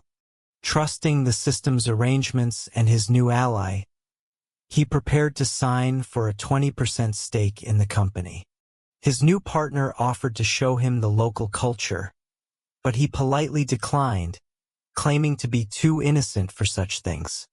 They shared a laugh, and he was told to make himself at home and call if he needed anything at all. Since it was his first time in the country, he asked to be taken to a local night market to see the sights. Amidst the bustling market, the sound of a child crying for her mother broke through the noise. He immediately signaled his bodyguard to step in and help the distressed little girl. They approached her gently, asking for her name and why she was wandering the market alone. The girl, named and explained she had run away from her mother after being denied a snack she wanted to try. He realized he was dealing with a bit of a brat, though he remained helpful. He asked if she remembered her mother's phone number so they could reunite them. She nodded, and they quickly made the call to her worried parent. The mother arrived shortly after, overwhelmed with relief and gratitude for the strangers who found her child. She scolded her daughter for running off, terrified of what might have happened if she hadn't met kind people. The little girl apologized through her tears, promising never to run away from her mother again. The woman introduced herself as an ex-Ian, and he took the opportunity to remind her to be more careful in the future. She agreed completely, admitting her lapse in judgment and promising to keep a much closer eye on her daughter. The little girl stepped in to defend her mother, taking the blame for her own naughty behavior. He told the child to listen to her mother from now on, and she obediently agreed. He offered them a ride back to their hotel, but she explained that her own bodyguards were already on the way.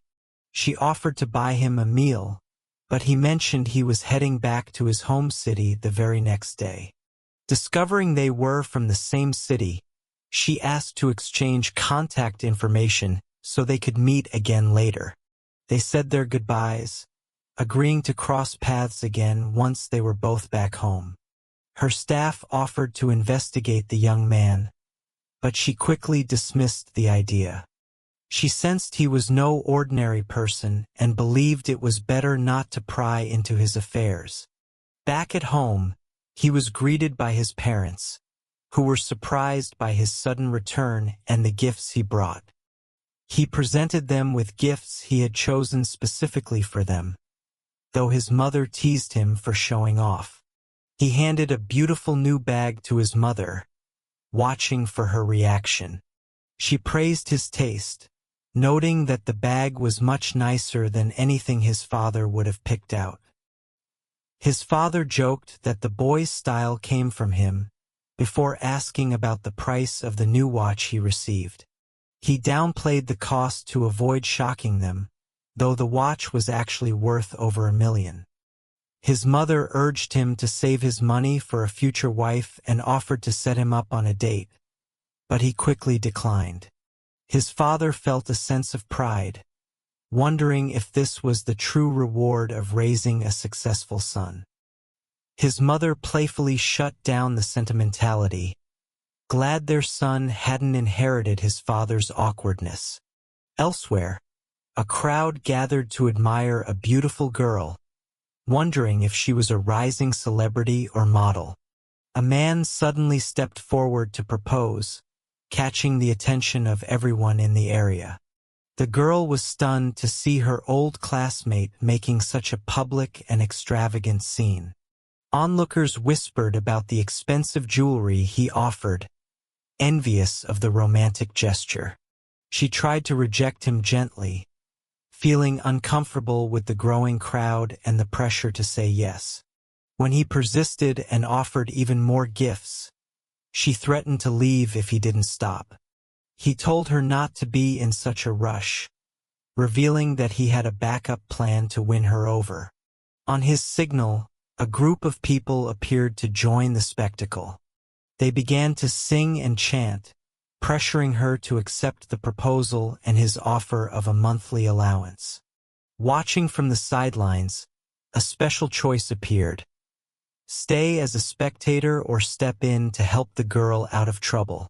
He grumbled in frustration, noting how she initiated the physical contact but somehow shifted all the blame onto him. Feigning consciousness, she groaned about her splitting headache and questioned his intentions as he refused to let her go. She claimed complete amnesia about their trip back to the hotel, insisting she only remembered their drinks at the restaurant. He awkwardly asked her to move her hand away, silently surprised by his superior's unexpectedly impressive physique. She admitted to herself that the heavy drinking had completely stripped away her usual sense of self-control. Realizing she had never been this physically close to a man, she wondered if her sheer loneliness had driven her actions. A sudden exclamation of pure shock escaped her lips. An employee frantically asked their boss how a mountain of scandalous secrets about the woman had surfaced overnight. Stuttering in disbelief, the subordinate asked if their leader was the mastermind behind the sudden exposure. He confidently confirmed his involvement, making it clear that their company was not without powerful backing. Overwhelmed with gratitude, she realized her new boss had not only bought out her contract but fiercely defended her honor. She silently vowed to perfect her acting and stage a massive comeback,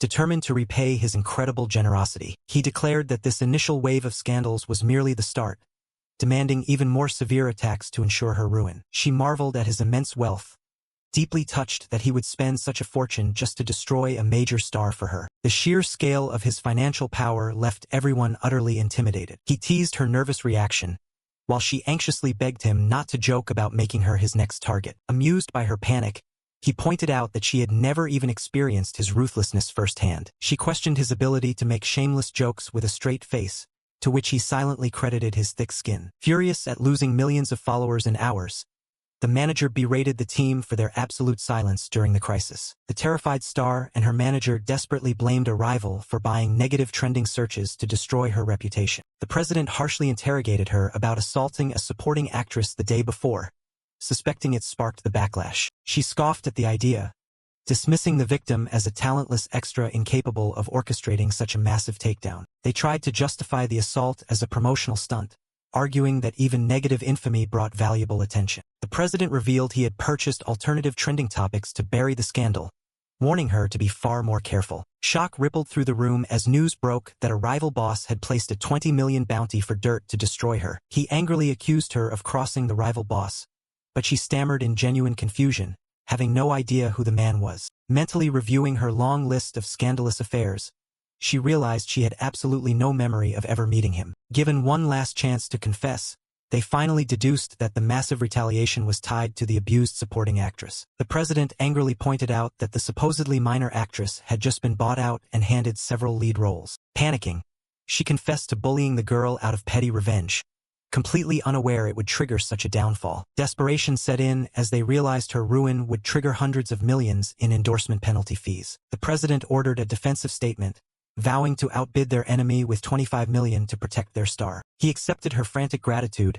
but delivered a harsh ultimatum, warning that her foolishness had cost the company a fortune. A casual phone call quickly turned serious as he received word that his rivals were putting up 25 million to defend her. Thrilled by the financial war, he ruthlessly ordered his assistant to set the bounty at 100 million. His assistant stammered in absolute shock at the astronomical budget he casually threw down. She warned against such reckless spending, but he insisted the staggering sum would prove their unstoppable power. He explained that massive, high-profile spending was the perfect stepping stone to replace the industry connections he lacked. Since making enemies was inevitable, he resolved to go all out, ensuring the entire industry would fear and remember his name. The assistant agreed to release the news, secretly feeling a twinge of envy toward the actress being so fiercely protected. Word spread like wildfire through the industry as people marveled at the young boss dropping 100 million to crush a star. An associate gasped upon hearing the name, prompting curiosity from those around him. Reminded of a recent auction,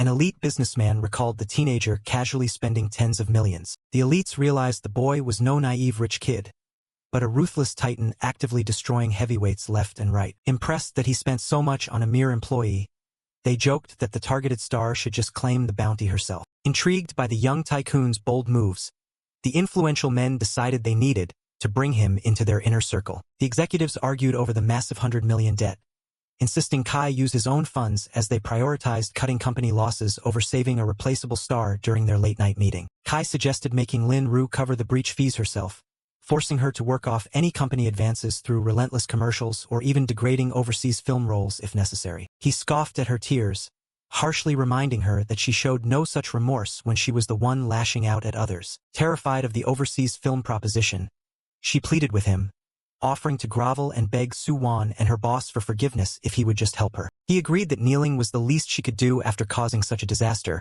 then ordered his team to find the Star CEO's contact info so he could personally negotiate a way out. His parents praised him, crediting his friend for their recent business success, and happily offered to buy him a car to celebrate the massive profits heading their way. After encouraging him to choose his reward, the scene shifted as Jiang Cheng was respectfully greeted upon his arrival, signaling that preparations were complete. He observed the clueless bystanders, amused by their inability to realize who was actually funding the extravagant purchase. He warmly corrected his father, explaining that the surprise was an early birthday gift since he would be away at school when the actual day arrived. The staff invited him to do the honors of unveiling the vehicle, officially congratulating him on the luxurious new acquisition. Shock rippled through the onlookers as the grand surprise was finally revealed. His mother playfully scolded him for spoiling his father with such an incredibly lavish gift. He explained he chose the high-performance supercar over a flashy alternative because it suited his father perfectly, prompting his dad to excitedly plan a test drive for the very next day. Seeing his father's joy,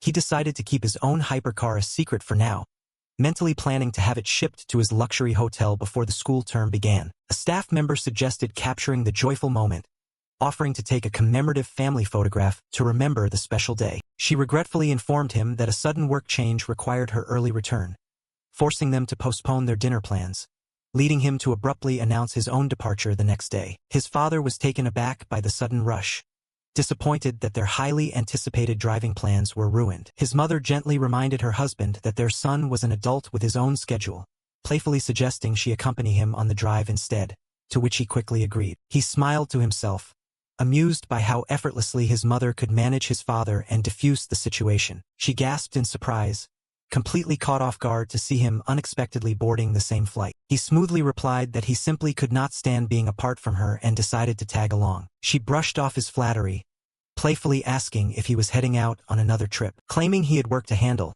he secretly noted her high affection level, plotting to push their bond further to unlock a special system reward. Noticing his intense stare, she questioned his gaze, to which he charmingly complimented her beauty before urging her to get moving. He noticed her sudden discomfort and asked what was troubling her. She admitted to a lifelong fear of flying that occasionally caused her anxiety, prompting him to gently reassure her. She expressed her gratitude with an innocent, shy demeanor, insisting she was feeling better. He called her name softly, the tension between them growing. A flight attendant suddenly interrupted, politely offering him a hot towel. Panicked by their bold display, she worried about being caught, but he nonchalantly brushed off her fears, pointing out that kissing mid-flight broke no laws. Flustered and feeling slightly dizzy, she stubbornly declared she was going to sleep, and he warmly encouraged her to rest. Outside the terminal hours later, she declined his offer for a ride, insisting it would take him too far out of his way and opting for a taxi instead. She shyly added that they were not quite at a stage in their relationship to justify such grand gestures. She urged him to head back and rest, promising to reschedule their dinner and asking him to let her know when he arrived safely. Watching her leave, he wondered if his forwardness on the plane had overwhelmed her, concluding it was best to take their romance slowly. Upon returning to his luxurious suite, he bypassed the prepared dinner, telling the attentive staff he was too exhausted and just wanted to bathe. He agreed to his request, though Jiang Cheng could not help but notice the manager acting unusually distant and strictly professional compared to before. He boldly asked the manager to scrub his back, while she internally agonized over his recent silence and generous parting gift, admitting her helpless attraction despite knowing his flawed nature. She surrendered to her feelings, deciding that even a fleeting moment of his affection was worth the heartache. He called out to her softly, breaking her painful realization of how difficult the last few days away from him had been. She urged him to eat and rest after his long flight, but he dismissed her concerns, reminding her they had the entire night ahead of them. He smugly challenged her assumption about his exhaustion,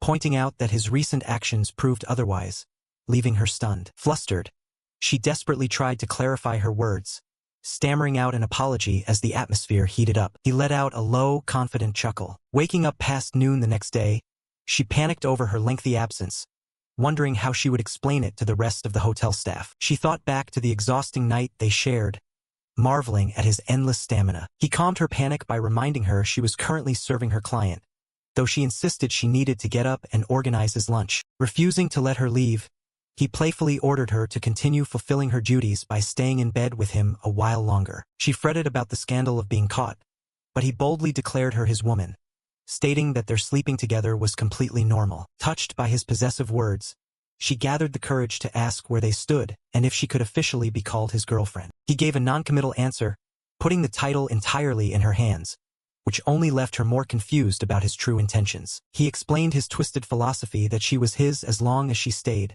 leaving her to hopelessly wish he genuinely cared for her despite his scumbag nature. Desperate for validation, she softly asked if he held even a shred of real affection for her. He smoothly assured her that his physical closeness was proof enough of his feelings. She begged him never to make her serve him alongside his other women, a promise he quickly made before a staff member interrupted to announce his car's arrival. The delivery driver greeted him respectfully, requesting a signature to finalize the vehicle's arrival. Bystanders marveled at the stunning vehicle, awestruck by seeing such a rare model in person. Onlookers whispered about the exclusive hypercar and its out-of-town plates, deeply envious of the immense wealth required to own such a masterpiece. The commotion attracted the attention of the hotel's CEO, who angrily questioned the noisy blockage at the entrance. A subordinate quickly briefed the CEO, explaining that their VIP guest's car was being unloaded and promising to clear the area shortly. Frustrated by the delay, the CEO demanded the vehicle be moved aside for the sake of other guests, prompting the nervous staff to comply. The manager awkwardly reminded his superior of their strict orders to prioritize this particular VIP's comfort above all else. Sensing the hesitation, the CEO questioned the manager's reluctance to act. The CEO internally cursed his subordinate for not immediately specifying the guest's identity, realizing that their biggest spender could block the entrance as long as he pleased. He instantly changed his tune, laughing nervously as he showered the young man with compliments to cover up his earlier frustration. When asked if there was a problem, the CEO backpedaled smoothly, claiming he only came over to ensure his stay was perfect and to offer assistance. Seizing the opportunity, he asked the CEO if he had the connections to secure a highly exclusive local license plate for his new ride. Eager to please, the CEO offered to contact a former auction winner to see if she would transfer her premium plate, promising to set up a meeting. He mused to himself that any license plate won at a high-end auction was bound to be incredibly valuable. An hour later, he headed to an upscale restaurant after receiving confirmation that the meeting with the plate owner was arranged. Arriving to find the CEO alone, he was quickly assured that the mysterious seller had just texted and was on her way. He was instantly stunned by her overwhelming beauty as she walked in, immediately prompting his system to analyze her statistics. Checking her stats, he was confused to discover she harbored no romantic feelings yet possessed absolute, unwavering loyalty toward him. The CEO greeted the woman warmly, but she bypassed him entirely, looking utterly shocked to see the young man sitting there. He sat in bewildered silence, wondering why this breathtaking stranger was addressing him so familiarly. She challenged him directly, asking if he had completely forgotten about the massive investment company they were tied to. Realization finally struck as he recognized her as the system-assigned manager of his company, a business he had shamefully neglected for months. She scoffed in annoyance, deeply offended that her own boss had actually managed to forget her existence. He quickly played it off with a charming excuse, praising her excellent management skills before making a surprisingly bold physical move. The CEO watched in utter disbelief as the young man slapped the notorious Ice Queen, a revered financial genius sought after by top global corporations. He recalled how the industry was shocked when this prodigy abandoned massive offers to join a completely unknown, newly established investment firm. The CEO was terrified to realize this young man was the mastermind behind a multi-million-dollar firm, yet wealthy enough to completely ignore it. He concluded that if this relationship was not born of scandal, then the unfathomable depth of the teenage boy's true power was genuinely terrifying. Mr. Wang expressed his profound astonishment upon discovering the true identity of the person introduced, perceiving it as an unexpected twist of fate.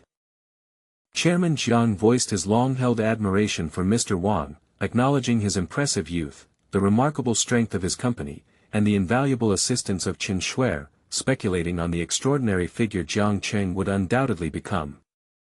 Jiang Cheng, with a polite gesture, invited Mr. Wang to make himself comfortable, urging him to dispense with formalities.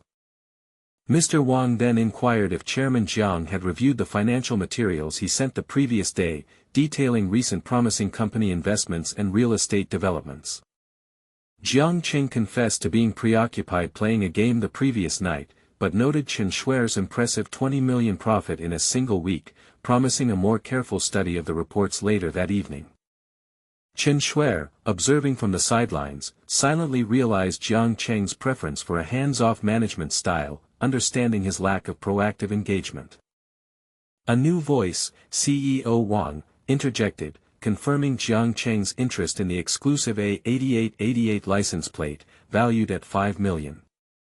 CEO Wang chuckled, remarking that since the two men were from the same company, no further introductions were necessary. He then expressed his initial reluctance to part with the license plate, but willingly conceded it to Chairman Jiang, instructing the fee to be deducted from the company account and acknowledging manager Chen's hard work, promising a future visit to the company. Mr. Wang eagerly anticipated Chairman Jiang's promised arrival and future guidance. Another friend, Brother Jiang, inquired about Jiang Cheng's recent activities, revealing he had just arrived in Shanghai and was about to visit a fantastic private collection, inviting Jiang Cheng to join and meet some friends, which Jiang Cheng accepted, asking for the address. The friend confidently recognized Jiang Cheng's imposing license plate as a familiar sight. He then admired the cool license plate, noting its perfect match with brother Qin's equally impressive 99,999 plate. Jiang Cheng casually mentioned that a beautiful woman had gifted him the plate, and she had steadfastly refused any payment. His friend playfully acknowledged Jiang Cheng's well-known charm, suggesting he might replicate the feat with the private collection's owner, who was also a woman, before asking about her age. Jiang Cheng replied that she didn't appear particularly old, but already had children. Another friend commented on the challenge of dating someone with children, urging Jiang Cheng to display his renowned flirting prowess once more. Jiang Cheng dismissed their teasing, jokingly wishing a rich woman would see past his bravado, then playfully deflected by mentioning a doctor's advice about needing soft foods, which his friends mocked as a weak excuse. He then called for an end to the jokes, proposing they enter the collection with the usual rule: the highest spender would treat everyone to dinner that night. The friends entered, discussing the museum owner's reputation as one of China's top watch collectors and wondering if any special models were available. A butler greeted them, explaining that the hostess was still en route and had asked him to entertain them in the meantime, gesturing for them to follow. Inside the mansion's opulent reception room, the butler offered the gentlemen tea and snacks, which they politely accepted. One friend, Brother Jiang, admired the exquisite items on display, specifically pointing out a striking 6104R Starry Sky watch. They observed an array of top-quality jadeite, diamond rings, necklaces, and various watches. Jiang Cheng inquired about Jiang Xin's interest in a 1.5 million yuan langa, while Brother Qin had his eye on an $8 million Miller, acknowledging the significant price difference. His friends playfully teased Brother Qin about the potential back pain from such an expensive watch, mockingly calling it a mushroom harvester for nightclubs. Brother Qin, visibly annoyed, demanded they be serious, asserting he bought watches purely to tell time, not for their complicated reasons. Another friend, offering to take the watch if Brother Qin didn't want it, declared his readiness to go to extreme lengths for Brother Qin, from climbing mountains to plunging into valleys. The group teased him for wanting to keep all the attention, then asked Jiang Cheng if he liked anything, who mentioned a specific, seemingly unavailable, 3-minute repeater astronomy model 5374. His friends exclaimed in utter disbelief at his interest in a watch priced in the tens of millions. They realized Jiang Cheng had been secretly eyeing an even more extravagant piece, accusing him of wanting to eat alone by acquiring it. Jiang Cheng inquired with the butler if the specific watch was unavailable, and the butler confirmed that unmarked items were the owner's personal collection, suggesting they try again when the store reopened.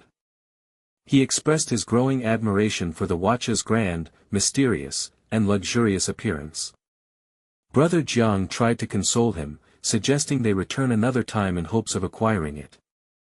A soft tap of footsteps echoed through the grand room. The butler greeted someone with profound reverence, acknowledging them as the master. The newly arrived woman apologized for her lateness, blaming traffic, and inquired if everyone had seen the collection. The friends greeted Sister Xian warmly, complimenting her beauty and her amazing, unbeatable aura. A moment of stunned realization swept through the group: this master was indeed the very Sister Xian, and she recognized Jiang Cheng, asking what he was doing there. The friends exchanged confused glances, noticing Sister Xin's unusual expression and wondering about her connection to Jiang Cheng. Jiang Cheng expressed surprise at her ownership of the establishment, then asked what brought her to Shanghai, recalling she was in Chengdu just days prior. Sister Xian explained she was bored and had just arrived in Shanghai the previous day, coincidentally the same day as Jiang Cheng, regretting they hadn't arranged to meet, mentioning Annie often spoke of him. The friends reacted with astonishment, realizing Sister Xian and Jiang Cheng were old acquaintances, perhaps even old friends.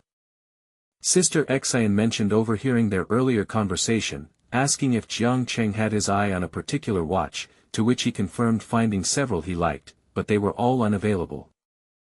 She responded simply that if he liked it, that was enough, questioning why he needed to ask her about buying it. Sister Xian then instructed an old he to retrieve the 3 questions on astronomy 5374, stating she had already arranged for it to go to Jiang Cheng, a command old he acknowledged. The friends gasped in utter shock, realizing a watch worth over 10 million was being given away for free. They openly complained to Sister Xian, pointing out her usual strict conditions for them contrasted sharply with her blatant generosity towards Jiang Cheng, especially with an unsaleable item. Sister Xian declared that Jiang Cheng was fundamentally different to her, stating she would give him anything he liked, even her entire collection. The friends exploded in disbelief, reiterating their shock and wondering if she truly meant she would give away her billion-dollar collection to Jiang Cheng. The butler discreetly informed Sister Xian that Jiang Cheng had expressed interest in the Pataliputra S374 watch.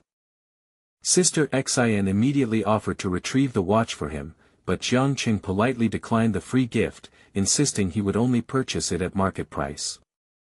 He explained his reluctance to accept such a valuable item for free, prompting Sister Xian to acknowledge that forcing the gift upon him would be inappropriate, resolving instead to offer future assistance when needed. Sister Xian then agreed to retrieve the specific watch and extended an invitation for them to view her other collectibles. Brother Jiang inquired if the entire group could join, mindful of the collecting community's unwritten rule against actively soliciting views of one's collection. Sister Xian, however, readily welcomed all of them to accompany her. The friends were relieved and delighted by Sister Xin's unexpected generosity in inviting them along. A woman's hand pressed against a scanner, followed by a soft light illuminating her face as her eye was scanned for entry.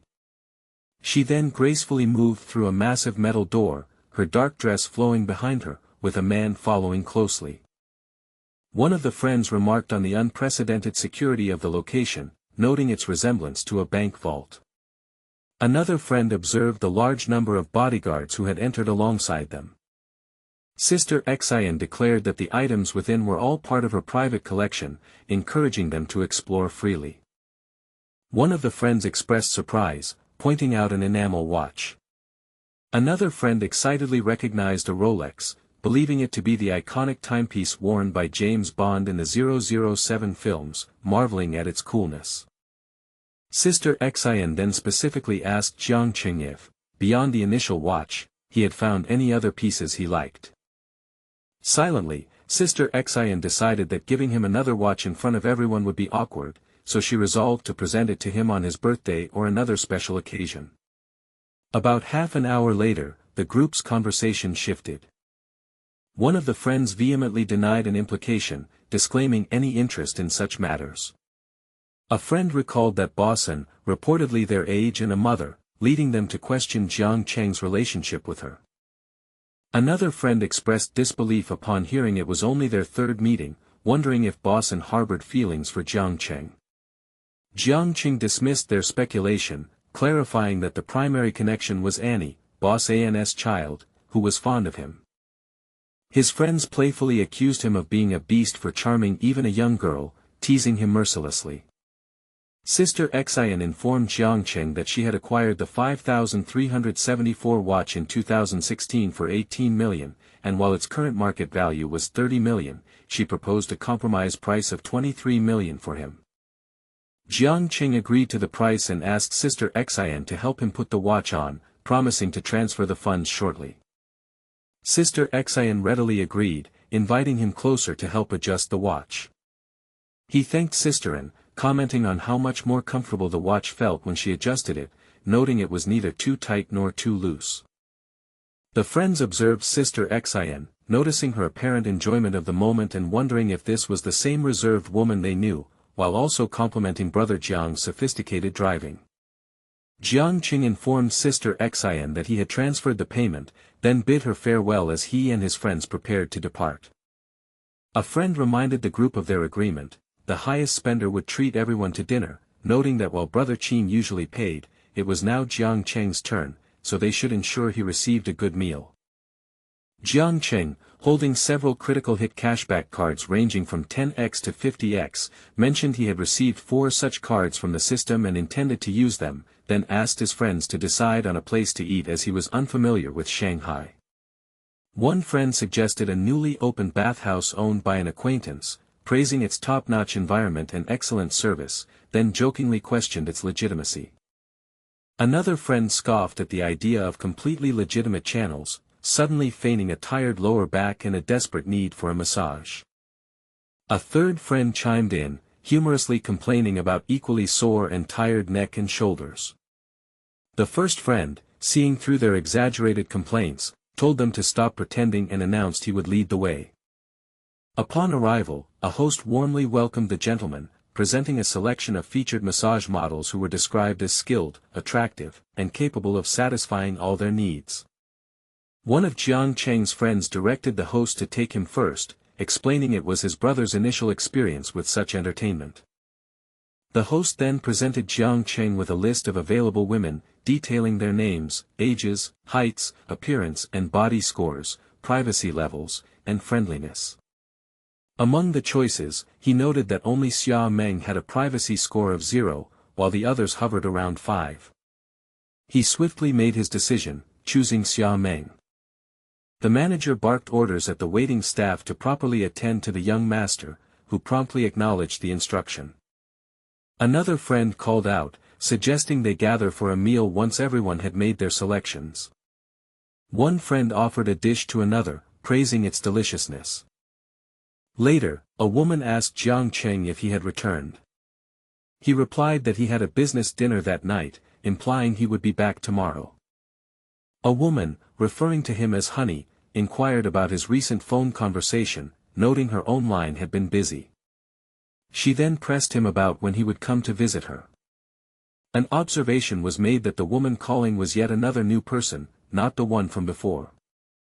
Someone declared an end to answering calls, fearing it would disrupt their gathering of friends. One of the friends playfully labeled Brother Jiang a complete scoundrel. Another friend added that he was not only a cad but also an expert in managing his time, implying multiple romantic engagements. A friend playfully remarked on Jiang Cheng's busy schedule, cautioning him against overexertion and reminding him to care for himself, lest he regret it in his later years. Another friend then urged Brother Qin to share his wisdom and insights, given his experience. One commented on Brother Qin's enduring prowess, noting he still managed daily conquests despite supposedly having scaled back, a feat the speaker could no longer achieve. Brother Qin, unfazed, offered a remedy, promising to send a large quantity of herbal pills to help the friend regain his vigor within 6 months. The conversation then shifted as a friend inquired about Jiang Cheng's alleged 100 million yuan revenge on Lin Ru, curious about how she had supposedly betrayed him. Jiang Cheng expressed surprise at the rumor, denying any encounter with Lin Ru or any cheating incident. His friend pressed on, speculating if Lin Ru had offended one of Jiang Cheng's other women, prompting such an extravagant act of revenge. Jiang Cheng simply offered a terse denial to the friend's suggestion. A friend then turned to a woman present, playfully suggesting it was her turn to consider how she would serve the god of wealth, Jiang Cheng, later. A dark-haired woman, clad in a black top, smiled subtly as she rested her hands upon the table. 20 minutes later, as a woman seemed nervous, she was gently urged to relax and take a shower first, to which she hesitantly agreed. A man began to undress, his sculpted abdominal muscles coming into view, while a woman stood nearby, holding a showerhead. Though accustomed to viewing adult films, the woman found the unfolding scene overwhelmingly magnificent, wondering if she could even endure it. The man, noticing her dazed expression, gently prompted her to focus. The woman then confessed that her reason for being there was to raise money for her ailing grandmother's medical expenses, her voice trailing off nervously. The man reassured her, commending her filial piety and promising to treat her kindly. Suddenly, a blinding, bright light consumed the entire scene, completely obscuring the figures within. Afterwards, a woman with damp hair and a flushed face pressed against a surface, her expression one of utter astonishment. She then wondered aloud if young Master Jiang had already departed. She discovered something unexpected, leaving her speechless. She found a card containing 100,000 yuan, accompanied by a note specifying the password as 66s and expressing hopes for her grandmother's swift recovery. Meanwhile, Jiang Cheng informed someone named Xiao Xiao that he was currently in the elevator. Another woman, recognizing him, questioned if he was indeed her boss, Mr. Jiang. Jiang Cheng identified her as Su Wan and light-heartedly chided her for waiting until they were inside the elevator to greet him, after his long wait. Someone expressed surprise at Su Wan's newfound popularity. Su Wan humbly attributed her recent popularity entirely to President Jiang's support and expressed her gratitude. Another employee remarked that it was their first time seeing Mr. Jiang at the company, implying his presence was a rare occurrence, likely due to Sister Xiao Xiao. Someone directly questioned Mr. Jiang about his unexpected appearance with Su Wan. Jiang Cheng clarified that he had encountered them by chance in the elevator. General Manager Yu then told Sister Xiao Xiao and President Jiang to proceed with their work, offering assistance if needed. Whispers began among onlookers, marveling at the handsome young man accompanying General Manager Yu and speculating if he was a new artist, wishing they could be near him daily. Jiang Cheng complimented Xiao Xiao on the company's tasteful decor, noting the evident effort put into its design. Xiao Xiao expressed her pleasure that he liked it, then offered him some tea to try. He acknowledged the tea was good, but playfully suggested that younger individuals typically preferred milk tea. Xiao Xiao, eager to please, immediately offered to have someone fetch milk tea from downstairs, asking for his preference. A woman's hands instinctively moved to her dress as a look of surprise washed over her face. He questioned the need for such effort, hinting that milk tea was already conveniently at hand. About half an hour later, someone inquired about Xiaoxiao's progress in her discussion with President Jiang. Xiao Xiao indicated their discussion was largely complete and announced she would retrieve additional documents. A colleague pointed out that Sister Xiaoxiao's lipstick seemed to have worn off, to which Xiao Xiao replied, blaming the lipstick brand for transferring onto her cup during tea with President Jiang. Another person observed that Xiao Xiao had milky white residue on her face and offered to wipe it off, questioning what she had been eating. Xiao Xiao, flustered, exclaimed her embarrassment at her carelessness and decided to reapply her makeup. An observer wondered why Xiao Xiao seemed so agitated and panicky. The person who offered to wipe her face noticed the residue felt unusually sticky. A strange taste was then noted, prompting curiosity about what Xiao Xiao and President Jiang had consumed together.